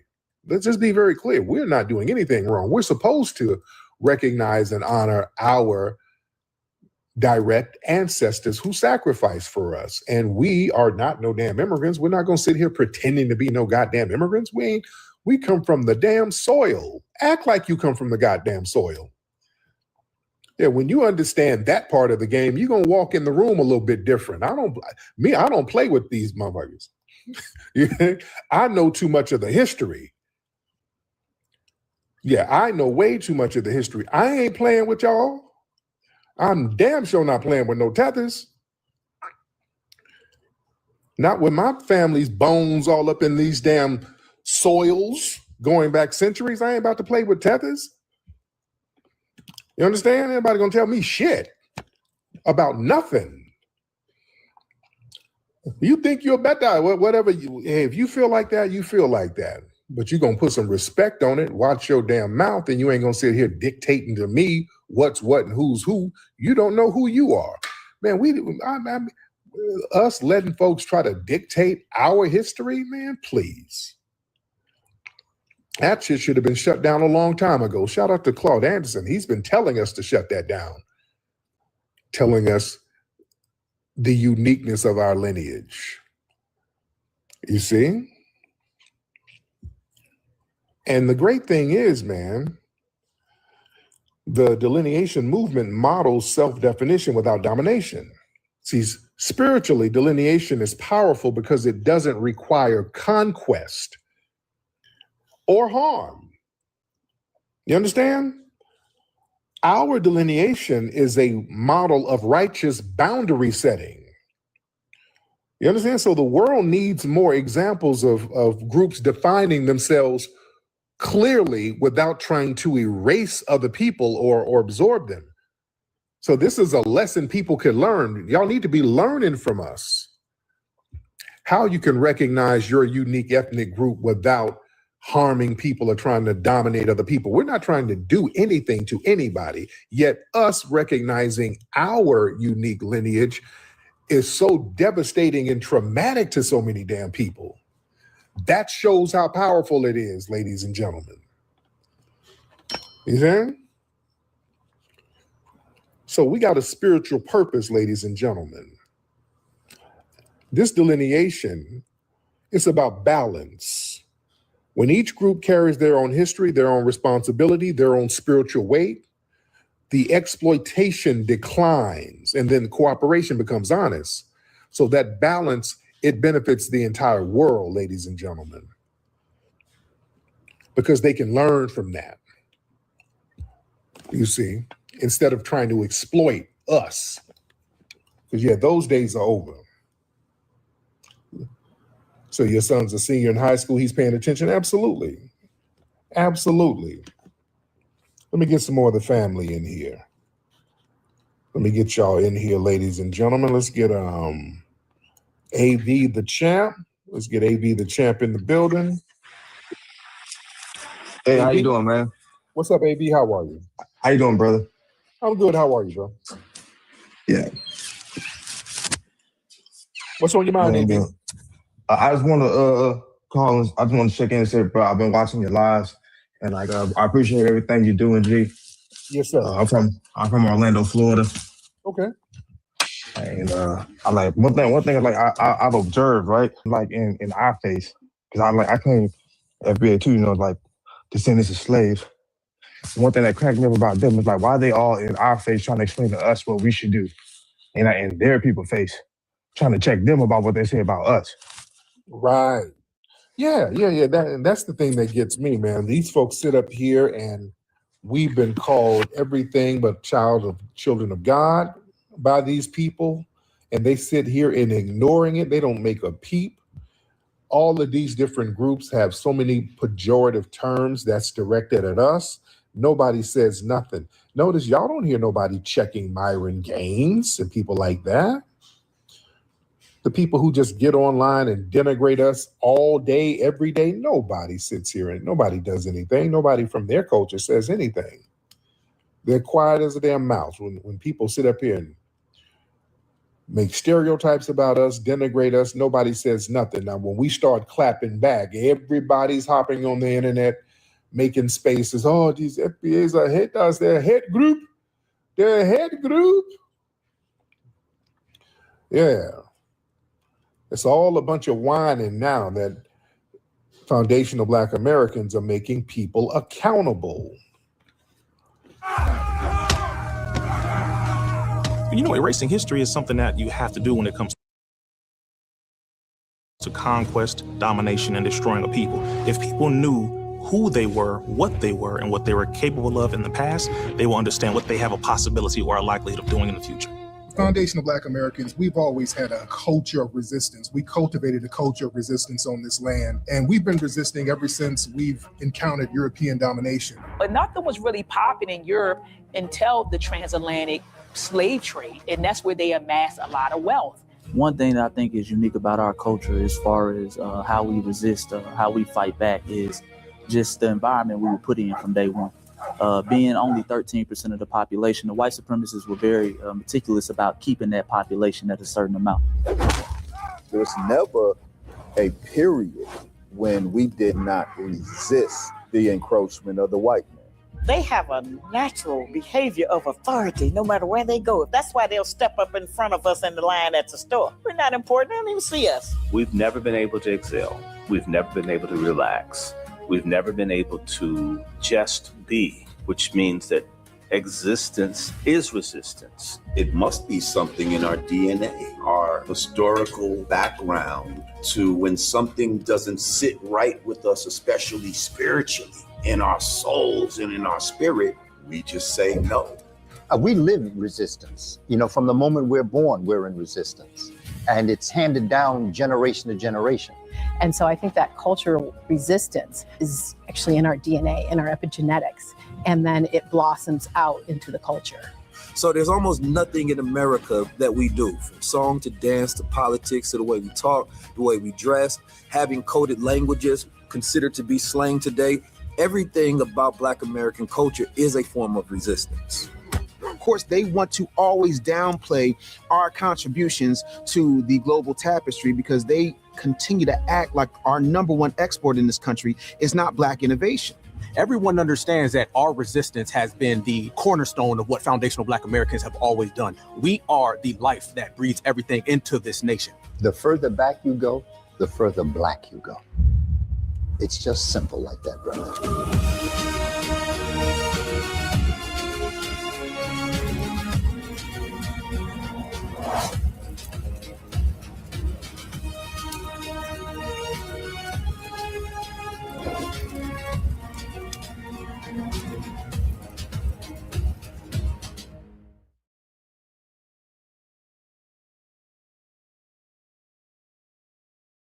All right, it looked like I lost everybody, but yeah, the delineation's in full effect.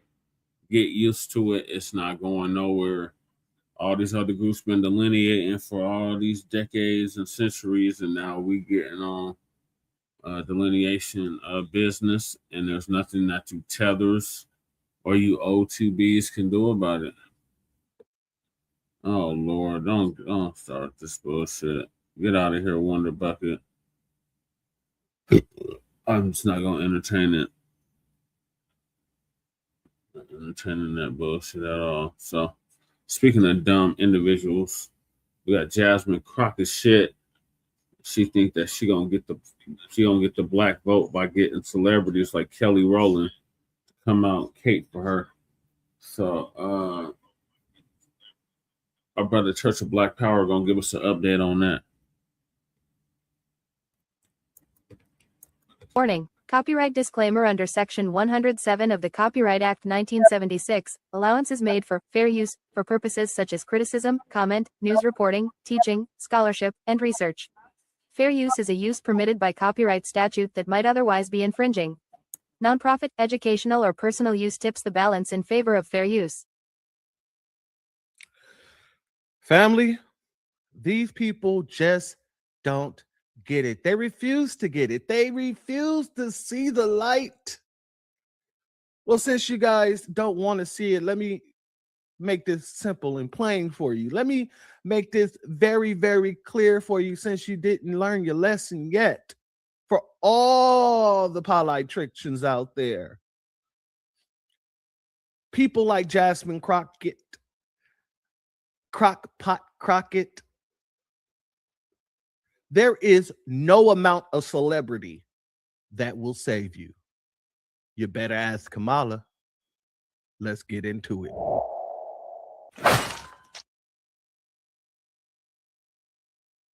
What it do, family and friends? Welcome back to the Church of Black Power. If you're not subscribed, go ahead, hit that subscribe button along with the notification bell so you can be notified whenever videos like this drop. Please make sure you hit that like, share, and hype button so we can beat up the algorithm. Make sure we get this message out to the ears that need to hear. And if you have not done so yet, please click the link in the description, go to change.org and put your signature on the petition for reparations, as well as hitting that other link and joining the Telegram group so we can help circumvent the shadow banning that, PewTube has been doing to the new Black media. With that being said, family, I don't know what's wrong with these people.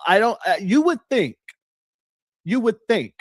after watching Kamala spend billions of dollars on concerts and celebrities that these people would get it in their thick skulls that we're not moved by any of that. Jasmine Crockett is running for Senate. And actually, here in Texas, the early voting has started.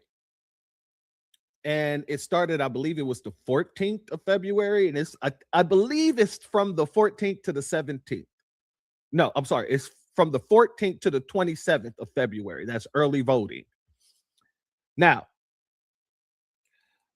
this woman, once again, decides to go and pull out a celebrity, someone who already came out that didn't help Kamala out too much, did she?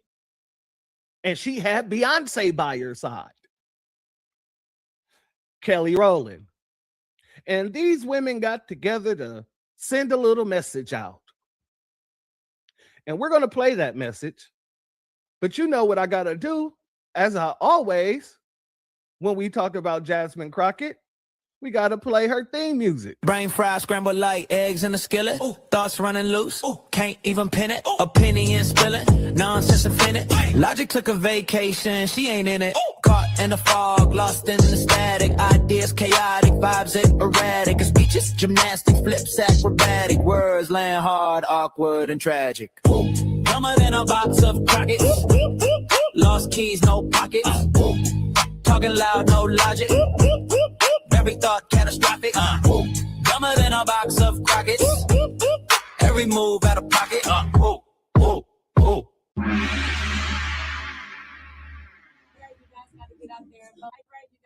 out there and vote. You know what to do. That's right. We are starting voting on February 17th, and you heard it from the Kelly Rowland. Let's get out. If you have a voice, just go use it. Kelly Rowland just said that we have a voice and we just don't use it. Jasmine Crockett is not our voice. Jasmine Crockett has never been our voice. Jasmine Crockett has been the voice for illegals, dictators, other countries, but she has never specifically spoken on foundational Black Americans in a way where it does not tie into somebody else's agenda. Never. And so when she dropped this clip, I want to actually read what she put here. Let's go here. If you know anything about Texas women, you know we don't sit idly quiet. Excuse me. We don't sit quiet. We show up, so go and vote. Early voting ends February 27th. So I was wrong about the first part. It isn't the 14th. It's the 17th. It's the 17th to the 27th. There you have it. Okay. Now, number one, she keeps claiming to be a Texas woman. This woman is from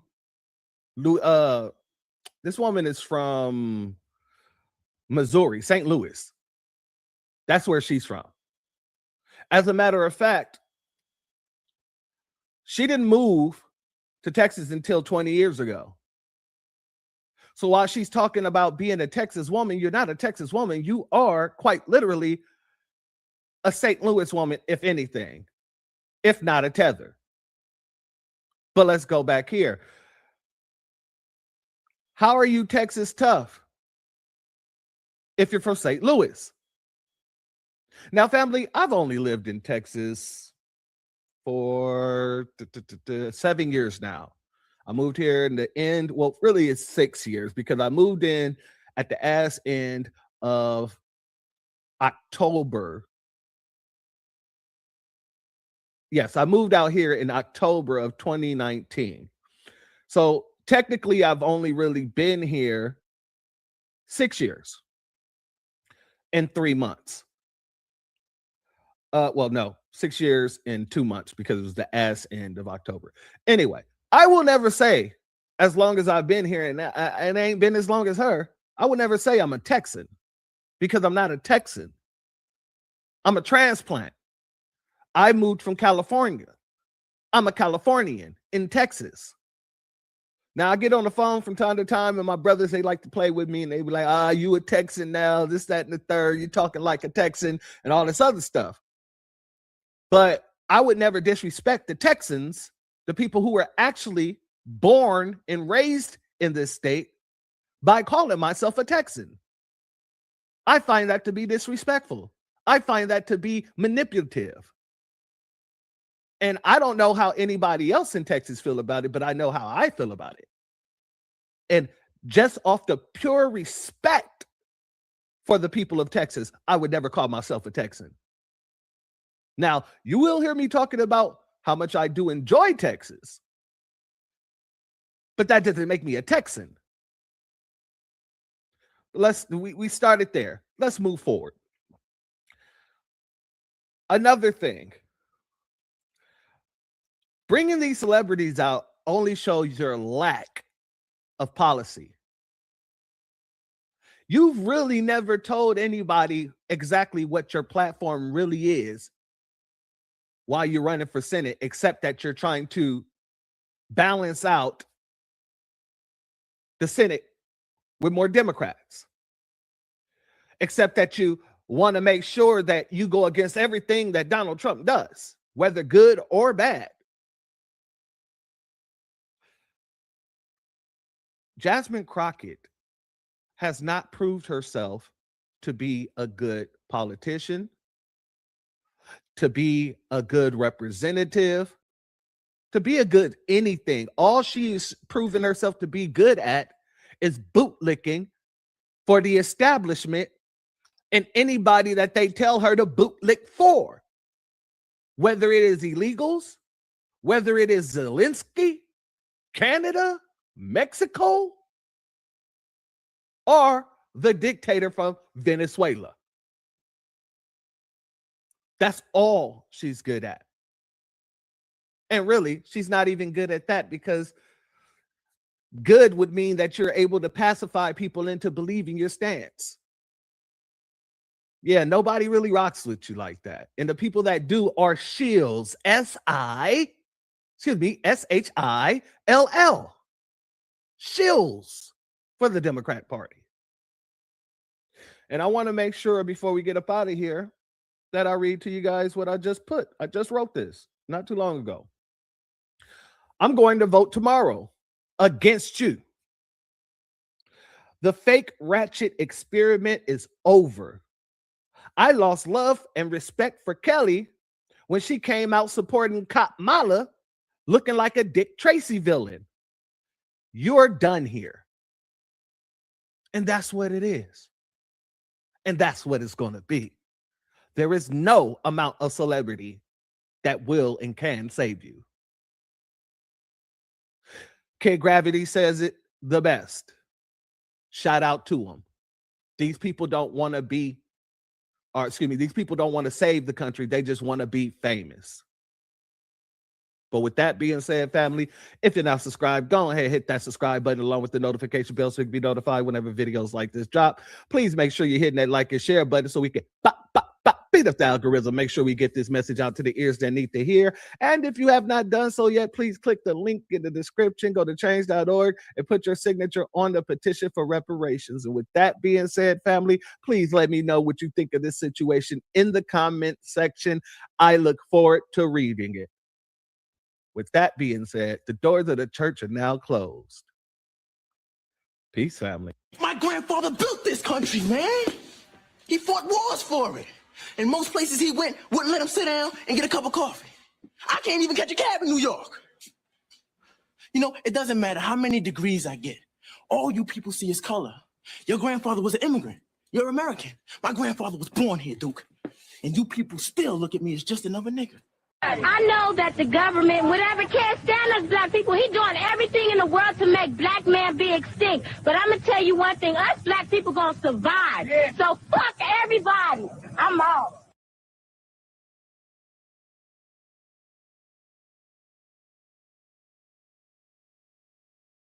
Dominate your industry with strategy that actually scales? At Coleman Public Relations and Consulting Firm, we're not just PR experts, we're licensed sports agents certified in AI and elite business consultants with over 2 decades of experience leading global projects across multiple countries. Visit cprfirm.com, that's colemanprfirm.com, and millionairex.ai. Then download the Millionaire X app, your AI-powered guide to getting out of debt, investing smarter, and building generational wealth. Coleman Public Relations and Consulting Firm. It's a family business. It's different. It's the Unity Reunion Parade, Cookout, Line Dance Party, Backyard, Barbecue, Fish Fry, Vegan Soul, Black Business, Food Truck, Networking, Outdoor, Concert, Music Festival, Celebration of the Year. It is an amazing experience. You have people from all over the country. This is my second year attending, and they over-delivered. So if you haven't come before, you need to come. And you know what? I'm just out here vibing. Get tickets now at OhioBlackExpo.com. Finding the right real estate professional can be challenging. I'm broker Melissa Wilson. I'm knowledgeable in all aspects of the real estate process. So whether you're looking to buy new or an existing home or have a commercial need, I'm here to help. We're here in Rio de Janeiro, and I guarantee you this will be an unforgettable experience as you get to taste the food, the culture, have experiences with the historical aspect of Brazil. That's right, one of the major parts of the African diaspora. And guess what? We want you to join us here in Brazil. The views are amazing, the food is spectacular, and the experience is unforgettable. And the only thing that's missing is you. Join us.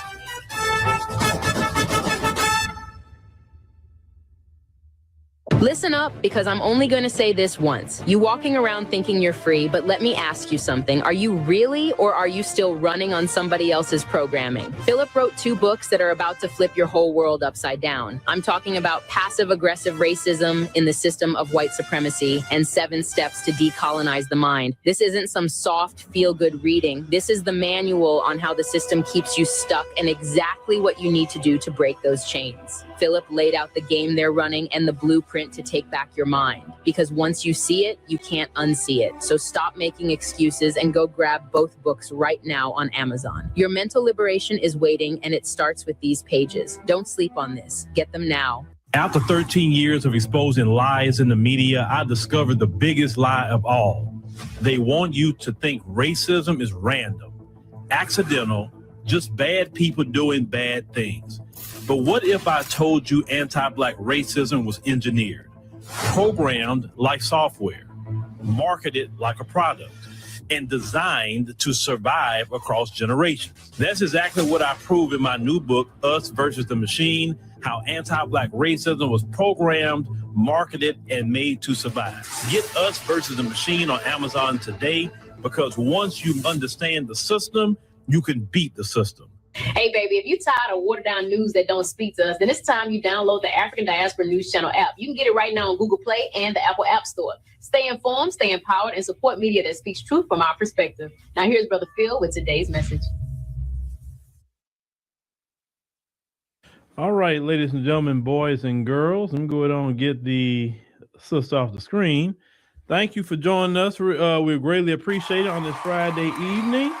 And we are happy you are here with us. We are happy to see you on Facebook and the app, definitely the app, and here on YouTube and other places. Let me just copy something real quick. So tonight we're going to talk about Jasmine Croccett, ladies and gentlemen. There was a video that went viral about a boater here in Texas.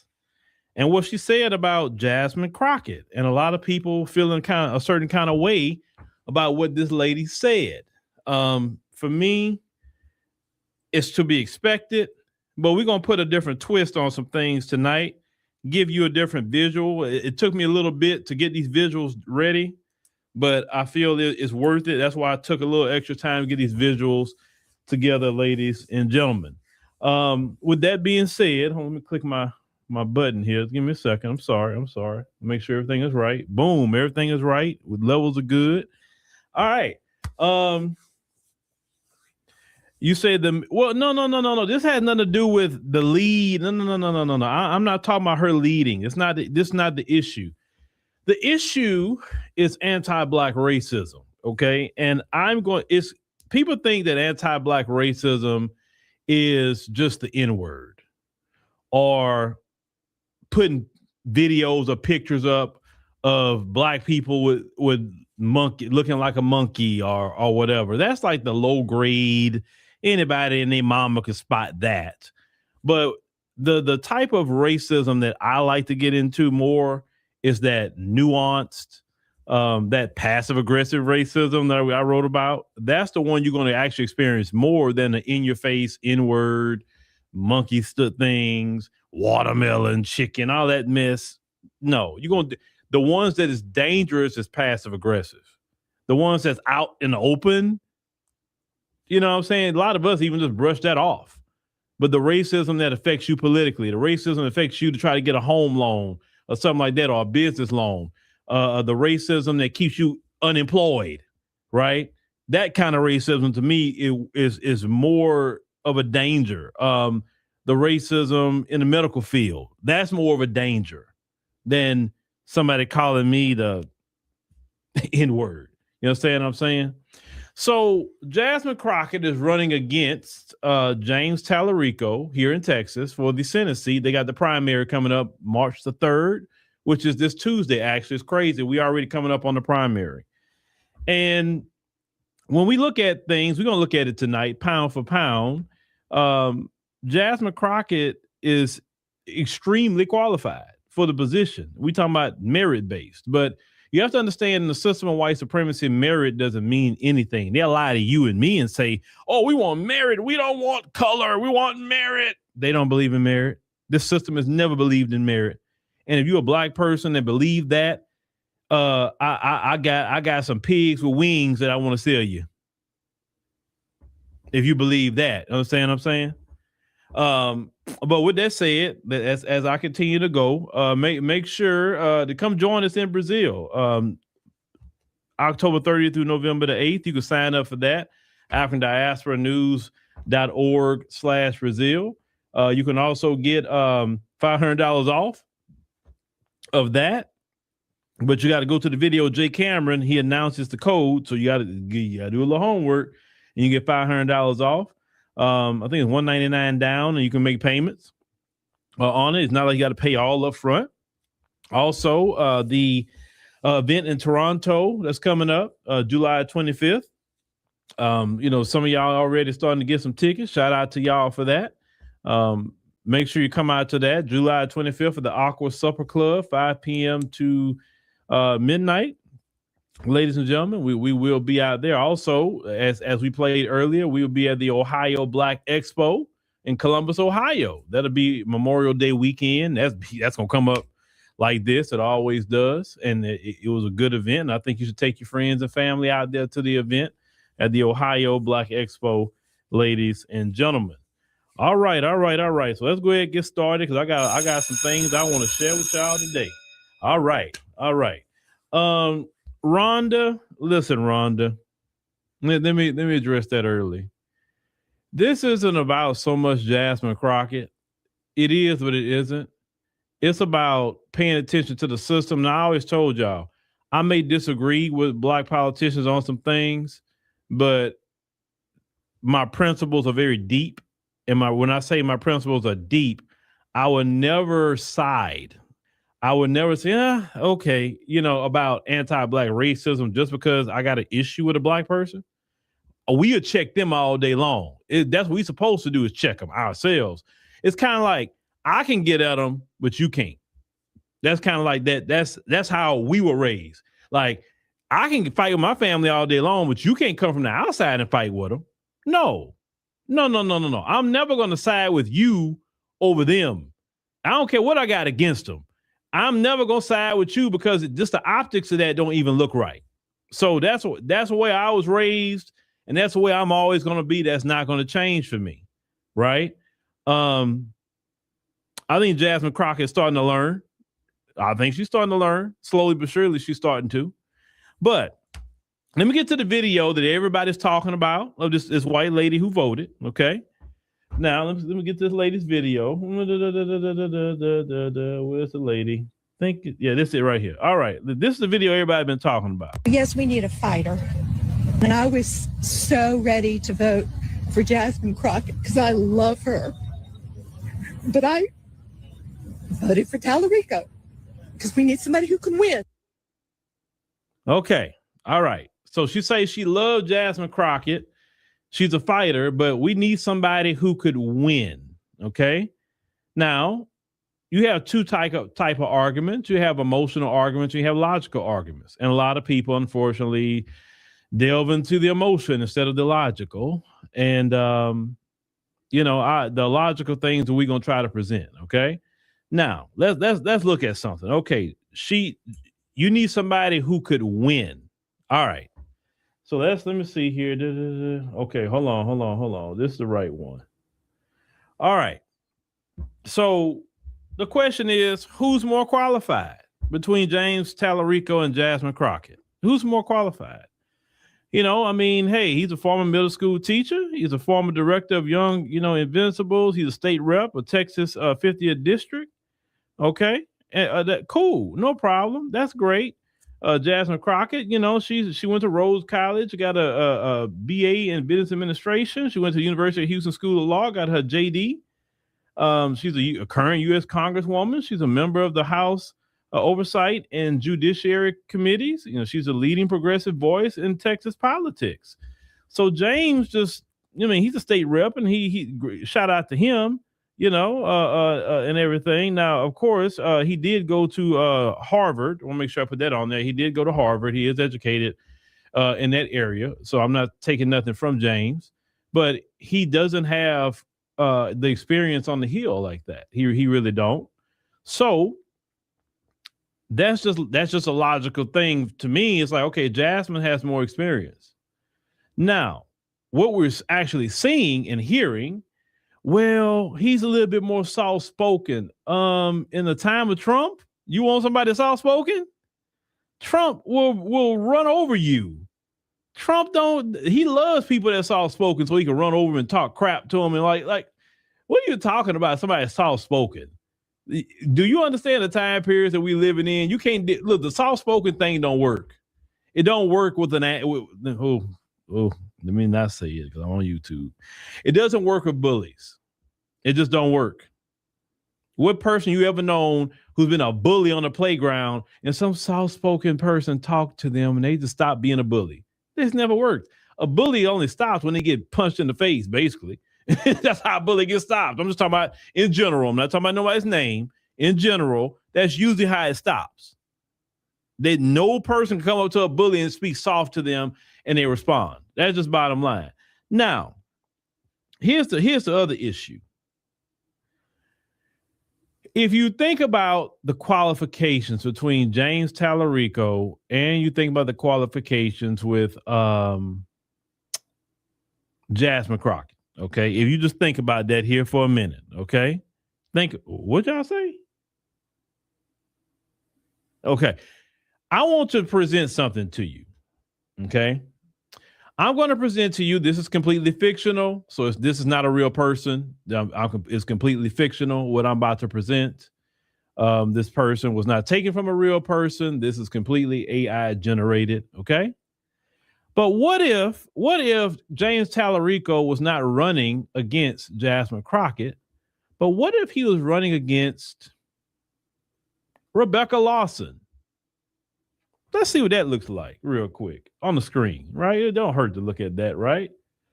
So he's running against Rebecca Lawson. Same thing. Nothing's changed. Just Rebecca's face, her name is up there, right? Now, most people would say, even looking at that, Rebecca is more qualified than James would be, right? Wouldn't we say that? But see, it wouldn't even be a conversation if Rebecca was up there. This wouldn't be a conversation. Wouldn't y'all agree? Wouldn't y'all agree this would not be even a conversation if Rebecca was up there? They wouldn't be mentioning James Tallarico, say, hey, she's too qualified. He don't really have the experience as of yet or whatever, right? She's a congresswoman. She's everything. But if it's Jasmine though, well, she's a fighter. I like her, but he's just no. Let me tell you what that is. Let me tell you exactly what that is, real quick. Let me tell you. That is the same thing you see on your job, where someone like James will get over you and you got all this experience. And yet they say meritocracy, right? They want merit. They don't want nothing race-based, right? Nothing race-based, no affirmative action, no DEI, none of that stuff, right? But yet your whole life, all you've seen is people like James get above you with less education than you, less experience than you, and white America supports it. And this is not the Republicans we're talking about right now. See, what y'all find, that some of y'all, I know a lot of y'all here already know, but for people that maybe just stumble upon it, a lot of y'all, and I've told y'all this, the Democrats could always talk about the Republicans when they being outright racist. Oh, look at the Republicans. Ooh, they racist black people. Ooh, look at them. Look at them. But what about y'all racism? Well, what about that? There's no way logically you could say James Tallarico has more qualifications than Jasmine Crockett. You can't say that. And this is not me defending her, not defending her. It's just facts. He do not have the qualifications. But in the system of white supremacy, it's not about who's qualified. It's about who's the right color. That's really what it is. Who's the right color? But they say, no, it's not that. It's just we got to have somebody that's just not like that. Okay, so you want somebody less qualified. See, this is why America screwed up. America screwed up because there's so many black people who are not only qualified, but overqualified that can actually move this country to a better place. But they would rather someone that's not qualified just because they're white. And it's nothing against James. James has nothing to do with it. I'm just saying that that's how they move. They rather have unqualified, less qualified white person than a qualified black person. And oh Lord, don't let it be a black woman, right? Now, what if Rebecca was Congresswoman Rebecca, right? And YouTube, before I get started, YouTube, this is YouTube. I have to show this. It's I'm making a point, YouTube. Okay. There's one word that Rebecca's going to say but I don't want to bleep the word because it's saying something, right? So I don't think I get in trouble. A lot of people say more words than me. I'm not saying it, but okay. Now you say that you like Jasmine Crockett because she's a fighter. Okay. All right. Well, if Rebecca had said just a few words, not much, would they like her? Let's see if they would like Rebecca real quick. Let's see if they would like Rebecca. Hold on.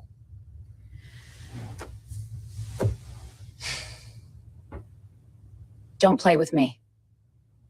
What is the greater threat to our democracy? Trump is a threat to our democracy. If you could speak directly to Elon Musk, what would you say?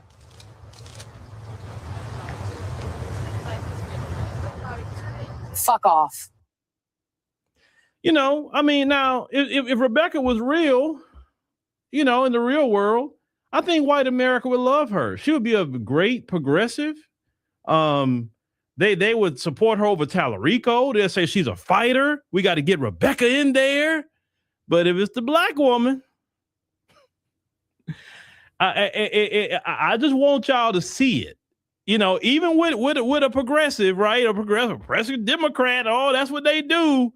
You never escape racism. You never escape it. You never escape it. It don't matter what degree you got. It don't matter if you're part of the boule or not. It don't matter. You never will escape anti-black racism. It don't matter if you're a congresswoman. It don't matter if you got a white mama, never met your Kenyan daddy, became the president of the United States of America, and you still would be called the N-word and everything else. Let me tell you something. When Barack Obama became president of these United States, and I seen he wasn't raised like me and a lot of you. He was raised with white folk, and they still was calling him the N-word. And the tragedy of Barack Obama is that it never sunk in his head that, dude, it don't matter about your mammy. They look at you as a Negro, and you need to, in this position, start flexing now. And he never did it. He never flexed in that position. Barack Obama was the one that shown me that it don't matter what you achieve in this country. They always going to look at you. Matter of fact, the higher you go, the more, right? The more they're going to treat you that way. It's worse the higher you go. Now, a person like me, I don't care. What you say? Hold on. What did y'all say? I'm looking at something. Yeah. You said that Rebecca looks like someone they want to have a coffee, you say, or a beer, and that's what you get with people. You get people, especially, you say, well, yeah, them folks. Yeah. You know what I'm saying? So they don't want to. That's their thing. When you hear them talk, they do not think logically. They think racially. Always remember that. It don't matter where you engage them at. They think racially. Now, this is, I want to say once again, this is the Democrats. This is the Democrats. They think racially. When I told y'all talking about Gavin Newsom and them in California with the reparations bill, and I told y'all, I said they exposed themselves by doing that. They exposed themselves because they showed you in California there's no Republican could have stood in their way for it. They could have did reparations in California. Gavin Newsom wants to run for president, obviously. That's why he's going around telling people, you know, well, I'm like you. I got a 960 SAT score and I can't really read a speech. He wants to run for president. And I'm telling you, if he jump in the race, it's on and popping with me because I'm going to be on him every chance I get. I'm telling you I am. I'm going to be on him. I'm not going to support him because I will never forget that stunt he pulled in California to my brothers and sisters. I won't forget that. He can jump in the race if he want to. That's fine. But I'm going to be on him every night, hoping he say something so I can stream about him. You cannot do that what you did to black people. Now, people can have disagreements about Kamala Harris or whatever. He could have became the president if he wanted to. That one decision he made could have actually maybe helped Kamala and helped himself. But he chose anti-black racism. Then right after Gavin Newsom did that, he ran to Fox News. He didn't even go to CNN. He didn't go to where it used to be MSNBC. He went straight to Fox News in front of Sean Hannity and say, oh, no. You know, no, reparations is more than the check and all this other. He was quick to go run to Fox News and tell them about it to assure them that, hey, I am not giving them black folks no money. I'm letting all you white folks know I am not giving black folk no money, no reparations. Listen, but this is the thing. You expose yourself because no Republican. Then what's the Republican? What's his name? I forgot the man's name. Bill something. I think his name Bill. He further exposed the Democrats by he was trying to put the bill on the floor and say, okay, yeah, let's put up a vote. So it won't them on the record saying you don't want reparations, and they kept fighting and shouting them down or whatever. Like the Democrats made themselves look bad in California. But Gavin Newsom is the one that I will never forget that about. And I don't want any of you to forget that if he decides to jump into the presidential race for 2028. There was some anti-Black racism. And I don't understand why y'all in Atlanta wasn't booing his silly behind if you was in there. Y'all should have been booing him. Like, what you even in Atlanta for? Who wants to buy your book? For what? What did you do great for Black people, sir?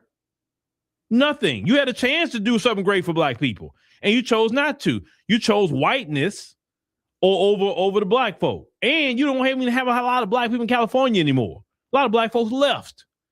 So they wouldn't have broke the bank. So from Gavin Newsom with his moves, and Democrats, I know you're listening, your anti-Black racism gets exposed. Well, Jasmine Crockett is getting exposed too right now. You think we're not paying attention to it? Now, I don't know what's going to happen in the primary, but even if she do get out the primary and she's the main candidate, it's not about that.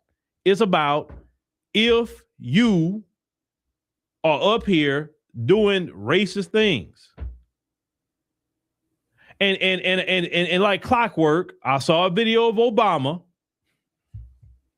I didn't even get clipped that video, but you can find it. Obama, guess who he's supporting? Is he supporting the fellow Black woman? No, he's not. He's supporting Tallarico. And look, he may look kind of Black on the outside, but that is a whole white man. And he proves it every single time. He's a whole white man. Oh, God. And I'm not saying because it's mama white that no, that's not, it's him. Because I met plenty of people with white mamas and they'll go upside your head for Black people. So it ain't because his mama white. He went over there to Chicago. There's a lot of Black people in Chicago. So let's say if you was around your white mama and them, okay, cool. But you went to Chicago, there's a lot of brothers and sisters in Chicago that can get you straight. And brothers and sisters in Chicago are solid. And yet, you went up there with Reverend Wright and all that, but what did you do? You betrayed Reverend Wright. You know you dirty when you go betray your pastor. Most Black folks not gonna go betray their pastor, put their pastor out there like that. What Black politician you know do their pastor dirty? Think about that. Even if we disagree with our pastor, we ain't like, Rev, I don't know, man. I'm gonna let God handle Rev. I don't know. Think about that. That is a whole white man. He is. You gonna support Tallarico over Jasmine Crockett? I'd just rather keep my mouth shut than open my mouth and say that. Now, his wife, Michelle, she's a Black woman. But my Lord, if she didn't rub off on him, usually your wife rub off on you some way, form, or fashion. Like, boy, because I'll never forget his presidency. It's a lot he could have done. And he let Mitch McConnell talk to him any kind of way. And speak about Mitch McConnell, I seen him today in a wheelchair. They wheeling that man all over the Senate. I'm like, what the hell? What is this visiting angel stuff, man? Like, y'all, like, we seriously need some term limits. I'll say term limits. I'm not going to use age, but I'm going to say term limits. If the president got 2 4-year terms, I think the Senate needs 2 4-year terms.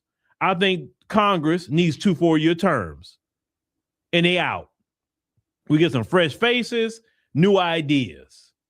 It'll make it a lot easier for voting. Not because Congress, every 2 years you're voting, that doesn't make sense. Every 2 years you're campaigning, it doesn't even make sense. How is it good for the president, but it's not good for the rest of them? I think federal judges and the Supreme Court too, they only need to serve 1 10-year term. 10. After 10 years, you out. You can't be up there 30, 40 years in the Supreme Court. No. You need fresh ideas to come into the court. On the federal court level, I mean, federal judges, you need people to cycle people out. At least if somebody's bad or corrupt, you only got to deal with them 10 years, and then they're out.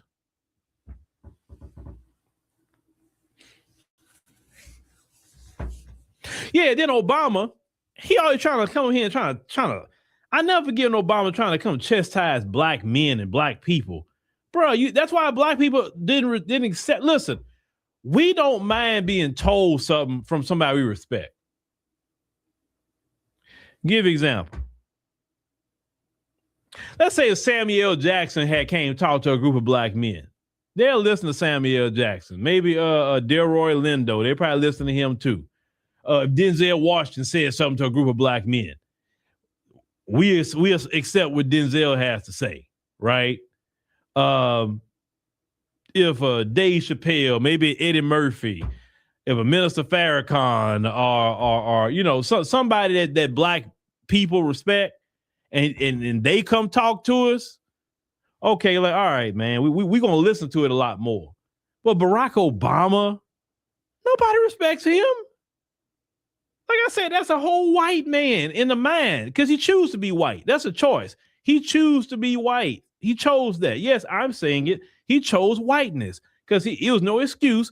He had a lot of black folks around him in Chicago to learn to be a FBA. Let me say it like that. He chose not to be. And I can't even say he Kenyan because I know Kenyans. I've been to Kenya. I work with Kenyans. He's not even acting like a Kenyan. So that's why I'm not even mentioning a Kenyan. You can't even put that on his Kenyan side or his Kenyan daddy. No, he's not trying to mimic even a Kenyan. If he was trying to mimic a Kenyan, I'll be okay with it. But he's not even mimicking a Kenyan.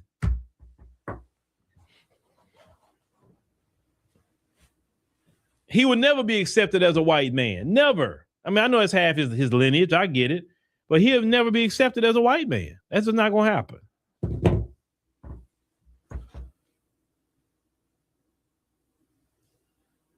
But, let me tell y'all something about these elections. I think what should happen, it's just me. It's just my opinion. You can do what you want to do if you live in Texas. It's just my opinion. I think black folks should go, or whoever should go and go vote for. I think they should. Let me tell you why. I usually start supporting you when they get racist against you. Then I'll start supporting you a little bit more. I said, oh, they be racist against you? What happened with you? Why they don't like you all of a sudden? What happened? I'm always going to ask that question. What happened? Why they want the white guy over you? They say, oh, he's from the valley. He grew up in the valley. Let me tell you something. There's two types of Hispanic.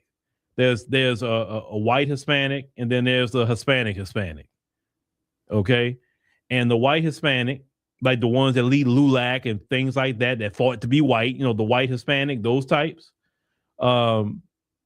they are no earthly good even to their own community. If you talk to Hispanics in Texas, they will tell you that.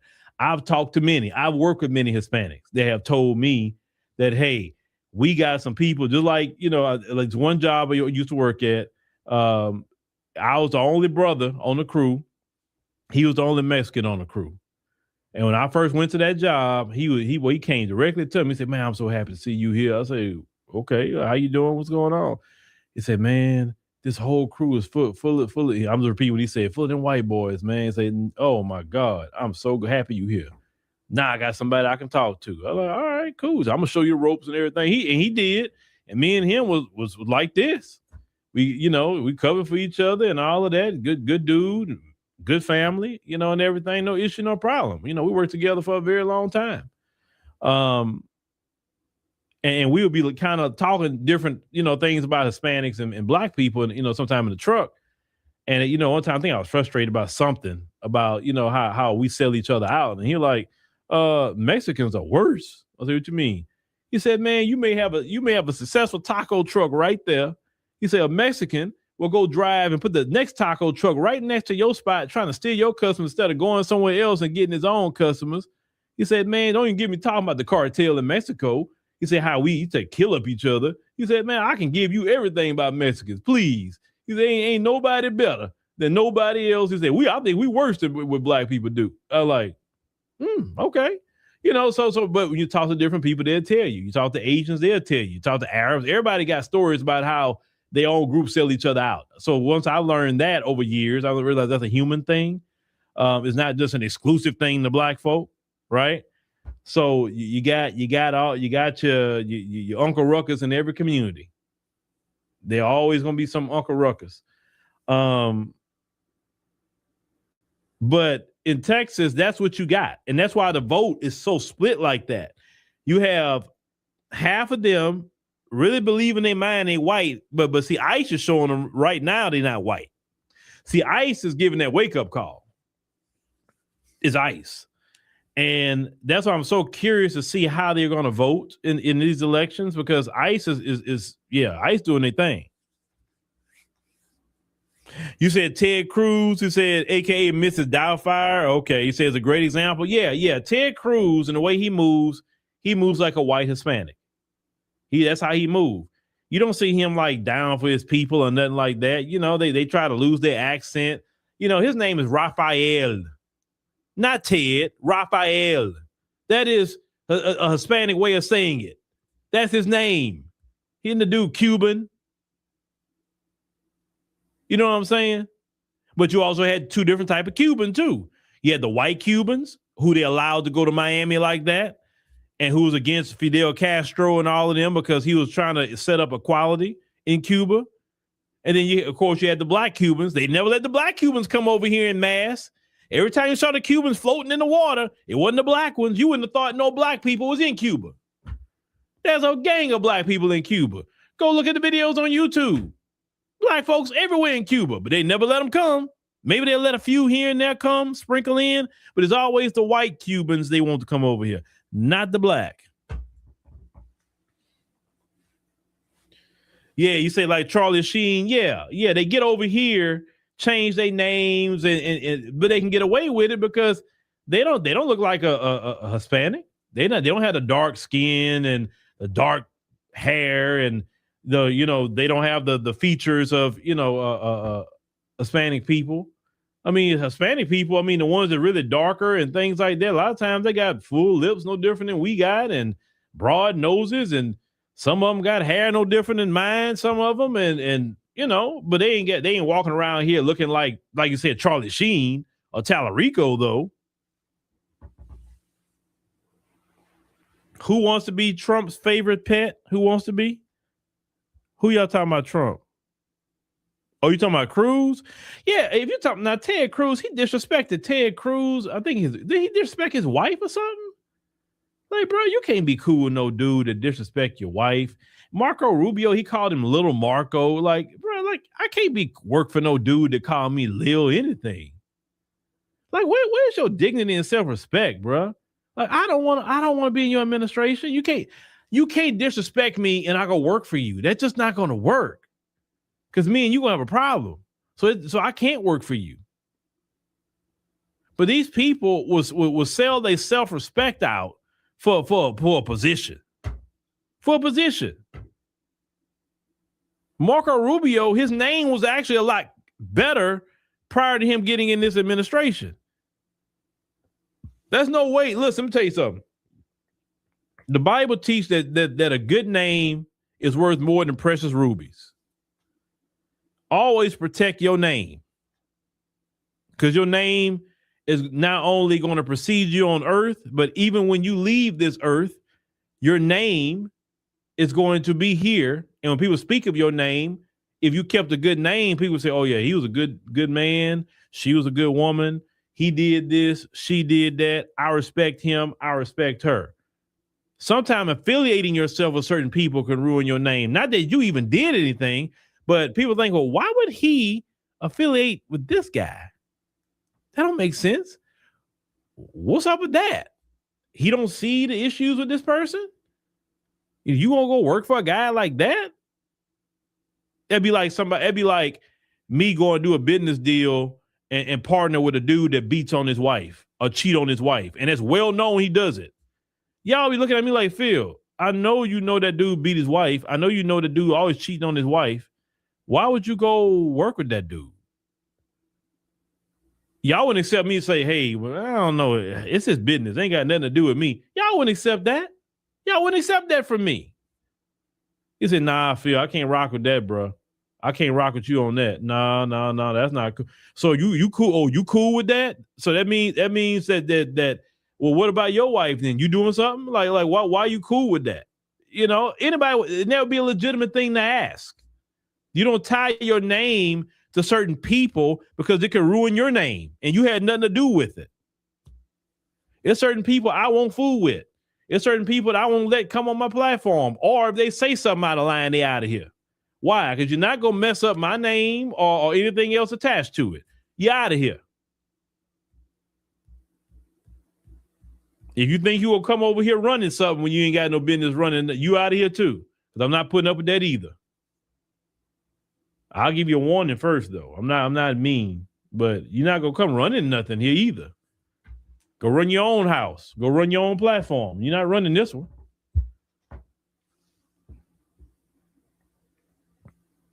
You say the Estevez brothers and their daddy. Yeah. It said Martin Sheen too. Yeah, they all come over here and change their name and want to deal with white. They want to blend into whiteness. That's what they want to do, ladies and gentlemen. That's exactly what they want to do. And see, other groups get offended with us because it's just like the Myron Gaines thing too. That's another one. We never assimilated. That's assimilation. We've never assimilated into whiteness as a group. We've never changed ourselves to try to fit into whiteness. And that's one thing other groups look at us and be like, that's why they got a problem with us too. If you really want to know that, they see us and we never assimilated into whiteness. We don't be up in their face like that. We don't think the world of them or whatever. You know, you won't see a bunch of Black American women on a video with the Russian guy, right? I'm just calling it what it is. You won't see not a bunch of them. Now you may have some that's silly, but it won't be the norm because a Black American woman ain't like, no, you know, I don't want to do with you. Now you can pay for something if you want to, but I ain't giving you nothing. You could trick off your whole check, but you ain't getting nothing, you know. And hey, make them trick off. Don't give them a thing. Anyway, we've never agreed to anything. We always resisted. And when you see a group of people who never had to sell themselves out, never had to change their names or whatever the case may be to fit in, you're looking at a group of people that got dignity and self-respect about themselves. They never had to do that. And then you look internally at yourself and like, why didn't I do that? Now I'm standing next to a group of people who never did that. And it's like you selling your soul to the devil. And instead of being mad at yourself, you're mad at Black America. That's really what a lot of it is. I'm going to be honest with you. That's the reason why we do have problems with other cultures sometimes. Because a lot of them had to give up a lot to come here. And they give up a part of who they are to be here, to assimilate into whiteness. If you're going to assimilate into whiteness, you're going to sell your soul. Black America didn't sell our soul. That's where a lot of the anger comes from. But y'all not ready for that conversation.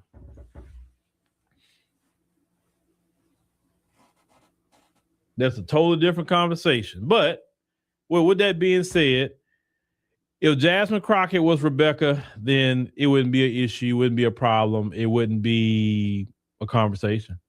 Wouldn't be. I know this because I know the folks. I know how they move. Everything for them is through the lens of whiteness. And the reason why I can say that is because it's just the culture. It's the culture. That's what it is. It is the culture. Now, do you have some individuals who don't believe in that? Sure you do. But when we talk about a culture, we're not talking about those individuals who are not that way. We talk about the majority who are that way. They look at the lens of whiteness. And that lady that made that video, she'd be the first one to say, I've never said the N-word in my life. I have Black neighbors and Black friends. But see, she couldn't have said that to me because I'd have pressed her. And it's like, well, okay, you voted for Tallarico. Could you explain to me what qualification he has over her But you say you like her. Like, how can you like somebody but vote against them?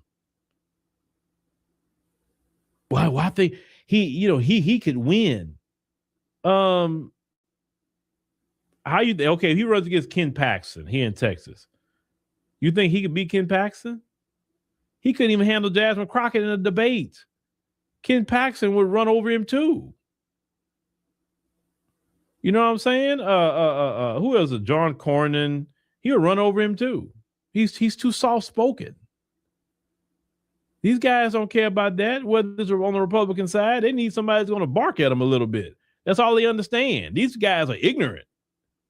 And sometimes you got to get ignorant with people. And sometimes.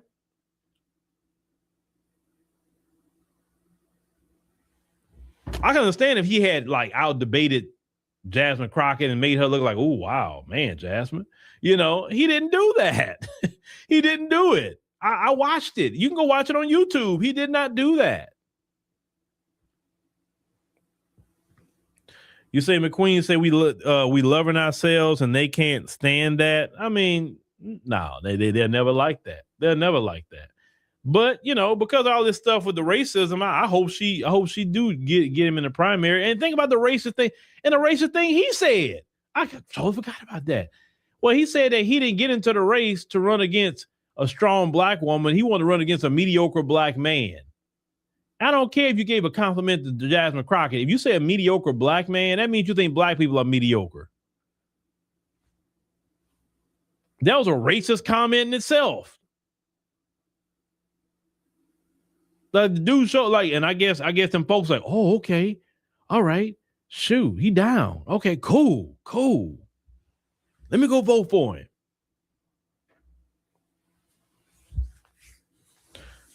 You say sometime when they go low, you have to go lower. That's what Eric Mays has said. Eric Mays said the same thing. He gonna go lower. And we are the best at going lower. We are the best. We are the best, ladies and gentlemen. We are the best. Yeah, all that when they go low, we go high, man. They don't understand that. They do not understand that. Maybe if you go low, I go high in the community. But when it comes to these other groups, especially the folks, you go low. Oh, yeah, we got to take it to hell, baby, with you, because that's all you understand. But all right, ladies and gentlemen, he said during the 60s, say we learned that we could be happy and nappy. Say we said that a lot. I'm black and I'm proud. We learned it was okay to be who we were. No apologies needed. Yeah. You ain't got to apologize for being black. You be black and be proud of that. And if nobody don't like, if people don't like it, who cares? Who cares if you don't like I'm black? Before I wrap it up, I sleep very good at night. And you mad I'm black? I'm so cool. I eat good too. I eat good. I sleep good. You know, I'm everybody got the issues and problems, but for the most part, I'm happy. You know, and you feel all the way you want to feel about black folk and me. Trust me, I'm not worried with any of you. And that's how y'all listen. Life is so simple. Life is simple. I'm not worried about people that don't like me, bro. I'm not worried about you. I don't even think about you. I don't even know you. So how can I even think about you? I don't even know you. Well, these people don't like us because we black. I don't care. I don't even know them either. They're not at my house. They're not at your house. So don't worry about people that's not in your house. Now, people that's in your house, then you need to worry about it. But if they're not in your house, don't worry about it. I don't care. Okay, he don't like me because I'm black. She don't like me because I'm black. Okay. They got people in our own community don't like us for different reasons. I don't care about them either. Well, this black American person don't like me because of this. Okay. Well, this person in diaspora don't like me. Okay. I don't care. But then the person in diaspora that do like me. They got black people in America that do like me. That's the only people I care about. I only care about the people that like me. And I want y'all to focus on that. Only care about the people that like you. Don't care about people that don't like you. There's no reason to give your energy to people that don't like you. Who cares about them? They don't like you for whatever the reason. Color, gender, they just don't like your look. They don't like your opinion. Who cares? Who cares? I'm black today. I'll be black tomorrow. And I'll be black when the Lord ready for me too. I ain't worrying with none of you.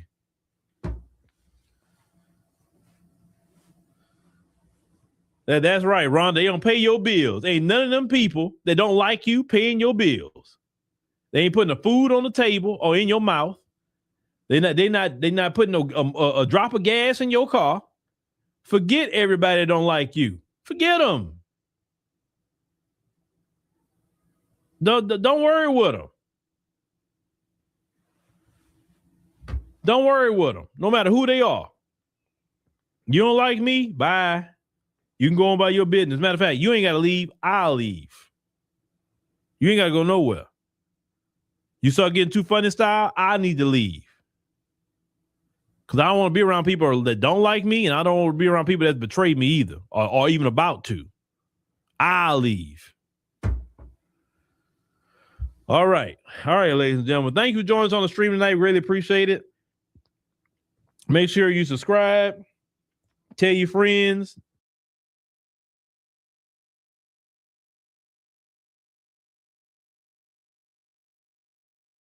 Now, remember on the African Diaspora News channel, make sure you subscribe to African Diaspora News channel, because some people only subscribe here, and African Diaspora News channel is our main platform, along with other platforms like AfroWire AI. That is our AI-powered news network. Make sure you check us out there. Just as much as we have this podcast, Emancipation Media is another platform that we have. So check everything out, and also Soraya the Songstress. That's our music platform.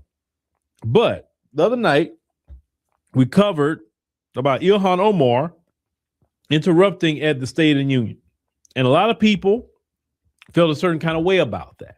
Well, if you know anything about James Carville, you know he has been around for a very long time. He's been a Democrat strategist. He was pretty mad at Ilhan Omar for, what she did. And he is wanting her to move around now. Let's go ahead and check that out. Why don't you just get out the Democratic Party? Honestly, start your own movement.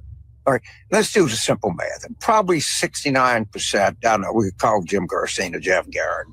Roughly 69% of the people going to vote in November, maybe more. Let's do 70 for just round math, are going to be white. Of that, 48%, maybe a little more, are going to be male. So that's roughly, let's just call it 33 1/3% of the entire election. Well, let's just run against them because that's so goddamn smart. All right.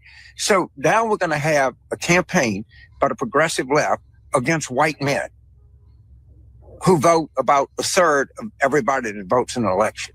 Why don't you, lady, start your own party? And then when it's over, if you want to caucus with the Democrats, fine. We agree with a lot of things that you do, but we don't believe we ought to be running against white men. In fact, we don't think we ought to be running against any gender, any ethnic group, any race, any religion, or anything else. Goddamn, these people are just helpless. They cannot be helped. There's nothing you can do to help them. They don't want to be helped. And if they had any guts, they'd start their own goddamn political party and get out of ours. Well, James, just go ahead on and let that anti-black racist culture out, because that's exactly I heard every bit of what he was saying toward the end. Because at first it started off on Ilhan Omar, then he went to we can't help these people. Well, wait. I thought Ilhan Omar was the subject matter.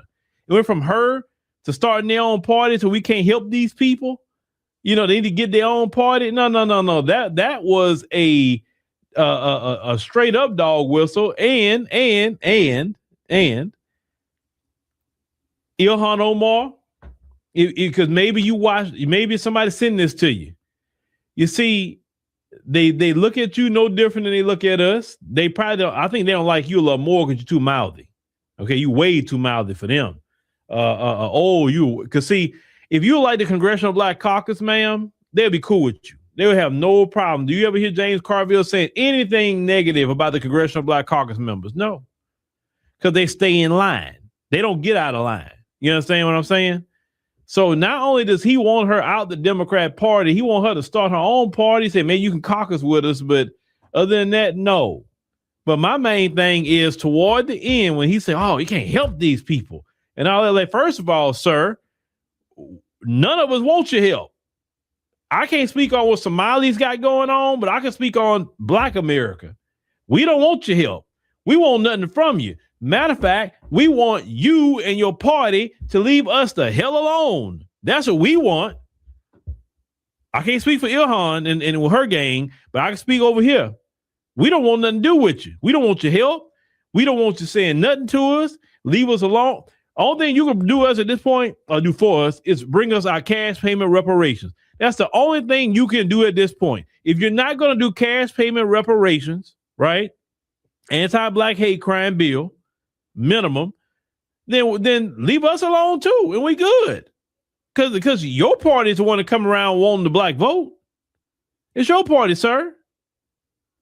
I told y'all that Democrat Party, that white liberal, and Malcolm X told you way before I told you.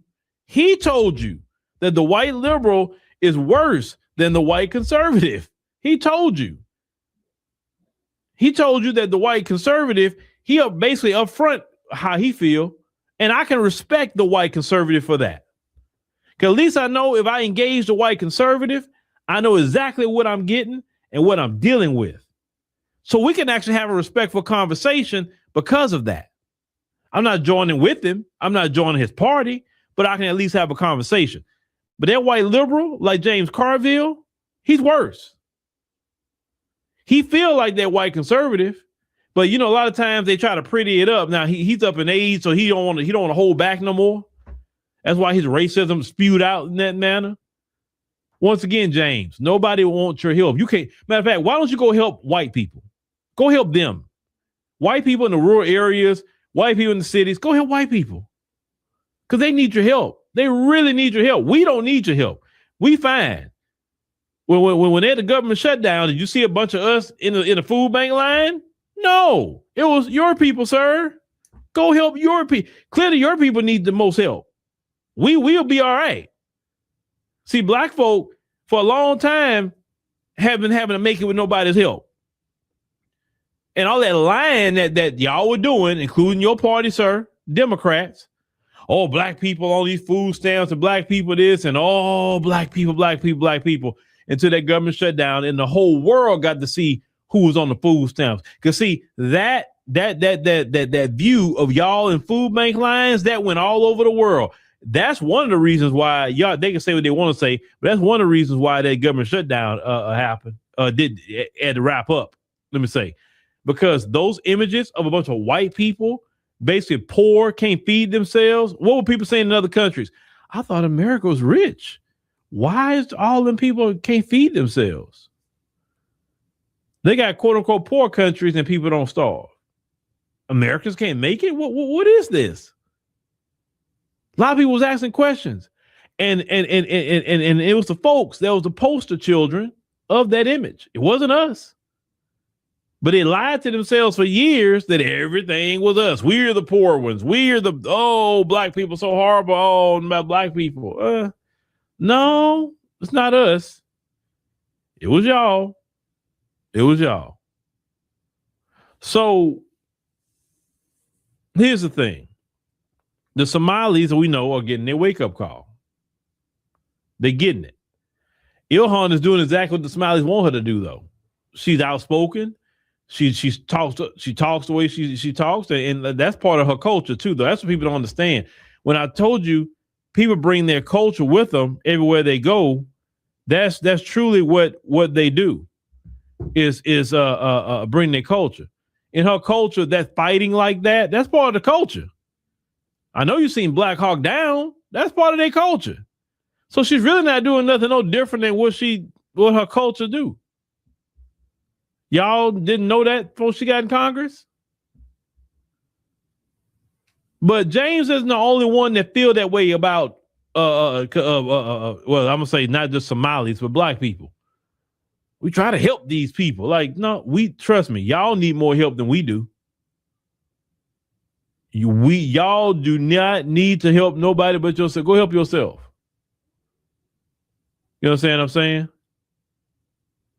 But yeah, that's the liberal for you.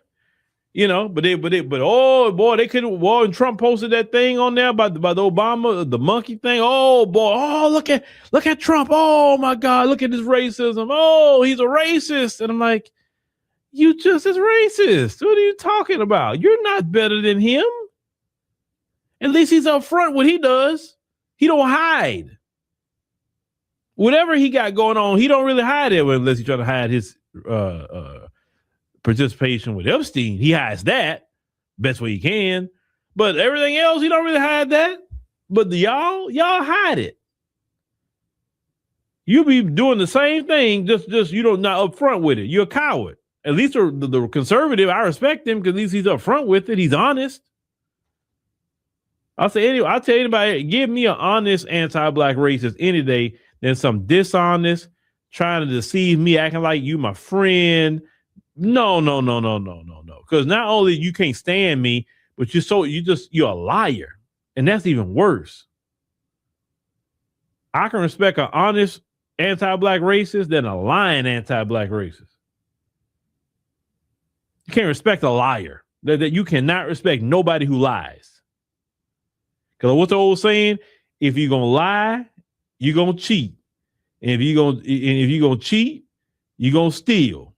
And if you're gonna steal, you're gonna kill. Everybody know that from the old school. Like, you can't, don't go around me lying. If you don't like me, let me know. I'm cool. Like I said, I'm not gonna lose no sleep over it, but hey, at least I can respect your position. And I know not to be around you. But anyway, ladies and gentlemen, let me know what y'all think about old Carville. He wants Ilhan out of that party. Oh boy. And because he don't want you making white males upset. Like white males, the only people that's gonna vote in the election. Just thinking about that. You seriously think that only white males are gonna vote? There's gonna be people of all communities vote. America isn't just white males, sir. It's made up of black people, the different groups in the diaspora. It's made up of Hispanics. It's made up of Asians. It's made up of all kind of other groups. This just not a solely white country anymore. And the more and more, because y'all not having kids like that, the more and more you go along, the decisions in this country are going to be made by everyone else but you and your group. Because they having way more kids than you. So all that stuff about, don't say nothing to the white men because they gonna be you messing up. You know, you speaking against a lot of part of the country. You're like, no. If she gonna say something, she can say it. That's fine. Who are y'all that she can't say nothing to? Black folks got to hear from everybody, but nobody can't say nothing to y'all. Who cares? Y'all not gonna vote for her anyway. Her Somali communities wasn't gonna put her back in office. I was keeping it 100 with you. She's insulated in the community that she's not really worried about getting voted out. But yeah, this guy got some nerve. Don't say nothing about white men because really? Don't say nothing about nobody then. How about that? But anyway, yeah. James Carville is just showing you his horns. That's all it is to it.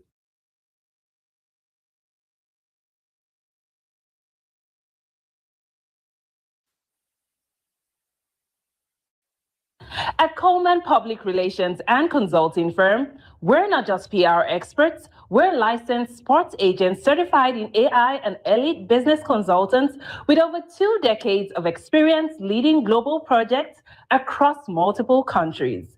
Visit cprfirm.com, that's colemanprfirm.com, and millionairex.ai. Then download the Millionaire X app, your AI-powered guide to getting out of debt, investing smarter, and building generational wealth. Coleman Public Relations and Consulting Firm. It's a family business. It's different. It's the Unity Reunion Parade, Cookout, Line Dance Party, Backyard, Barbecue, Fish Fry, Vegan Soul, Black Business, Food Truck, Networking, Outdoor, Concert, Music Festival, Celebration of the Year. It is an amazing experience. You have people from all over the country. This is my second year attending. They over-delivered. So if you haven't come before, you need to come. And you know what? I'm just out here vibing. Get tickets now at OhioBlackExpo.com. Finding the right real estate professional can be challenging. I'm broker Melissa Wilson. I'm knowledgeable in all aspects of the real estate process. So whether you're looking to buy new or an existing home or have a commercial need, I'm here to help. We're here in Rio de Janeiro, and I guarantee you this will be an unforgettable experience as you get to taste the food, the culture, have experiences with the historical aspect of Brazil. That's right, one of the major parts of the African diaspora. And guess what? We want you to join us here in Brazil. The views are amazing, the food is spectacular, and the experience is unforgettable.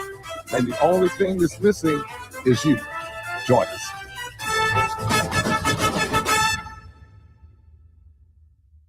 Listen up, because I'm only going to say this once. You walking around thinking you're free, but let me ask you something. Are you really, or are you still running on somebody else's programming? Philip wrote 2 books that are about to flip your whole world upside down. I'm talking about Passive-Aggressive Racism in the System of White Supremacy and 7 Steps to Decolonize the Mind. This isn't some soft, feel-good reading. This is the manual on how the system keeps you stuck and exactly what you need to do to break those chains. Philip laid out the game they're running and the blueprint to take back your mind. Because once you see it, you can't unsee it. So stop making excuses and go grab both books right now on Amazon. Your mental liberation is waiting, and it starts with these pages. Don't sleep on this. Get them now. After 13 years of exposing lies in the media, I discovered the biggest lie of all. They want you to think racism is random, accidental, just bad people doing bad things. But what if I told you anti-Black racism was engineered, programmed like software, marketed like a product, and designed to survive across generations? That's exactly what I prove in my new book, Us versus the Machine, how anti-Black racism was programmed, marketed, and made to survive. Get Us versus the Machine on Amazon today, because once you understand the system, you can beat the system. Hey, baby, if you're tired of watered-down news that don't speak to us, then it's time you download the African Diaspora News Channel app. You can get it right now on Google Play and the Apple App Store. Stay informed, stay empowered, and support media that speaks truth from our perspective. Now, here's Brother Phil with today's message. All right, ladies and gentlemen, boys and girls, thank you for joining us on the stream. Greatly appreciate it. Make sure to click the follow, like, and subscribe button. We greatly appreciate that. So tonight, we're going to be talking about one of y'all favorite congresswomen, Ilhan Omar. Ilhan Omar has definitely stirred some stuff up. Democrats at the State of the Union as well. I watched the State of the Union, so you didn't have to. So when I saw all this stuff transpiring and going down, I said, uh-oh. So we appreciate y'all joining us tonight. We're not going to take too long. As always, going to jump right into it because, some of these topics I get in the final moments right before we get started with this thing. Right. And so, yeah, we got it.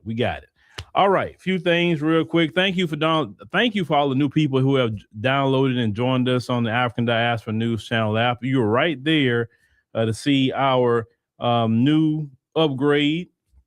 Will be coming shortly. Matter of fact, I'll be having some more information about that probably tomorrow or so.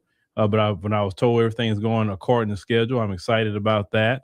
Also, make sure to join us at the Ohio Black Expo. As you saw, we'll be there. So far, me and Sister Demetra, that is confirmed in Columbus, Ohio. They put on a great event at the Ohio Black Expo. Please go out there to the Ohio Black Expo. Bring your family. I think it's a good event to go to, ladies and gentlemen. Also, we talk about Toronto, Canada, July 25th at the Aqua Supper Club. Make sure you come join us there at 5 to 12 a.m. It's a simple AfricanDiasporaNews.org/Canada. And then, of course, we know the Brazil trip coming up in October. The 2-city tour. Make sure you go get signed up for that at AfricanDiasporaNews.org/Brazil. Very, very simple, very easy. You want to make sure those links are very easy for you to get to. And those links will take you right to where you need to sign up at, where you're getting the ticket for Canada or you're trying to get on with Brazil, ladies and gentlemen. All right, let's go ahead and get started. Now, so I know y'all time is precious. I know that. And I want to make sure we maximize your precious time. Because if we look up, tomorrow's Friday, And we be going to a new month. What, Sunday? Will we start in March?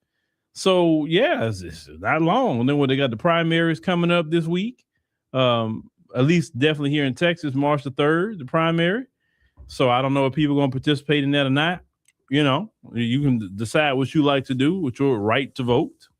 All right. So Trump just had his State of the Union address and talking about, you know, what they normally do. Every president does this, but, you know, Trump is always going to be some drama with Trump, and that's okay. That's okay. I think Trump is very interesting for ratings. There's no telling what he's going to say.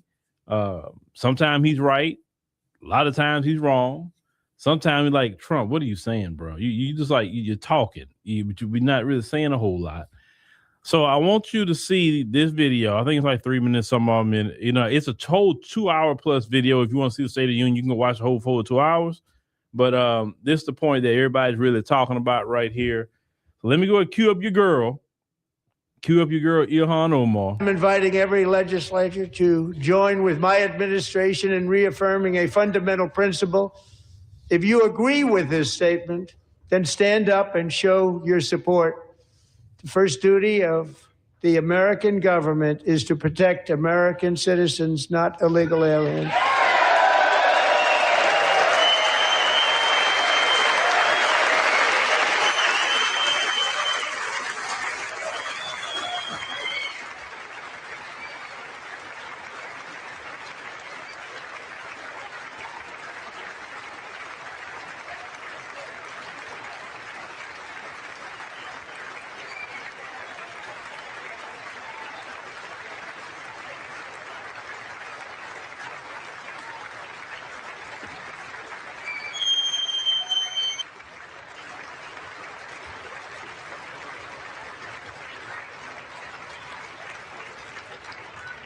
Isn't that a shame? You should be ashamed of yourself not standing up.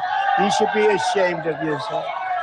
That is why I'm also asking you to end deadly sanctuary cities that protect the criminals and enact serious penalties for public officials who block the removal of criminal aliens. In many cases, drug lords, murderers all over our country, they're blocking the removal of these people out of our country, and you should be ashamed of yourself.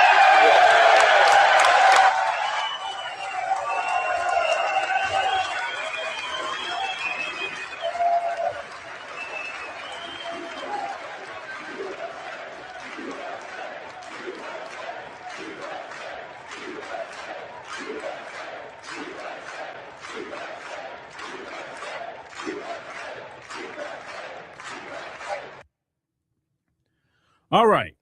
So I just wanted to make sure y'all saw that. Now, two things. So Trump, and unfortunately, the Democrats fell for it. Trump put the Democrats on the spot about defending American citizens.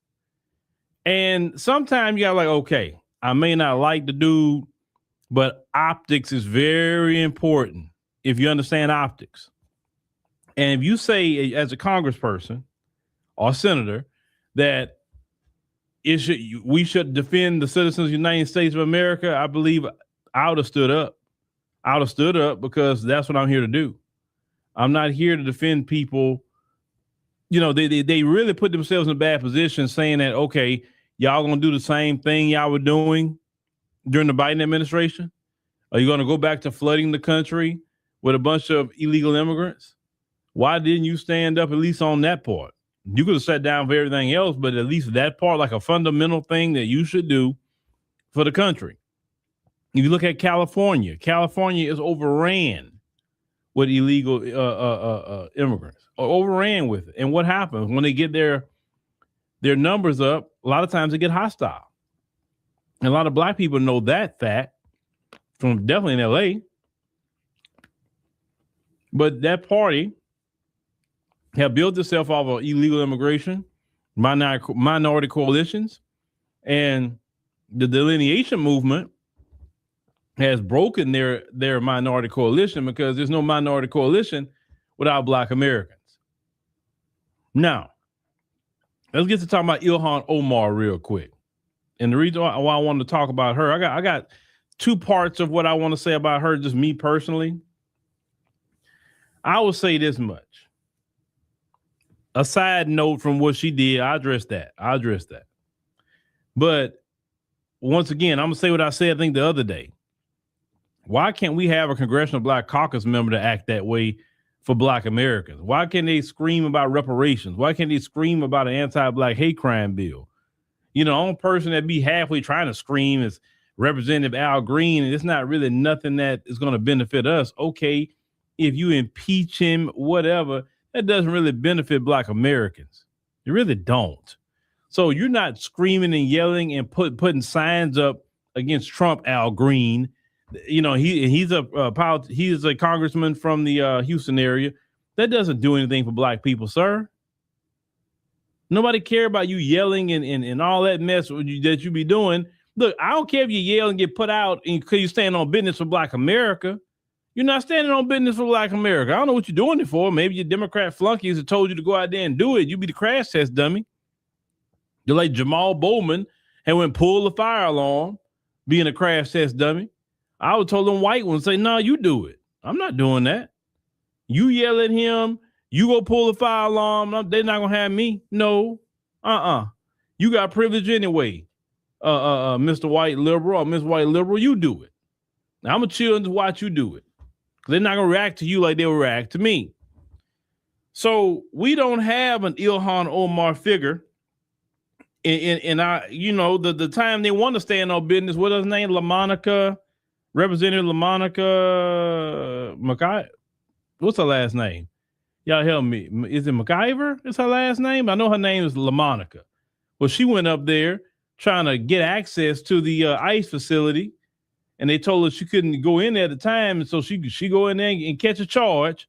She didn't catch a charge for Black Americans. She didn't catch a charge trying to go into the jail and see how the conditions are in the different jails in this country, who could be federal. No, she wouldn't do that for people who aren't even citizens of this country, and caught a charge.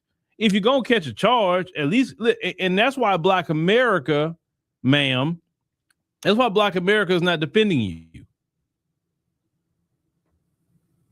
I'm not going to do something at that level, and I don't make sure that I got the blessing of Black America. Like, no, I'm not doing that. I'm like, do y'all look at y'all skin? Do y'all see who y'all are? You're behind Black in this country. You're a Black person. And as a Black person, you better look out for other Black people. But you don't do it. And see what we had today, see the civil rights generation, they can't come out here no more like they used to. A lot of them have went on to glory, like the old people would say. And a lot of them are in their ages, they're not coming out there like that anymore. Maybe they're doing mail-in ballots. We don't know. But they can't come out there and defend y'all no more. Reverend Jackson, he's not here anymore. You know, the minister, he's very up in age now. You know, I mean, he's not really coming out as much anymore. And the minister's done enough. I mean, he don't need to come out anymore. I mean, seriously, he's done enough. But you don't have people to come out here and defend y'all like that no more. Now you got this generation that look at what you do, look at your motive, and look at who you're serving and say, wait a minute, you're not serving Black America. So since you're not serving Black America, we can't support you. We're not on this. We're going to just sit up here and be the political slaves for everybody else and not even be for our community and what we need. If you're going to serve Black people, then you stand down and 10 toes down for Black people, like Ilhan Omar stands 10 toes down for Somalis. And the geek surgeon is right. These politicians don't realize or understand it's a new day. We're not supporting you if you go out there and be a crash test dummy for other groups. You're on your own. And I want to make, because I know some of y'all politicians watch this show, some of you Congressional Black Caucus members, I know you do. So I'm going to put you on notice. The notice is this. If you go out there being a crash test dummy for other groups, you're on your own. It's just that simple.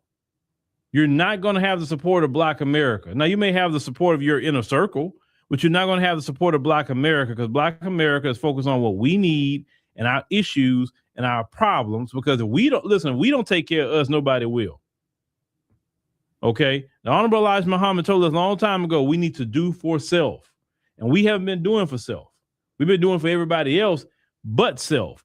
And what a lot of you Congress people have been doing is doing for everybody else but self, but Black America. You in every agenda but the Black agenda. You just being a Black manager of white supremacy. If you can't sit there and point to what you did for Black people, but you could point to all the votes you did to the further money and military and all these other things for the benefit of the groups, then you just being a Black manager in white supremacy. Now we know Ilhan Omar getting her little bag. We know that, but at least she stands up for her people. I'll give her that much. I'm going to give her that. She fights all day for Somali. She is hardcore Somali. Why can't we have none of y'all be hardcore Black? Y'all scared I'm going to keep saying it. You're scared to say Black. Unless the white liberals say, okay, it's okay for you to say Black this time, but don't be making it a habit now. Then you don't want to fight for Black Americans. You want to fight for everybody else but Black Americans. Or the closest to Black you'll get is maybe a Black immigrant. And you're not really doing a whole lot for them either. In the grand scheme of things, you want them to what? Stay on immigrant programs, get immigrant loans and grants. You want them to stay here, but you're not really doing, because if you did for Black America, Black immigrants would benefit. Now, I'm going to play Ilhan one more time, and I'm going to get to the other thing that people were saying. So let me get Ilhan herself back up here. I'm inviting every legislator to join with my administration in reaffirming. Hold on.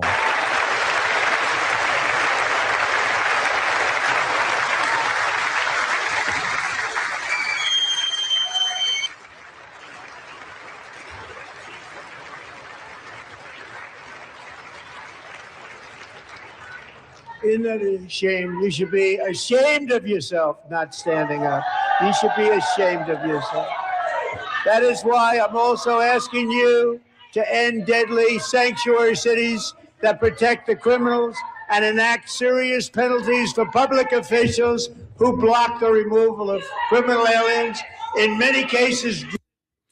Okay, let's address what Ilhan Omar said. She said that President Trump has taken the life of Americans. Well, let's look at the circumstances of how that happened, ma'am. Let's talk about Renee Good. Renee Good wasn't the target of an ICE enforcement operation. She wasn't. Renee Good and her lady or whatever decided to put their nose in ICE's business at the time, right? They were telling her to leave. They were telling her to get away. They were telling her whatever they was telling her. She decided not to do that. Now, when Black Americans lives were taken by the police, white Americans, including white liberals, were saying that if we just comply with the police, then, these type of things would not happen. This is what we were told many, many times. We were told, Ilhan, if you don't know, we should, the law enforcement is afraid for their life and they have to make it home to their families at the end of their shift. So they got to protect themselves, right? A Black person or a Black woman, it was in the same position, would have been told, well, the car is a weapon. And so he had to defend himself. He didn't know what she was going to do. If she was a Black woman, all she had to do was get out the car and just do what he say do, and she would have made it home. But she chose not to obey the police, and that's why she's not here anymore. This is exactly what would have been said to Black people, ma'am. But you screaming at Trump, calling him, saying that he unaliving people.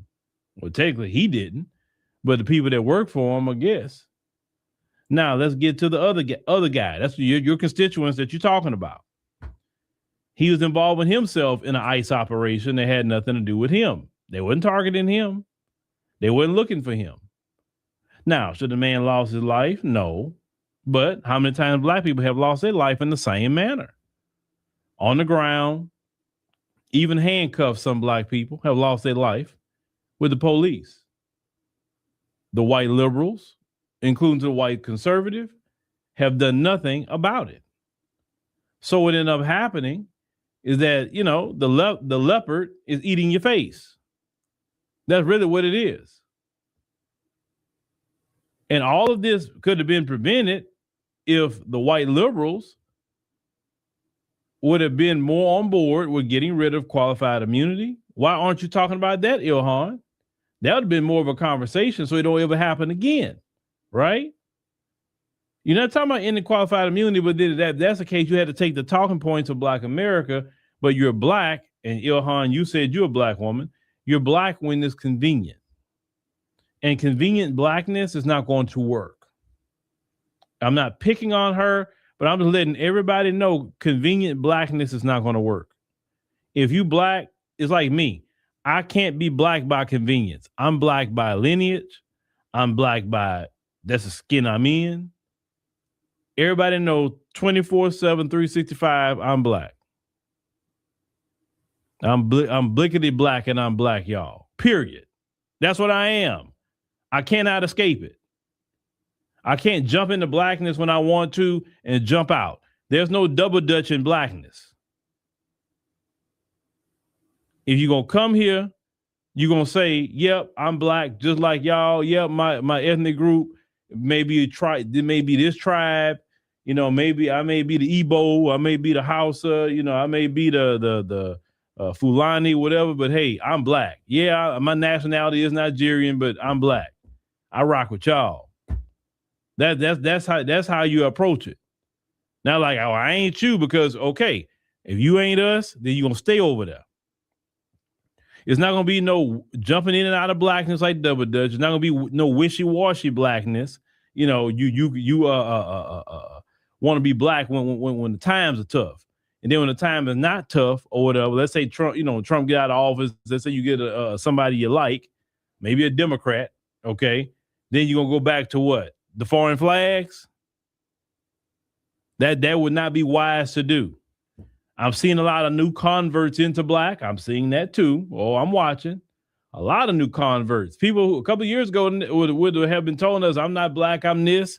Now everybody black. Wow. We have gotten, man, it's amazing how when delineation happened, boy, everybody want to be Pan-Africanist now. Everybody want to be black. Everybody talking about global blackness and, hey, we all black. Yeah, I may be from this country, but I'm black. I don't know what y'all talking about. I'm black. I think the video that tripped me out, I think I did that video a while back where you had a Dominican woman here in the States, strong accent too. She's like, I don't know what these ICE people are talking about. I'm black and I'm proud to be black. And when I heard that, I said, whoa, okay. If the Dominicans are saying they black, then you know something's up. Because they were the first one that beat their chest with that and say, I am not black. I'm Dominican. You understand what I'm saying? Everybody got some Pan-Africanism now. Wow, all it took was the delineation movement to get everybody on board with some Pan-Africanism. But when Black Americans was pushing it hard, nobody wanted to be on no Pan-Africanism. Isn't that interesting? So a little ICE visits and delineation has caused everybody want to be Pan-African. Nobody waving them foreign flags anymore and all of that. That's interesting. I'm just a casual observer. That's it. I'm a casual observer.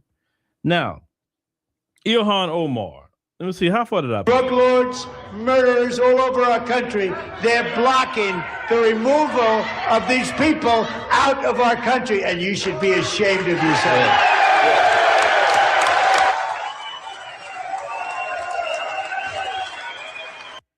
Now, I will say this much. That scene would have never happened in her homeland. What do I mean by that? I could not even get a position in the Somali government and then talk crazy to the president of Somalia. I couldn't do that because they'd have took me on out of there and I probably wouldn't have been seen no more. They probably would have disappeared my black behind. That's interesting. And so the second part of this is this. There's a lot of people who feel that maybe it should be revisited about foreign born people being in Congress. And let me explain to you why. The president of the United States, you cannot be a president of the United States unless you are born here. You have to be born of the soil, right? You cannot be foreign born to be president of the United States. So if we accept that as a okay, that's what it is, then how come the Senate and the Congress isn't the same thing, that you had to be born in the United States to be a senator or congressperson? Now, a lot of people didn't like it, not because they agreed with Trump. That's not really why they didn't like it. I'm talking about even black people felt this way. They were saying that, wait a minute, hold on. You just got here and you talking crazy. As if anybody should say something to Trump, it should be black Americans. But who are you? Why are you yelling? Because before all this, everybody was Somali. Nobody wanted to say they black until the ICE raids and delineation. Now you didn't find your blackness now. And then even when she's up there talking, she's not talking about, hey, all us black people. She only say black when it's convenient. And a lot of black people see that. And they wonder, and people like her wonder why these different, even the legacy civil rights organizations really didn't support them like that. Why? Because you kept yourself separate. Look, it's bad when the Urban League and NAACP and all them other ones not out there with you. That says a lot. You separated yourself so much that they wouldn't even go out there with you. But I don't know. I'm going to ask you a question. Do you believe people who are foreign born should be allowed to be a U.S. congressperson or a U.S. senator? Do you believe that? Yes or no? I mean, I'd like to know what some of you believe on that. I can present the arguments people have been saying, but what's your take on that? Do you believe that a person who's foreign born should be able to get up to the level of U.S. senator and U.S. congressperson? Do you believe that? You say Ilhan think the 14th Amendment is protecting her. She's naturalized. She can lose her citizenship. Yeah, she has to be careful. And the thing is, you playing with Trump of all people. You know how petty he is. He don't forget anything. Okay, so some people say, see, I'm seeing the word no, nope. You say they should have that law in place, but now their children will get into office. Well, I mean, but if their children's born here, that means they can get into office. The key is they have to be born here, not because they have a foreign birth, but I mean, just because they come from parents or the immigrants. No, I mean, if that's the case, just about every person that come from these different countries, to include the white ones, wouldn't be in office if you want to go on that line. You say another person say no, not at this point. It's a foreign born, no congressional job. Okay, well, maybe that's something that should be brought up about foreign born people being in that position. I think it's worthy of a great conversation. And no, so here's the problem, or what some people are saying about being foreign born, especially if they hold another citizenship, being foreign born. Some people say that, well, they have a dual allegiance. They can't really advocate for America like that because they is not as invested, because if the going gets tough in America, they just like, well, the hell with it. I'm going back to my homeland. I ain't got to go through nothing. I ain't got to deal with this. And they can just pack up their bags and leave. So they don't have to fight as hard for certain things if they don't want to, because they got another place to go. That's what a lot of people are saying. Now, I personally believe even certain positions, you shouldn't be able to hold a dual citizenship. I don't think you should be able to hold dual citizenship in Congress. Now, I think if you get a permanent residency, it's okay. You can have all the permanent residencies you want, but when you go get a citizenship, you are swearing an oath to that nation, and it's a real deal. When you get to become a citizen, now permanent residency, people say, well, they may make you say this and that and the third. Yeah, but permanent residency is not the same as a citizenship. It's not. And I don't want to cut people off from having access to different countries that they may want to go to or live or whatever. I want that to be open. And once again, this only more so directed at a congressional position or a Senate position. Sure, I may even say some judges too, Supreme Court and all them places, is that you should be born in the United States. And even if you are a U.S. citizen, you can only have a permanent residency or whatever how many residencies you want in other countries, but you cannot become a citizen of that said country if you're going to serve in these positions. I think that would be actually good. You say no, don't allow them to create policies either. Yeah, you say foreign born, no allegiance, because like put it like this. No matter what country you go to, even the African continent, I can't just show up and just become some big political leader in their country. Because most time they look that they go frown upon. They're like, dude, you're not even from here. You just so if I show up today in whatever country, and 10 years, 20 years later, now I'm in their parliament. What do I really know? What do I really know? My ancestors wouldn't be there for hundreds of years. Now America is a lot different, but over there they don't even want to entertain a foreigner like that. You look at places like South Africa. Let a Nigerian talking about he gonna go run to be in the South African Parliament. Watch how far that go. Watch how far that go. Go let an Ethiopian or whoever go to try to get in the Parliament of Kenya. Let's see how far that's gonna go. They gatekeep very hard their positions in their homeland. But over here in America, well, you know, we're a nation of immigrants, so we this and let me tell you something. I'm gonna keep repeating this. That nation of immigrant thing, that's why we have the problem. No, just to hear me out. When people immigrate, they bring over their cultures. They bring over their mindset. Okay? So what's wrong to one group of people may not be wrong to another group of people. Certain smells are normal to certain people. Maybe being musty is normal. They smell it all the time. They don't even smell the must. But maybe another culture, like they believe in being extremely clean, wearing deodorant, putting on lotion, doing all kinds of things.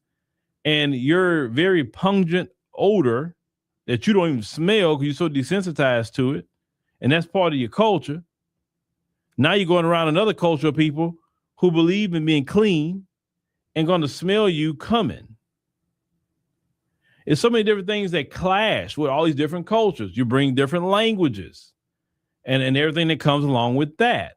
One group of people or a few groups of people speak a different language. Another group don't. They may feel offended by it because they're like, why are you talking in a different language in front of me? Clearly, you must be saying something about me because you're hiding what you're saying. So it creates a whole lot of things. Then America don't want to really establish a dominant culture, a dominant everything, and say, okay, this is the culture. This is what we dominate. Everybody can come here, but this is the culture of what we're going to have here, right? So the culture is Merry Christmas. That's what it is. If the culture is English is the language of the land, then that's what it is. You got to take some hard steps and say we're not putting things in 1,000 different languages unless you're in the hospital or something like that. You know that you really need to see that. But on all the signs, we're gonna just do it English. Like we go to another country, they put it in their languages. You understand? So you have so many different competing cultures and ideologies. Ilhan Omar is Somali. They have their own culture, their own ideology. And maybe in her culture, it's okay to scream and yell and act like she's acting, you know, at a meeting like that. That may be okay in her culture. But in this one, it's like, okay, have some decorum. Yeah, I know how he is. Trust me, we all know Trump and how he is. But you're supposed to have some sort of decorum. It's on national TV, you know, act accordingly. But to her, it may not be a big thing. Now, Rashida Tlaib, you know, she's a Muslim woman as well. She just don't wear the hijab. But they both were screaming. What are you going to get accomplished by screaming and yelling at Trump? You really don't get much accomplished. Ilhan Omar is so worried about stuff that has nothing to even do with her. If anything, you should be fighting to clear the name of your community. That's what you should be fighting for. Not worrying about what Trump got going on. If I felt that strong about Trump to the point that I'm going to scream, I wouldn't even come. Real talk, I wouldn't even come. Why go somewhere and you don't like the person? I just wouldn't show up. Trust me, my absence would be talked about a lot more than me sitting there. I'm like, nah, I'm not going. I'm good. I watch it on TV though, just so I can hear what he had to say, but I'm not going. It's fine because I'm in good conscience. I can't deal with it, so I'm going to just go and just going to chill in my house. I watch it, so I know exactly what he's being said, but I'm not going to be in that room. That would have been actually more of a powerful statement. You don't show up, then you actually show up screaming and yelling, because then you didn't even have a microphone, so it was hard to kind of hear you. And then everybody focusing on her and what she had to say.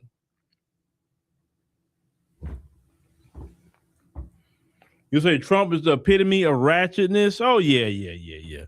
Trump, Trump is trailer park. He trailer park with some money. Trump is the type you can't buy class. That's that. But even though he's like that, he still outsmarts the Democrats sometimes. Once again, for them not standing up when he said defending the citizens of the United States of America, and they didn't stand up about it, that said a lot. That said a lot. But who are you going to defend then? If you're not going to defend the citizens, who are you defending? It could have been me. I'll double down and ask them, like, who are y'all defending then? If you can't defend the citizens of this country, who are you defending? That's what I want to know.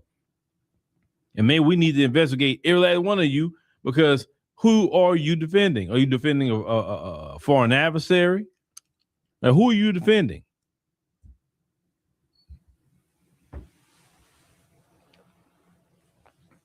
Now, Carlette say you wouldn't give him that satisfaction, you would stay home. That'll be the more powerful thing to do. Instead of yelling at him, like, just stay home. Trust me.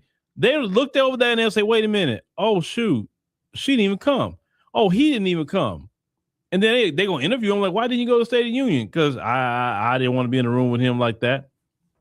And I was going to say something out of turn, so it's best for me just to watch it at home. I wasn't going. That'll be more of a story.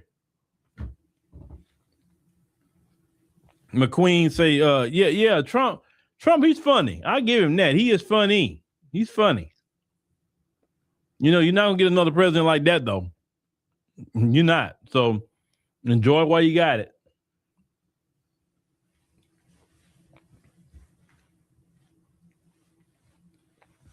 Now, Valerie said something interesting. She said the irony is the very thing they say they are attempting to get away from is the very thing that they bring with them, only to create the very condition they've escaped. Say hypocrites all. Well, Valerie, in that comment, what you were describing was culture. People bring their culture with them, wherever that culture may be, and they recreate that same culture wherever they go, just like you and me. No matter where you or me go, we still going to be foundational Black American. And we're going to take that culture wherever we at throughout the world. We're not going to change our culture because we were raised in this culture. Well, they were raised in their culture. And they're going to take their culture here to America, and they're going to replicate their culture here.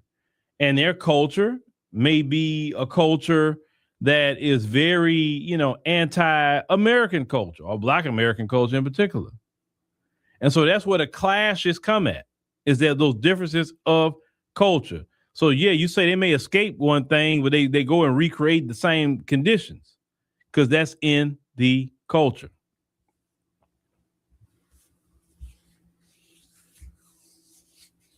You got to understand culture. If you don't understand nothing else, I want you to read the definition of culture, learn what culture is. And this is why you see people doing the exact same thing for thousands of years, is because it's their culture. When you have a child and you teach that child all your culture, and then that child grew up in that culture and they have their child and they teach their child, that's how it is. That's how culture is passed down to each generation. And yes, even being musty is passed down too. Because being musty is part of certain people's culture. Because they don't even smell it. That's how much it's part of their culture. It's not in our culture. Thank God. That's why if a Black American is musty, we're looking at him like, bro, why you smell it? Man, you can't go put on, go take a shower or something, put on deodorant, bro. We ain't, no, you're not being around me like that. In our culture, even being ashy, we gonna call you out. And we're like, they were like, man, he is ashy. Look at his ankles and knees. You know, it's like, it's just, you got some lotion in your purse or something? I got Bath and Body Works to smell like a girl. It don't even matter. At this point, he needs some lotion. Man, don't be coming out here around us looking like that. As Black Americans, we'll tell you don't come around us dressed a certain way. We'll get you right. If your hair messed up, we'll point you out to a good barber or a good hair beautician. That's a part of our culture. And we take that culture everywhere we go. You said my side profile? What is my side profile? What is that? I know who Buster Douglas is. What do you mean my side profile? What is that? Can you educate me on what a side profile is? Now, Cynthia says she thinks Ms. Omar should go back home to her country to disturb, disrespect their leadership while figuring out her and their culture, it said, and civil rights for her people. She's not going nowhere. She is not going to Mogadishu. She is not going. Only way she gonna go to Mogadishu unless Trump take away her citizenship and deport her. She's not going nowhere. Trust me, she's not going. If she goes, she may go visit, go hang out, but she coming right back to the good old United States of America. Even though she do all that fussing and complaining, she going her behind right back to Minnesota. I promise you that. She do not want to be over there. She don't be there.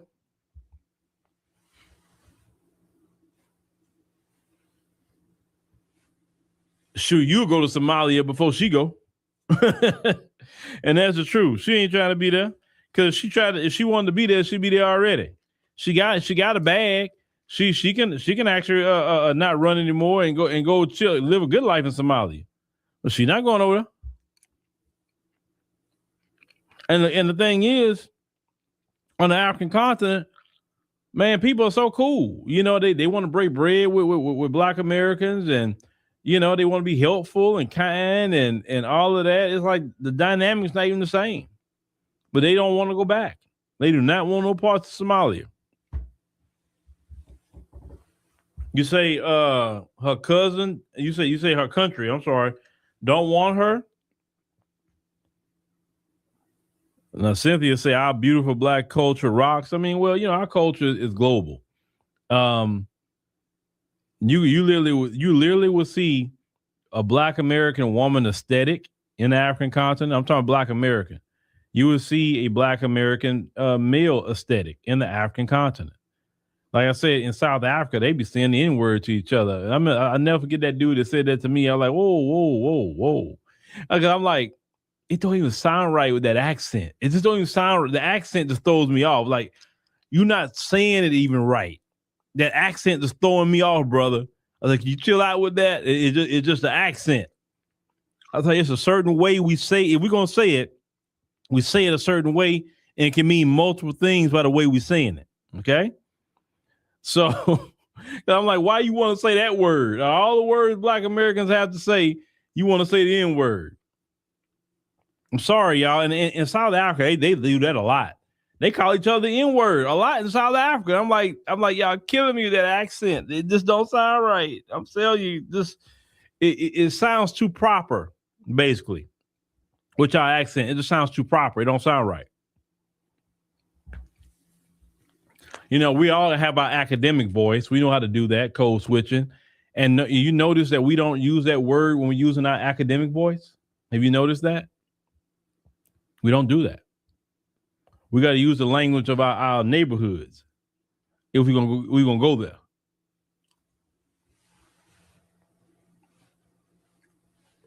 Oh yeah, her people out there in what's that place? Eastleigh, that Eastleigh in Kenya. Yeah, that's her people out there heavy. Yeah, now Michael Blackson, that's funny. The way he say is funny. He's using an exaggerated West African accent. It's funny when he do it. It's very funny. But just when I heard it out there with that accent, it just didn't hit. It just hitting for me. Now some black people may be impressed with that. I'm not impressed with it, even if Black Americans telling me that. So I'm like, I mean, we can find. I mean, I don't like you call me that word. I really don't. I mean, hey, you can call me Philip, call me brother, call me whatever. I just don't like that word. Because the reason why I don't like that word, I'm gonna tell you why. That word was some of the last words our people heard when them people took their life. When we was on the plantation, we was hearing that word a lot. Okay, a daily basis, and we couldn't do nothing about it. And just so we called a certain word don't mean we got to perpetuate it. That's why, for instance, we don't use that word in our commentary. You see on AfroWire with Sherika and them and Layla and all of that, we don't use that word. If you listen to Soraya's music, you definitely not gonna hear her use that word. So we just do not employ that word through anything that we're doing. I think that word to me is just, I don't like that word. And now if you use it, I'm not gonna get mad at you if you use it, but I don't like it. So I just kind of, I stay away from it, But if I ever use it, it's around people I know in describing a certain type of person at the time. But you probably won't ever hear me say it on camera, and probably won't hear me say it even around too many people. I'm just be honest with you. Have I said it in my lifetime? Sure. Yes, I used to be a person that was an avid user of the N-word with black people. I never said it in front of white folk. Now y'all new Negroes, y'all say it in front of white folks, Hispanics, Asians. Y'all say it in front of all of them, then get mad when they say it. You can't say it in front of them and then they say it and you get mad about it. I come from that era. We don't use that word in front of them because in our era, that gives them a green light to say it. But this new age, y'all say it all in front of the white people. But y'all say it in front of white people, then they say it back to you want to fight them. I think that's the dumbest thing I ever saw. There was this one video, I'll never forget that. This black kid is getting into it with this white kid, calling the white kid the N-word. We never called the white people that word. Never. But calling a white kid, then the white kid say something, now you want to fight and you want to get all enraged because he said what you said back? That doesn't make sense.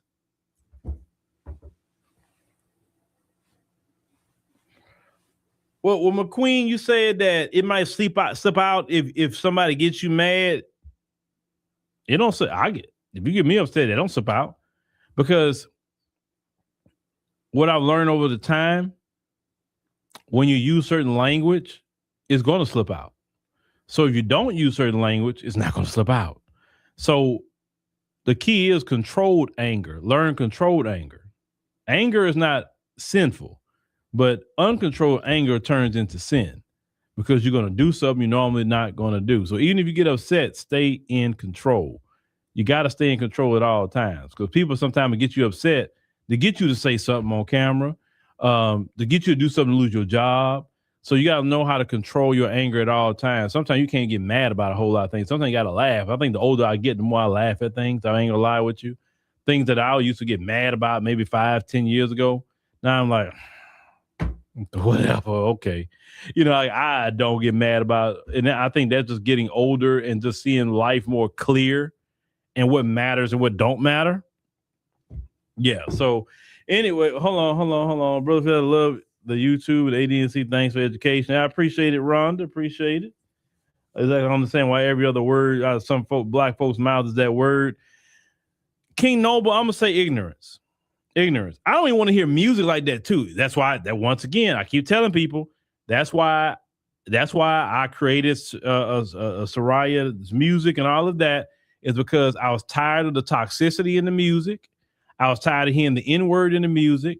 I was tired of hearing about baby daddy number 4, drug, body parts. And I'm a firm believer, instead of complaining, why don't you create something different and create an alternative? That's why I tell people, go subscribe to the Soraya the Songstress channel. Go ahead. We always put music up every week. Every Friday. Wednesday, we do a teaser of the song of the week. Then Friday, we put a song out. Okay, we'll drop the next single, official single on the 6th. I think the 6th. Then the album on the 13th of April. Okay, but every week we dropping something. And then after that, we'll still continue dropping music on YouTube and different platforms and all the streaming platforms too, at least once a month for a new single with Soraya. So yeah, and we can create whatever we want to create, y'all. We don't have to be vulgar. We don't have to say the N-word. We don't have to be disrespectful to keep it real with nobody. Okay. All right, y'all. Well, thank y'all for joining tonight. I greatly appreciate it. And go ahead check out LaSherica on AfroWire.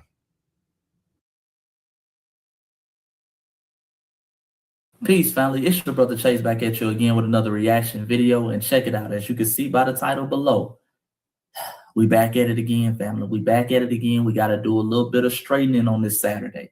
A little bit of straightening. You know, we back on these tethers bumpers, and we've been on the Haitian tethers bumper heavy this week. And a lot of them have been on TikTok, on Instagram, on YouTube, doing some explaining. A lot of them have been trying to make this woman who referred to Black Americans as dirty Black Americans an anomaly.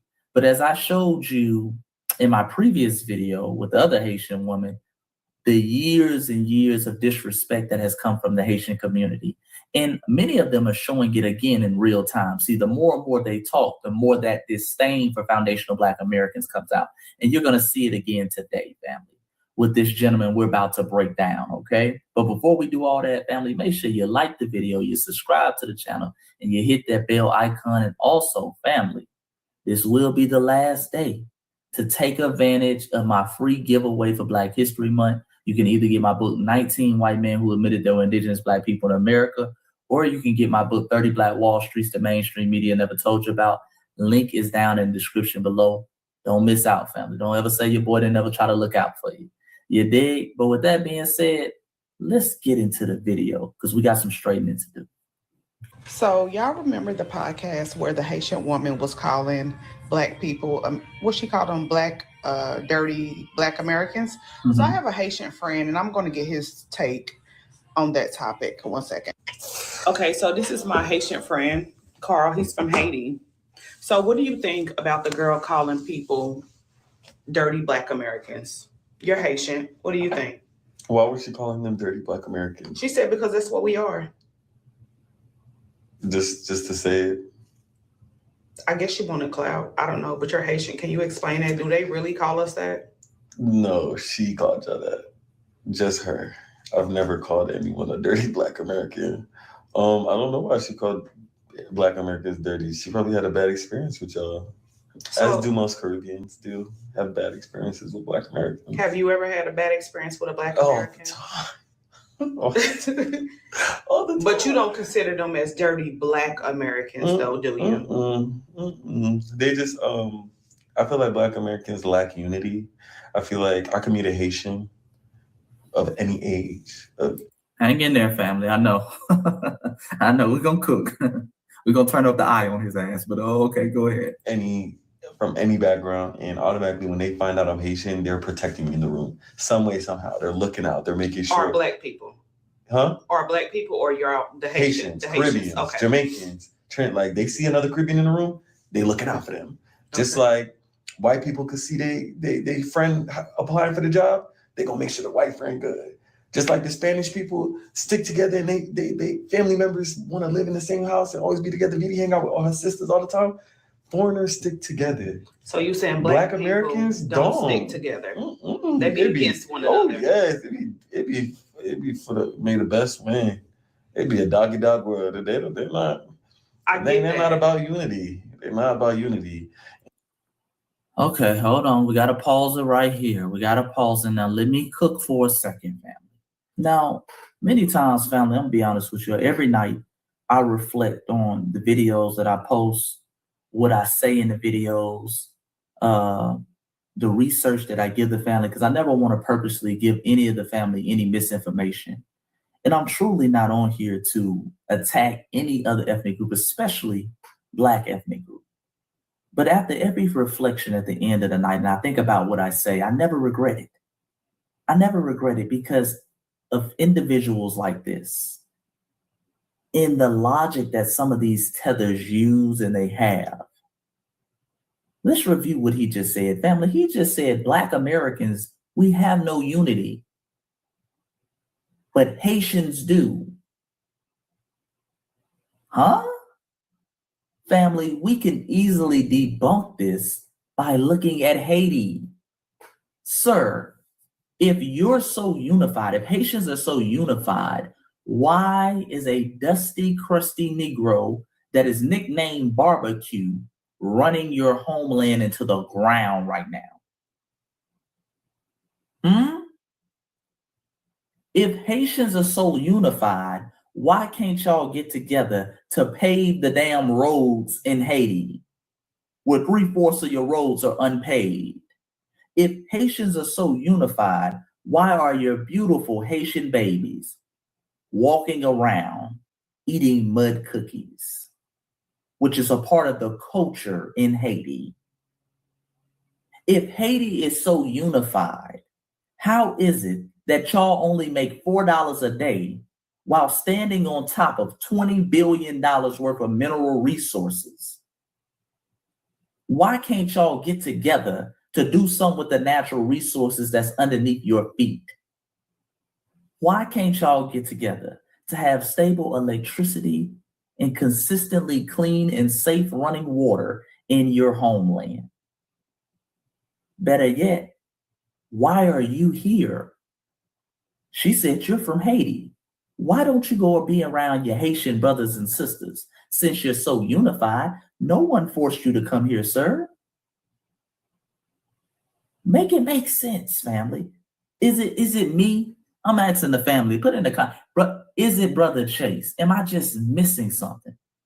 Okay, I'm always open to learn. Am I missing an angle he's trying to present? It makes no sense to me. Talking about, us Caribbean people. Even when you look at the Caribbean, who he said Jamaican, us Jamaicans unified. Unified what? These folks can only access less than 1% of their beaches because the tether class has sold out all their beaches to private corporations and foreign entities. That's unity, where the native population can't even access their own beaches? Huh? You unified as a Haitian, but you can't even go to the other side of the island without getting your ass whipped or deported? Remember, family, Haiti shares the same island as the Dominican Republic. Both of them share the same damn island. Them Haitians know what's up when they cross that Dominican line. They deporting Haitians right now, family, out of the Dominican Republic by the droves. Got them locked up, waiting to be deported. But you're unified? Caribbean people are unified? Don't nobody rock with the Haitians like that in the Caribbean islands. So stop it, sir. Look up things like the Parsley massacres. See what the Dominicans did to the Haitians. Unity in the Caribbean? I think it's joking. It's a comedian. Y'all get over here and y'all turn into comedians. Caribbeans, Africans, all of y'all get over here and do your best Michael Blackston impression. And then on top of that, talking about we lack unity while you sit up in a city built by Black Americans. This Negro is in Atlanta right now, family.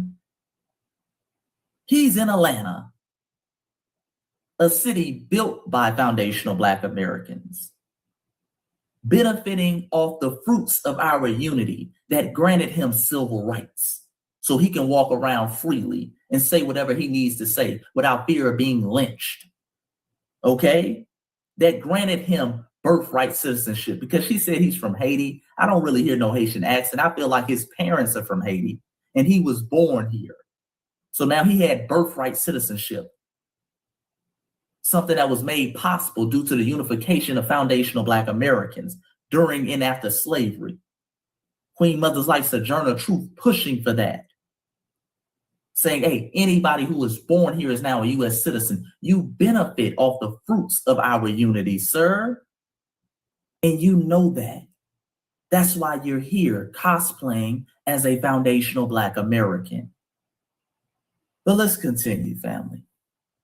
And for that, as a Black American, as a Caribbean experiencing that. Oh, he had a little slip up, family. These niggas be slipping in and out of cosplaying. As a Black American, I mean a Caribbean, he forgot what role he was playing for a second. I told you, the boy, they stay cosplaying, okay, when it suits them.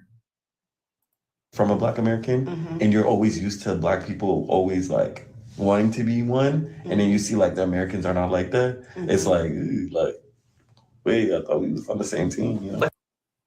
Oh, Lord, the projection, family. So let's get this straight, family. Let me know if I'm wrong. The Caribbeans and Africans, when they came here, they all saw themselves as Black.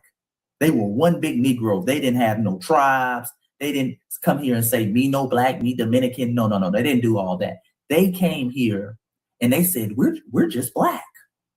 We're just Black. We're one big Negro. And it was us who said, no, you not Black. Or was it the other way around, family? Boy, the projections. He's doing it now in real time. You saw that slip up? Me as a Black American, I mean a Caribbean American. When it's something negative, they always delineate and make sure they let you know, hey, I'm Caribbean. However, when Black Americans are doing something positive or Black Americans are about to receive some type of tangibles, all of a sudden, I'm Black too, y'all. We as Black people, okay? They love double dipping. As long as wherever the positivity is, that's what they are for the day. If everybody is recognizing Haitians as hard workers and the model minority, I'm Haitian. The moment we're talking about Black history, which is supposed to highlight Black American history, well, I'm a Black American too. I'm Black and I'm from America. I'm a Black American too. Yeah, us Black Americans. Okay? They love double dipping while projecting the negativity onto us. But let's continue. Still didn't give her a reason to call us dirty Black Americans. And Yeah, then when they asked her, I what did she say? She said it loud and clear. I mean, because y'all are dirty Black Americans. Yeah, she probably did it for clout. I don't know why, but she probably had a bad experience. But most Caribbeans have like really bad experiences with Americans just because of like the difference of upbringing. It's not right, but she definitely had a bad experience. Oh boy, he's trying to give her a soft shoe excuse, ain't he, family? And notice they always go to this mythological bad experience they had with foundational Black Americans. And they either do two things. Number one, they never say what the experience is. Like this Negro, even the Haitian woman who referred to Black Americans as dirty, when they asked her like, damn, what was your experience with Black Americans? She never said anything specific. I just had bad experiences. Okay, just like he doing now. It's so random and vague. And then when they finally give you an experience, it's something like in 5th grade, I got picked on by some Black Americans, some childish. When we were playing kickball in front of the school, a Black American said, I'm Black as tar. Okay, nigga, you still mad about that from 5th grade? It's always some childish and petty. Understand, family, we never committed any acts of genocide against the Haitians like the Dominicans did in the Parsley Massacre. Hell, even now, when you look at Haitians being deported, they're mad at us. We have nothing to do with their deportation. We don't have anything to do with their deportation. We're not the ones deporting them. You don't see Black ICE agents kicking in their door, deporting them. That's the white folks. But they're mad at us. It's always this bad experience they want to bring up with us. Oh, God. Oh, it was so bad. I have such a bad experience with Black Americans. What is it? What is it? And the irony of it is this, family. Most of the Haitians you see in the country now, they came after the 1990s. Okay, and it was a massive waves of Haitians who came over in the 1990s. One of their presidents, I forgot the president's name, but it's a lot of political unrest over there. So a lot of them were seeking asylum. Bill Clinton and his administration didn't want to let the Haitians over. In fact, they were blocking a lot of the asylums from Haitian individuals. They were returning them back to Haiti. It was a foundational Black American brother by the name of Randall Robinson. Look up what I'm saying. Okay, by the name of Randall Robinson, who went on a 27-day hunger strike. Okay, And he gained the support of the Congressional Black Caucus and a lot of other foundational Black American leaders. And that caught the attention of Bill Clinton. And he later said, okay, we'll let Haitians come over. He gave them political asylum. That was a foundational Black American putting his life on the line. That brother almost died during that hunger strike, trying to bring attention. And that's why you see this massive influx of Haitians coming in the 90s, literally because of that foundational Black American individual who put his life on the line so they can come over here. But they always have this bad experience with us. It's always this beef with us. We're always the bad ones. Don't let them run that game on you. But I've had bad experiences too, but I don't call y'all dirty. Right. I call y'all trifling. Boom. You know what? Okay, guys. All right, and that's the end of the video. So he doesn't refer to us as dirty. So the woman calling us dirty, she was wrong. We're trifling. We're trifling, family. But remember, a lot of these Haitians run around. It's just one. It's only one Haitian that talk bad about y'all. I told you, for many of these folks, when they come over, a significant amount, especially the tether class, this is part of their culture to have this anti-Black American stance, okay? And it's fueled by jealousy, hatred, and envy. But before I leave, family, let me address the woman in this video. Because as my grandma would say, that heifer was cackling a little bit too hard. She's, oh, Lord. Oh, they trifling. Yeah, they is. Oh, Lord. Okay, all 32 of your damn teeth showing. All right, because I was watching this video and something didn't sit right with me about her spirit. Because I know my beautiful, resilient, foundational Black American sisters. I know how they move and operate. And even if they're not knowledgeable enough sometimes to speak on certain things, they're going to at least give you some pushback. You know, when that tether was sitting up there talking, you know, FBA system be like, hold on now. Don't come for my people now. Hold on now. FBA sister going to push back. She going to ask some damn questions. Okay? She never did that. She was up there cackling and kind of, you know, just continuing to let him move with this certain rhetoric. And I said, family, let me look at her page. Because she's trying to go off and she's trying to pass off in this video like she's a Black American. She keeps saying, us Black Americans, us Black Americans. And sure enough, family, you scroll down this woman page and she's got this video. If I'm still pretty, baby, I'm my mama's daughter. We got good genes. This shit forever and a day with us. And for my people who can't see it, it says on the video, it's the Belizean in me. Okay, this woman is Belizean. This woman is Belizean, family. This is a Belizean tether. They're sitting up here having a little tether dialogue. Okay, babbling back and forth about foundational Black Americans. Because I'm looking, I'm like, this woman didn't provide no type of pushback to none of these illogical talking points he has, talking about they're unified while he's sitting over here in the United States of America and he ain't in Haiti. Okay, calling us trifling. It's so funny. Ooh, that was the funniest thing ever. And that's why we do two things, family. That's why we delineate. So tethers like this, who try to double dip, jump in and out of being a Black American, but then they're Haitian, they're a Black American, then they're Belizean. Okay, they try to double dip the chip, all that stops. Okay, these folks are not us and they cannot represent us. These were two tethers cackling together while one talks down on foundational Black Americans and the other one quietly agrees. Okay, delineation is so important, family. It's so important. And number two, this is why I tell y'all, let ICE do their damn job. Let ICE do their damn job. I got to do it like Omar Johnson. I got to say it 3 times. Let ICE do their damn job. It's your brother Chase. Like the video, subscribe to the channel, hype up the video, and leave a comment. Tell me what you think. Give me some constructive criticism. Am I tripping? You see what I'm saying? Am I tripping? Am I going too hard on these tethers? Or should I ratchet up the intensity?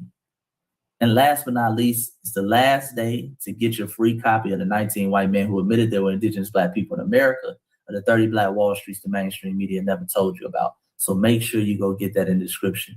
And until next time, foundational Black Americans, Well, despite what any of these tellers try to say or convince other people of, you are a phenomenal people. A phenomenal people. Peace and Black power. I'm out.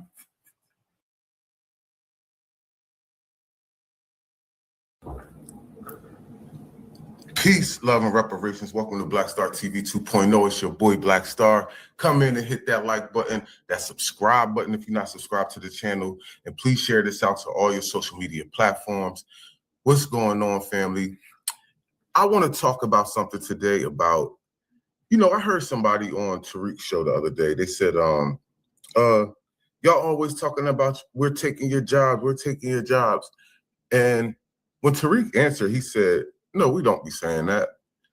I actually do be saying that because they are taking jobs. They're not taking the best jobs, but they are taking jobs. And this goes into, watch this. If 5 million Americans move to Ghana, we're going to displace people. That's just a fact. 5 million people move to China from America all at once. Yes, you're going to displace people. That's just inevitable. So to say that you're not taking things from us is not true. So I want to break this down and break this video down of this brother speaking on Africans and how they are, the money that should be going to foundational Black Americans are actually going to Africans. Please go to change.org and hit that link in the description, and please, family, sign that petition. I appreciate it. So I had to come back and do a part 2 of the USADF, or the United States African Development Foundation, which is business funds only for African businesses. And I can say that because the fund specifically says that the business has to be 100% African owned and 100% African managed. Not African-American, African, all right? These people have had this fund since 1980, and they have been dumping hundreds of millions of dollars inside of it, okay? I wanted to see how much money these people have received recently, and I came across the GAO, which is the Government Accountability Office, and they said between the years of 2019 and 2023, our government has used our taxpayers' dollars to give African businesses and startups $141 million. And this was spread out over around 1,050 businesses. So if you break that down, that means each one of those businesses roughly received between $134,000 and $135,000 for their business. But this is the people that gaslight Black Americans. They tell us that they work so. Family, I know people that start businesses as myself who can't get a dime. A dime. Family, listen. Yeah, and they definitely gaslight. I'm glad he's about to speak on that, because we all know that the first thing, oh, you lazy niggas, we come over here with $2. Even the Hispanics, they all say this, but they're all getting resources, and they know that they're getting resources, but they don't ever want to tell us about it. Hard, and we're lazy. They tell us that they're successful and we're lazy. They tell us that they're so educated. Why can't we do it? We can't do it because they're pulling our money away and giving it to y'all. $141 million. Black Americans, when we want to go get a business loan from the SBA, which many Black people are denied, right? Yep. Typically, that SBA loan is about $10,000, which is nothing to run a business. $10,000 plus, you're going to have to pay interest on that money. This money that they're getting within this fund, they don't pay interest. They don't pay tax. They don't even have to pay it back. Free. They get it free. We have to set up GoFundMes and beg family and friends to support our businesses. Facts. That's a fact. But these people are getting the machine of our money behind them. Yo, and And I'm gonna tell y'all, family, this isn't only Africans. This is not only Africans. This is Hispanics. This is Asians. This, you name it. Haitians, Jamaicans, all these people. How do you think they're coming over here getting all these restaurants and storefronts? Come on, they got brick and mortars, family. These people don't just got little mom and pop shops that they, you know, they selling plates out the crib. That's what Black Americans are doing. Majority of us. Now, some of us got stores. We're gonna sit here and say all of us is out here broken. You know what I mean? But I'm gonna tell you one thing. I asked a friend of mine. Me and a friend of mine was on the phone yesterday. I said, "Hey, bro, Google a Black food spot." So he Googled it, and I said, "Read it down." It started saying Jamaican this, Jamaican that, soul food this. But really, when you go into soul food, and when he tapped on that, and you start looking at the menu, it's really Caribbean food with some of our stuff, with baked mac and cheese and fried chicken and stuff like that. But you still got a bunch of Caribbean stuff with it. So you already know that that's not a foundational Black American store, right? When you see something like Big Bertha's and it's fried chicken, mac and cheese, yams, and you know that's foundational Black American. But you barely find that. Like I said, bro, I do DoorDash. You're never going to a Black American's food spot to pick up food. You're not. Anybody who does do DoorDash or Uber Eats know goddamn well, anytime you picking up that food, you're not going to their spots. And these businesses that they getting this money for is probably not even food businesses either. Yo, man, this is craziness. And I'm talking about craziness, bro. You know how many business I started up? I can't ever get funding for anything, no matter what. This is crazy, man. So this is the difference between our success and theirs. We need to tap into that money. We need to stop that money flow. I told you once before, you guys hate Trump, but Trump is the president that tried to stop that money from going over there. Because he said, we have a people right in this country that's at a deficit. That is why he told them if they're going to continue to receive that money, they're going to have to come up off those resources, and they're going to have to make trade and business agreements with the United States. If not, we're taking the money. Yep. And when he did that, you guys called him racist.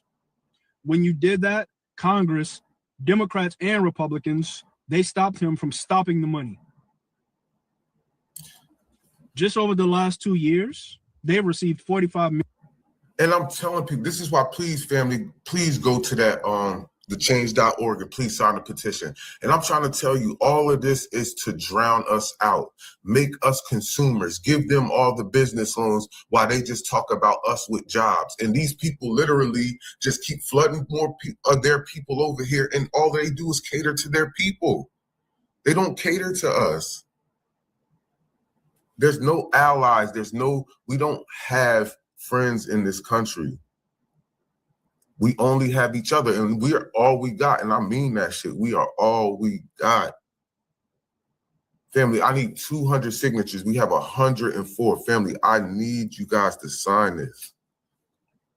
Again, because we're trying to get this type of stuff.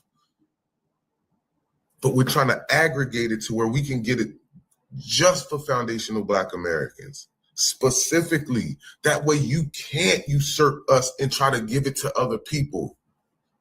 We have to change the dynamic in this society, in this government. We have to change the dynamic. Other than that, they're going to drown us out and continue to just push our resources to all these other people and then act like they're doing things for all of us. $1 billion. So you add that on top the 141 that they've gotten since 2019. So yep. Keep gaslighting back Black Americans. We're going to keep finding this stuff out. And we're going to, I ain't even going to say all that. We're going to find this out, and this stuff is going to come to an end. If we want a real leveled playing field, we're going to make it happen for real. Yep. So you guys have been tugging at the hornet's nest. You've been tugging. And now we done got upset, and now we out here to sting y'all up. I'll see you guys on the next one. Let me know what you think in the comments, please. Yeah, man, listen, family, these people run around gaslighting us, calling us lazy niggas, lazy acatas, all of this stuff. Jareers, we everything under the sun. We pave the way for all these people to get here, for the government to literally just exclude us from the resource. And I told somebody the other day, White Supremacy 101, their number one rule is to always keep Black folk economically deprivated. Foundational Black Americans, you got to keep them economically deprivated. Facts. And again, if you really even think about that, they gave that money from that little span from 2019 to 2023 or 2025, whatever years he said. He gave it to 1,000 and something African businesses. There should have been more than that. But there should have been more. I'm just saying in general, right? And that just goes to show you, look how much they're doing for the Africans, and they low-key kind of playing them out when they doing that. But yo, everybody is playing us out. The Africans, the Hispanics, the Indians, the Asians, the whites, you name it. Everybody excludes us from resources. And then sit here and call us lazy. We live in a capitalistic society, bro. You're in competition with other businesses. That's just the reality of it. And Dr. Claude Anderson told us, bro, if you don't have a business, man, you're more likely to not gain no real generational wealth. That's just a fact. You're never going to gain generational wealth from having a job. So family, we really have to get on our bike. We have to get in these streets. And what I'm saying in these streets, I mean in the streets, like in these offices, in these town hall meetings, and we have to put a stop to a lot of this stuff and redirect these resources our way. We deserve it. We've been here forever. We are citizens. These are our tax dollars that belong to us. Please go to the link in the description, family, and please sign that petition. We're just trying to get to 200 signatures. We had 104. We all we got, family. We all we got. Please sign that petition. Peace, love, and reparations.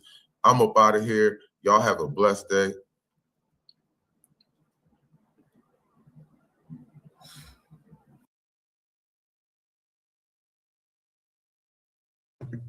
Shalom, family. Good to see you all here. Hope you're doing well. I just want to say this as a reminder. If you're ordering the pomade, please use the code at checkout, pomade25. Type it as one word, and you will get the 25% off. Because I see orders in there, but y'all did not use that discount code. Use the discount code, pomade25. All right. So we're going to talk about Americans, and it was an article that came out in the Wall Street Journal.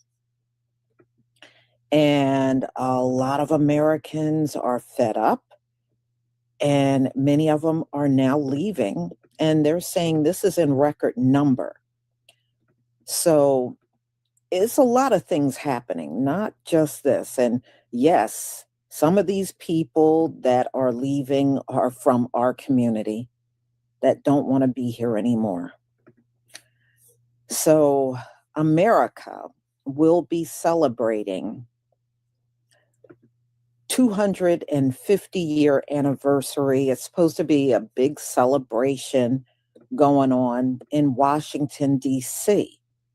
So that's going to be on Independence Day. So here's the article that came out. And it's funny how people are fighting to get here, and then you got Americans that are fighting to get out of here. And y'all, what's going to shock you is it's not just the young, but the elderly people are getting out of here too. And let me explain why. Let me just go down because it was something here. Now, you know, elderly people, especially when they get so old and their family put them in the nursing home, a lot of times here in America, what they will do is they will give their homes to whatever nursing home they're going to, and that takes care of their daily care for the rest of their life. Or they got to give up their money, they got to give up their homes. And usually that's how it's done here in America for elder care. Well, it's not quite like that in other countries. A lot of our elderly, y'all, are leaving. And guess where they're getting the same elder care? Mexico. Many of the elderly are relocating to Mexico to get elder care. They don't have to give up their money. They don't have to give up their homes. They don't have to do none of that. And the cost for elder care is cheap.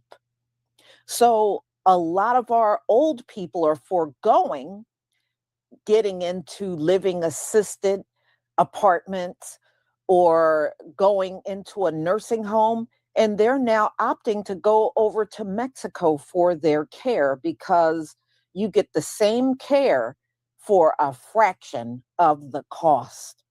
So it's pretty bad when your elders are leaving. Usually once they retire, they just kind of chill out until their time come, and then they go on to green pastures. But now, they're not giving up nothing. They got a problem with giving up everything to go into a nursing home in America. In America, it is damn near impossible.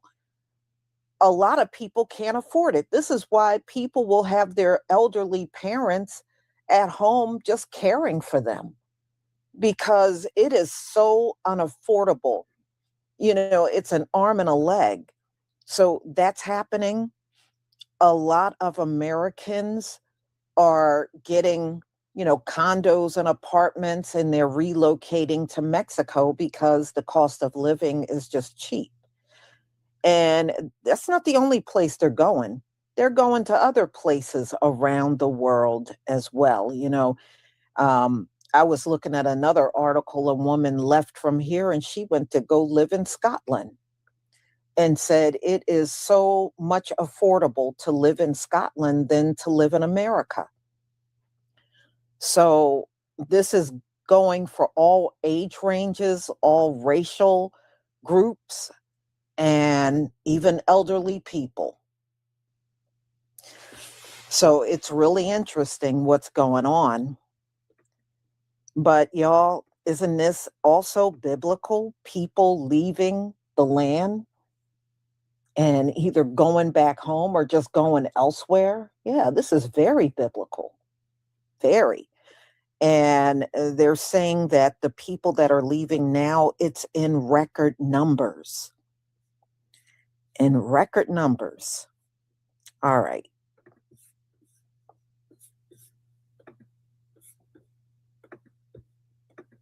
All right, so we're going to get into the videos. Y'all, please give me a 1 if you can see my screen.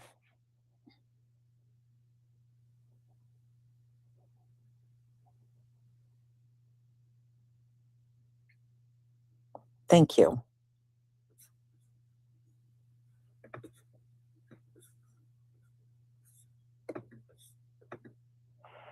Thaddeus Peterson, thank you so much for the super chat. Jeremiah 51 verse 6, flee Babylon, plus many Americans are tired of this hamster wheel and prison society. Egypt, Deuteronomy 28 verse 68. Yes, you're absolutely right. Yeah, many are. And, you know, we are tired of this place for many different reasons. And I think many of us had enough of Gentile rulership. Their rulership is never going to get better. The only thing they can do is try to keep us at the bottom, fight and keep their laws and law enforcement and everything to keep us, it's never going to change. I don't care. We could be under them for the next 1,000 years and it's going to be the same BS. And I think a lot of people are ready to move on from their grip of this earth. Everybody is tired of it, for real. All right, y'all, let's get started.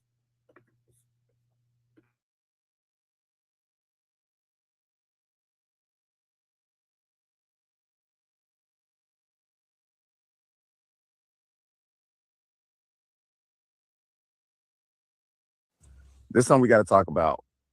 United States citizens are leaving the U.S. and going to other countries, whether it's Ghana, whether it's Thailand, whether it's Tokyo. You're starting to see it more and more. This is not a drill. This is happening. And for whatever reason, people are pretty much giving up on the American dream for whatever reason. And what I've personally seen from the videos is everybody's happy. And at the end of the day, that's what you want to be. You want to be happy. You don't want to be somewhere where you're miserable, you're struggling, and it's just killing your vibe. But we really I think this is something we got to start talking about. People will come to America because America is what they would say the American dream. And I think the American dream is now turned into the American nightmare. And when you look at these other countries, if you're cultured enough, you'll see that, man, the places are beautiful. They have the same thing, if not more. The prices split in half, probably less than split in half. And you get a lot more. But it's just weird. We have these politicians in place right now who are just really turning this shit into a third world country. Like when you have U.S. citizens that decide to say, you know what, fuck this place, I'm out. And just uproot their entire life and go to another country that they have no clue about, and they're taking the biggest risk. But when you look at them a year, 2 years later, they're extremely happy. You got a serious problem here on the U.S. soil. That's a real problem. Just something to think about. Hopefully this is open to somebody. Chris with the Gems. So I saw a statistic today that more women than ever want to leave the U.S. And I find it funny that the second generation of women that can literally do whatever they wants to leave the whole country. A new data show that Americans are heading for the exits to get the hell away from the current administration. The trend of Americans considering emigration under Trump's second term is much more serious than that vague, I'm going to move to Canada sort of thing. You know, we often hear it more from people on the left than on the right. If X person wins, I'm moving to Canada. If George W. Bush gets reelected in 2004, I'm moving to Canada. That was a common one. This is not that. Expat consultants and firms that specialize in dual citizenship are busier than ever.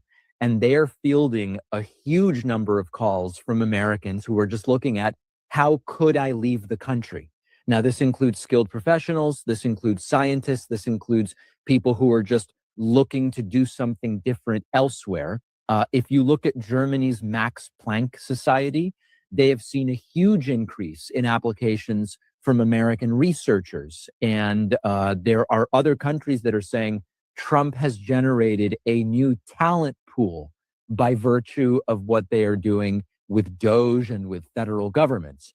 We're seeing marginalized groups, LGBTQ people, people of color, actively looking for ways to leave the country over concerns about authoritarianism and discrimination and potentially even violence. Ireland reported a 50% increase in Americans applying for Irish passports, and many of those are citing the Trump administration as the motivating factor. So nobody is talking about it, huh? It's all right. I'll go ahead and talk about it. Y'all be busy. Well, there is no other way of putting it. There is a mass exodus of Americans leaving the United States of bullshit. Let me say this one more time for the people in the back. There is a mass exodus of Americans leaving the United States of bullshit. I have just seen a video of this real estate agent. Now, she helps people move abroad over there in Costa Rica, where she over there located. Now, she has said that she has had a lot of people coming up to her, specifically a psychiatrist, and she said that her psychiatrist said, and I quote, that she has lost hope. Her clients have lost hope. This is a psychiatrist saying this shit. So, and she even said that, you know, prices are exorbitant and everything like that. Food is not normal anymore. And yeah, I told y'all that it was a mass exodus of historians leaving. You don't think Americans was gonna follow pursue? Well, to be honest with y'all, there's a mass exodus of Black people too, leaving the country. Matter of fact, there is a whole neighborhood that is being built in Ghana waiting for us to go over there. You think for a second I'm not gonna jump on that shit? Because guess what? With this mass exodus of Americans that's happening and shit like that, leaving the fucking United States of bullshit, guess what? I'm one of them. Come next year, oh honey, I'm out. I've been lost fucking hope in this fucking country. I've been done lost hope. Like, this was even before the Trump administration even stepped foot in they fucking shit. I've been lost hope. So with that being said, no, yeah, there's a mass exodus of Americans leaving the United States. And I dare, triple dog dare any of y'all motherfuckers talk about something. Go ahead and leave and go be so American, so go be un-American somewhere else. So you mean to tell me living in debt is American? You mean to tell me living in inflation is American? You mean to tell me us having to pay up the goddamn ass for medical bills, knowing good and goddamn well everybody else around us got free fucking health care? We gotta pay up the ass. That's fucking American.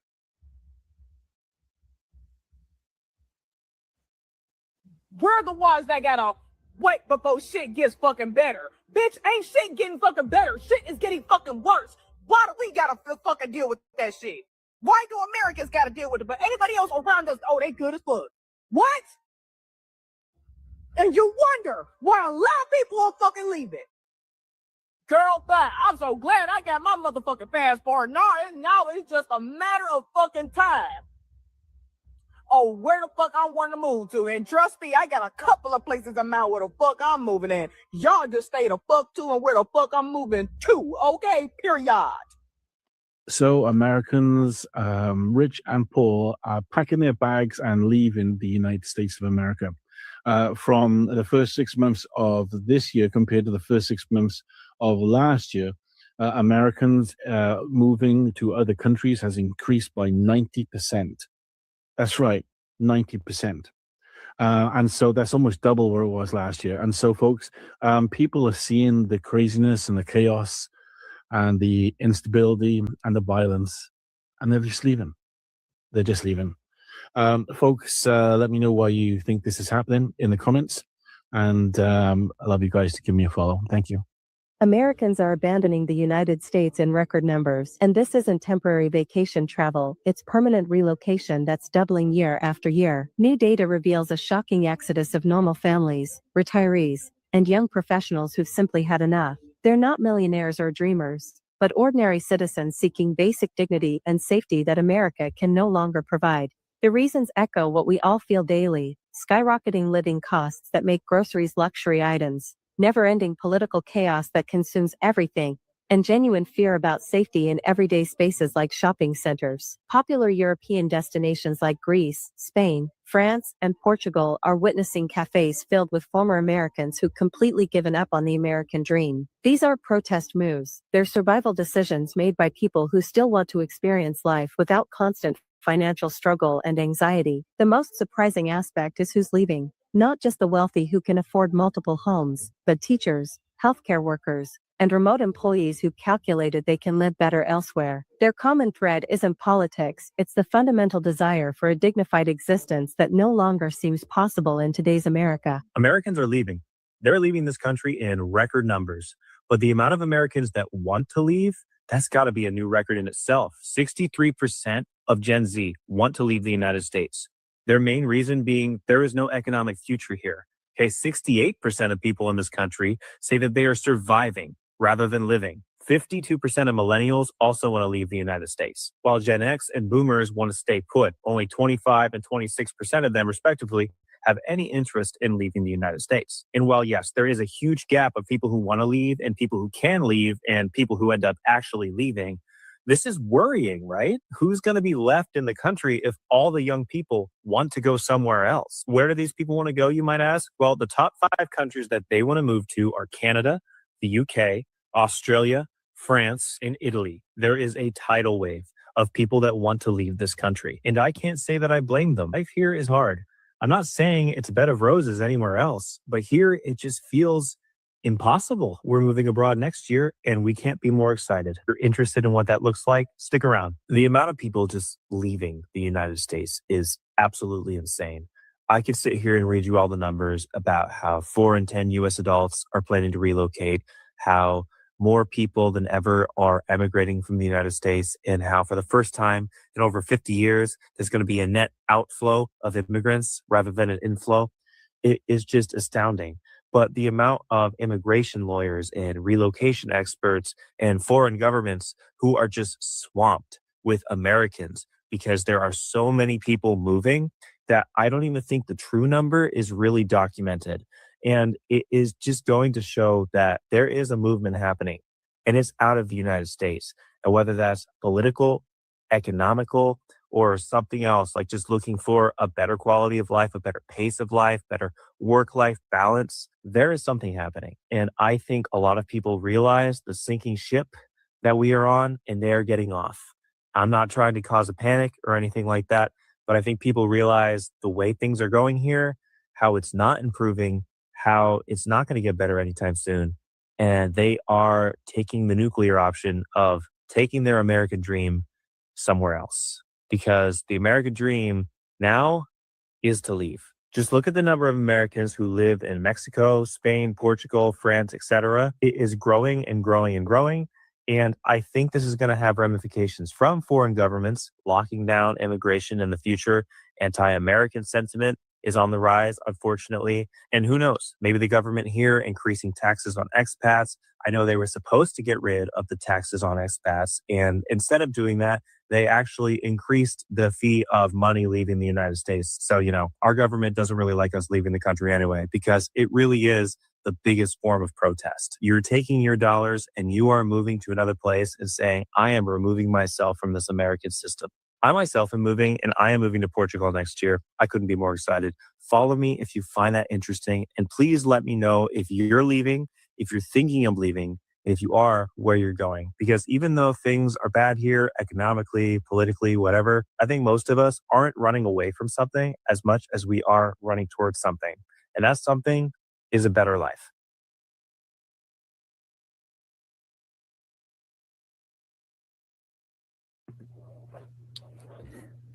Yeah, well, it's a better life and affordability right now.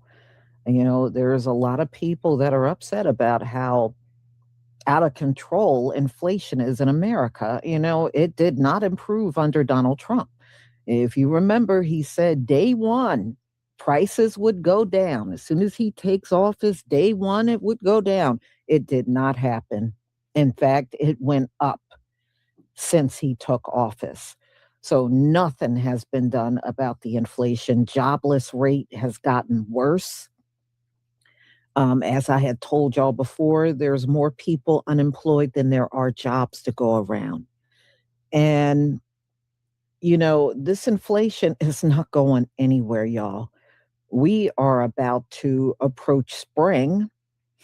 And usually spring and summer, that's when everything goes up, travel season, that started kicking up again, and nothing gets cheaper, it gets more expensive.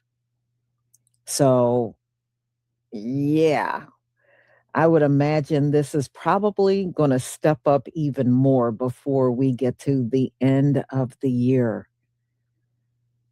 So, y'all, this is it. Thank you. Thank you so much for being here. And look, I got one more that I may be doing today. As you know, Dr. Umar Johnson called himself forming a new group, DAFA. So we'll talk about that a little later. I just got to find the time to schedule it, and we'll do it a little later on today.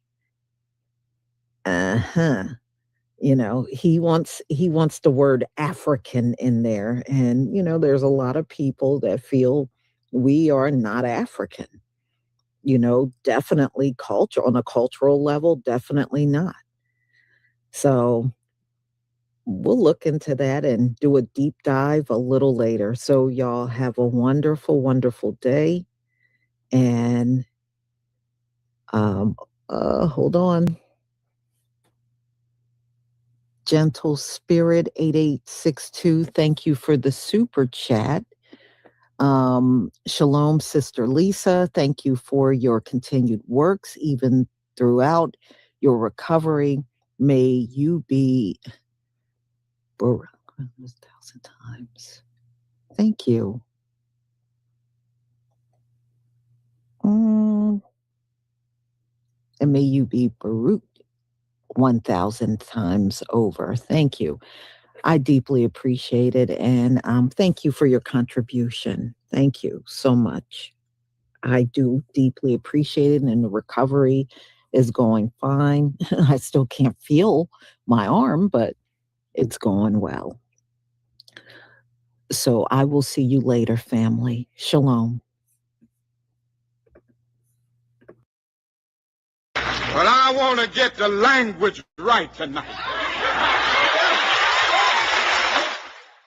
Salute family and welcome back to another video. This is Black Truth United. And before I get started with the subject matter of today's video, I want to make sure that I address the announcement that I had to make on the community tab regarding a series of unfortunate events that have occurred that are going to make it much more difficult for me to put out more videos. Now, due to the serious subject matter of this video and the fact that I didn't see anyone with a larger platform outside of Brother Black Alphas who addressed this situation the way it needed to be addressed, I made an exception to the rule and decided to produce a video to get the language right regarding old messy Jesse, and also to check someone who we all know very well in the new black media who was way off on his take.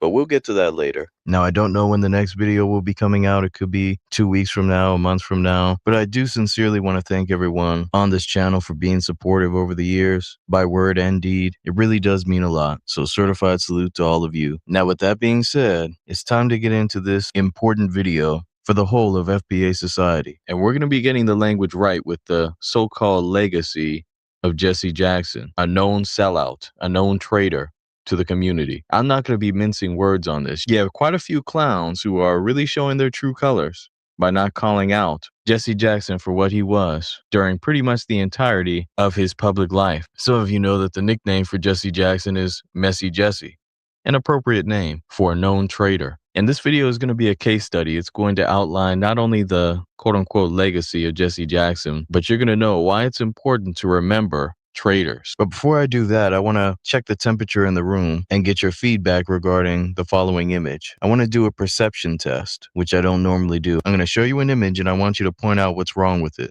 Yes, this is coming from Star Wars, but hopefully everyone at least knows a little bit about the series, but maybe this will help. Up at the top, this is the revised version, making it very clear who that individual is. To the left, tell me what's wrong with this image. For those who don't know, this is at the very end of the entire Star Wars series when Luke indirectly defeats the Sith Lord. And these projections of Yoda, Obi-Wan, and Anakin, aka Darth Vader, appeared before Luke, essentially giving him the head nod. Now, you should know, after receiving that description, even if you only know a little bit about the Star Wars series, that Anakin does not belong there. We're talking about a person who unalived children. a sick demonic being. Yeah, we're supposed to say because he did one good act as far as throwing his master, the Sith, to his death, that now he belongs in the ranks of a Yoda or an Obi-Wan. This is what quote-unquote justice is from a white supremacist perspective, that someone can do all types of evil throughout their life. Even if you want to negate the assassination of children and just go with the older movies, we're talking about a cruel individual who would unalive anyone, including his own men, and was looking to crush any and all opposition to his massa, the Sith Lord. And this is essentially what we're dealing with the Jesse Jackson. He was essentially the Darth Vader of the Black community. And I'll be damned if I sit around and let him be remembered in the company of our great and honorable elders. I mean, just think about this. Let's imagine we had a mural and we had some of our top FBA icons. I'm talking about Malcolm X, Harriet Tubman, Medgar Evers, Fred Hampton. And then right in the middle, you saw someone and you were saying, man, who is that next to Fred Hampton? Yeah, who's to the right of Sister Ida B. Wells? Who is that? Well, he was someone who was around Fred Hampton. You know, he worked with Fred Hampton. He was a contemporary. He helped with some of the programs, getting people medical care and whatnot. You know, he was there. A lot of people weren't there, and he was there. And you look into the records, and it's William O'Neill, the known informant, standing in the same company of the man he helped to get unalived. Or Dothard Perry, who burned down the Watts building. He admitted this on camera. Dothard Perry, he did some good things now. He was there. He was building. He was on the front lines. Just silly talk. Jesse Jackson doesn't deserve to be remembered or even mentioned in the same breath as the FBA writers that I mentioned before. I essentially look at it as no different than putting up a William O'Neill. And this is the problem. If we do not properly address the bad behavior and properly check it in death, that's right, even after death, then you're allowing for the white media and others to rewrite the history. This is what they were attempting to do with John Lewis, trying to make him an icon, when we know all he did was push for other groups, including doing sit-ins, pushing legislation, bringing bills to the floor for other groups. This is why you have people referencing Shirley Chisholm as if she did something significant for us, when she was used as a tool to push the gender divide, which was essentially a wedge to split up the Black man, the Black woman, and the Black children from being together. You have people literally referencing Shirley Chisholm as a non-FBA icon who we need to get behind. No, we don't need to get behind her at all. And it's essentially the same thing as Jesse Jackson. Now, I know I'm going to get some soft-hearted people in the comment section saying, oh, man, you shouldn't have gone that hard, man. What would Jesus do, man? Well, let me show you biblically what was done when you had unrighteous individuals who sabotaged the progress of the chosen people of God, which it's obvious FBAs are. Here we are in 2 Chronicles chapter 21. This was a wicked king named Jehoram who caused the people to sin, resulting in them having many problems. Now the Most High God got pissed off, gave him an incurable disease, and now let's see how the people treated him upon his death. Verse 19, and it came to pass that in process of time, after the end of 2 years, his bowels fell out by reason of his sickness. So he died of sore diseases. And his people made no burning for him, like the burning of his fathers. He was not honored in death. It wasn't meant for him to be compared to some of his forefathers like King David, who was after the Most High God's heart, by the way. It wasn't meant for him to be honored as his fathers were honored. This is important for those who are not a benefit to the community to be remembered as such. Then if you read in verse 20, you can see that he departed without being desired, and that he was not buried in the sepulchre of the kings. This is the punishment after death for those who don't do right by their people. This is biblical, and so it is with Jesse Jackson. I'll be damned if he's honored like other people in his death. He's going to be treated like the traitor he was. And by the way, some of the people who are tap dancing around criticism of Jesse Jackson are the very same ones who attempt to call out the Boule bootlicks and the Boule butt kissers. Yet now all of a sudden, when it comes to properly addressing one of the top dogs, pun intended, of the Boule, now all of a sudden everyone has cold feet. Nah, I'm not having it. Let me give you another example. For those who don't know, the Boule and the various Greek organizations, the quote-unquote Black Greek, a contradiction, are nothing new. If you read the Bible, the section that goes from after Malachi and before Matthew, aka the Apocrypha, it talks about the Greek captivity which came before the Roman captivity, which Christ was living through. And in the book of Maccabees, it goes into great details about the wicked men who persuaded many, saying, "Let us go and make a covenant with the heathen that are round about us. For since we departed from them, we have had much sorrow." These were the sellouts of those days, making covenants with the heathen, just as they do in these black Greek letter organizations. This is 1 Maccabees chapter 1.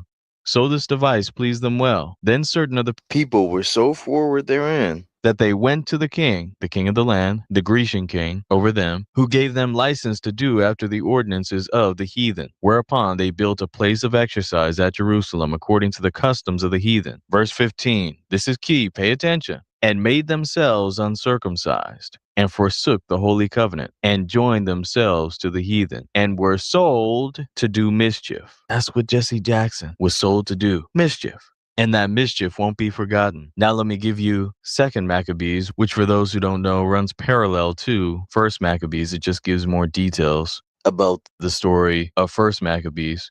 But it talks about a particular individual whose name is Jason, ironically, who was laboring to be high priest, but he was doing it through underhanded means. He was going through the Grecians to get that title instead of going through it the right way through his people. So he worked underhandedly, even going so far as to offer money in order to sell his people out and to get the people of God to join the heathen in their customs and practices. Then eventually Jason received so much backlash from the people who were standing against the customs of the Grecians that Jason took it upon himself to lead an army into the city, attacking his own people without mercy. And then if you read in verse 7, it says, "Howbeit, for all this he obtained not the principality, but at the last received shame for the reward of his treason, and fled again into the country of the Ammonites." He didn't even get the title, the glory that he desired. He received shame as he should have. And he perished in a strange land and was left unburied with no one to mourn him, and did not rest in the sepulchre of his fathers, a common theme throughout the Bible. And you'll see parallels between his story and Jesse Jackson's story coming up pretty soon. But I wanted to cover that just to biblically back what I'm going to be covering in this video. It is important. Now let's get the context of Messy Jesse. He was born in South Carolina in 1941. In 1960, he begins his activism. Some of that was good, by the way. I'm not one of these people who will discount a few good things that a person does just because I dislike them. I'm willing to tip my hat for a few things that Jesse Jackson has done, but we're going to make sure that we go over the multitude of things he did to destroy our community. Now, of course, you can see a few other details there, but Jesse Jackson didn't really become a big thing until after the death of MLK Jr. And there were some questionable things, to say the least, regarding Jesse's involvement in that. But I'll say that for the end and let someone who did deep research into that take you down that rabbit hole. For this first part, I want to go over the various decisions, the various actions that Messy Jesse took to collaborate with the white supremacist system to sabotage and destroy FBAs. Those who were actually doing things progressive, because he was very friendly with his fellow Boule brothers and sisters. But I digress. Now, while most of the MLK assassination details will be reserved for the end, I do want to get one point which does add context to how Jesse Jackson rose up in the civil rights movement. And this will be told by a brother whose name is Hosea Williams, who was around at the time. Some of you may have heard this testimony, but it's very important that we play it now. Fair use, fair use. I started crying, and then I heard Jesse Jackson say, he told me, Jesse, take our people onto the mountaintop. And that didn't bother me, even though I know Jesse got nowhere near him. And then Jesse said, I held his head in my hand while he died. And that didn't get to me. And then Jesse said, look at my shirt. And I looked around, sure enough, and Jesse Jackson's shirt was drenched in blood. And I realized the only way Jesse could have gotten that blood was stoop down on that floor at the Lorraine Motel and rake that blood off that floor and put that blood on him. And I went crazy. I really tried to kill Jesse. They grabbed us and all that, but that hurt me so bad. The other thing was, When Abernathy came back, says, no need of prayer, no need of cry, no need of nothing. He is going, it's over with. He's going to glory. And we called the meeting a staff meeting, and Jesse claimed to have been ill. And Abernathy told him, Jesse, go ahead to the room and relax. Jesse had to have run like hell that room into that airport because he got out of Memphis to Chicago. All us feeling, everybody was still in the motel. Cut the televisions on the next morning. That was Jesse Jackson in Chicago with that same bloody shirt on, telling that same lie. I've never respected Jesse since that moment. There's a reason why the thumbnail is what it is. Messy Jesse, if nothing else, took MLK's blood and put it on him, using it as a prop to push himself into a prominent position in the civil rights movement. And this was not just corroborated by brother Hosea Williams. There's going to be one other brother before this video ends who will corroborate what Hosea Williams just said. But it's sickening. And these are things that we have to remember when it comes to Jesse Jackson's quote-unquote legacy. Now, of course, some people have pointed out the illegitimate child, which I won't dwell on too much. But just know, a lot of people, including family members of mine, lost a lot of respect for Jesse Jackson when they found out that he had an extramarital affair. You can like this or not, but sexual discipline tells you a lot about a character and can make or break your reputation. But again, I won't dwell on this too much. I'm already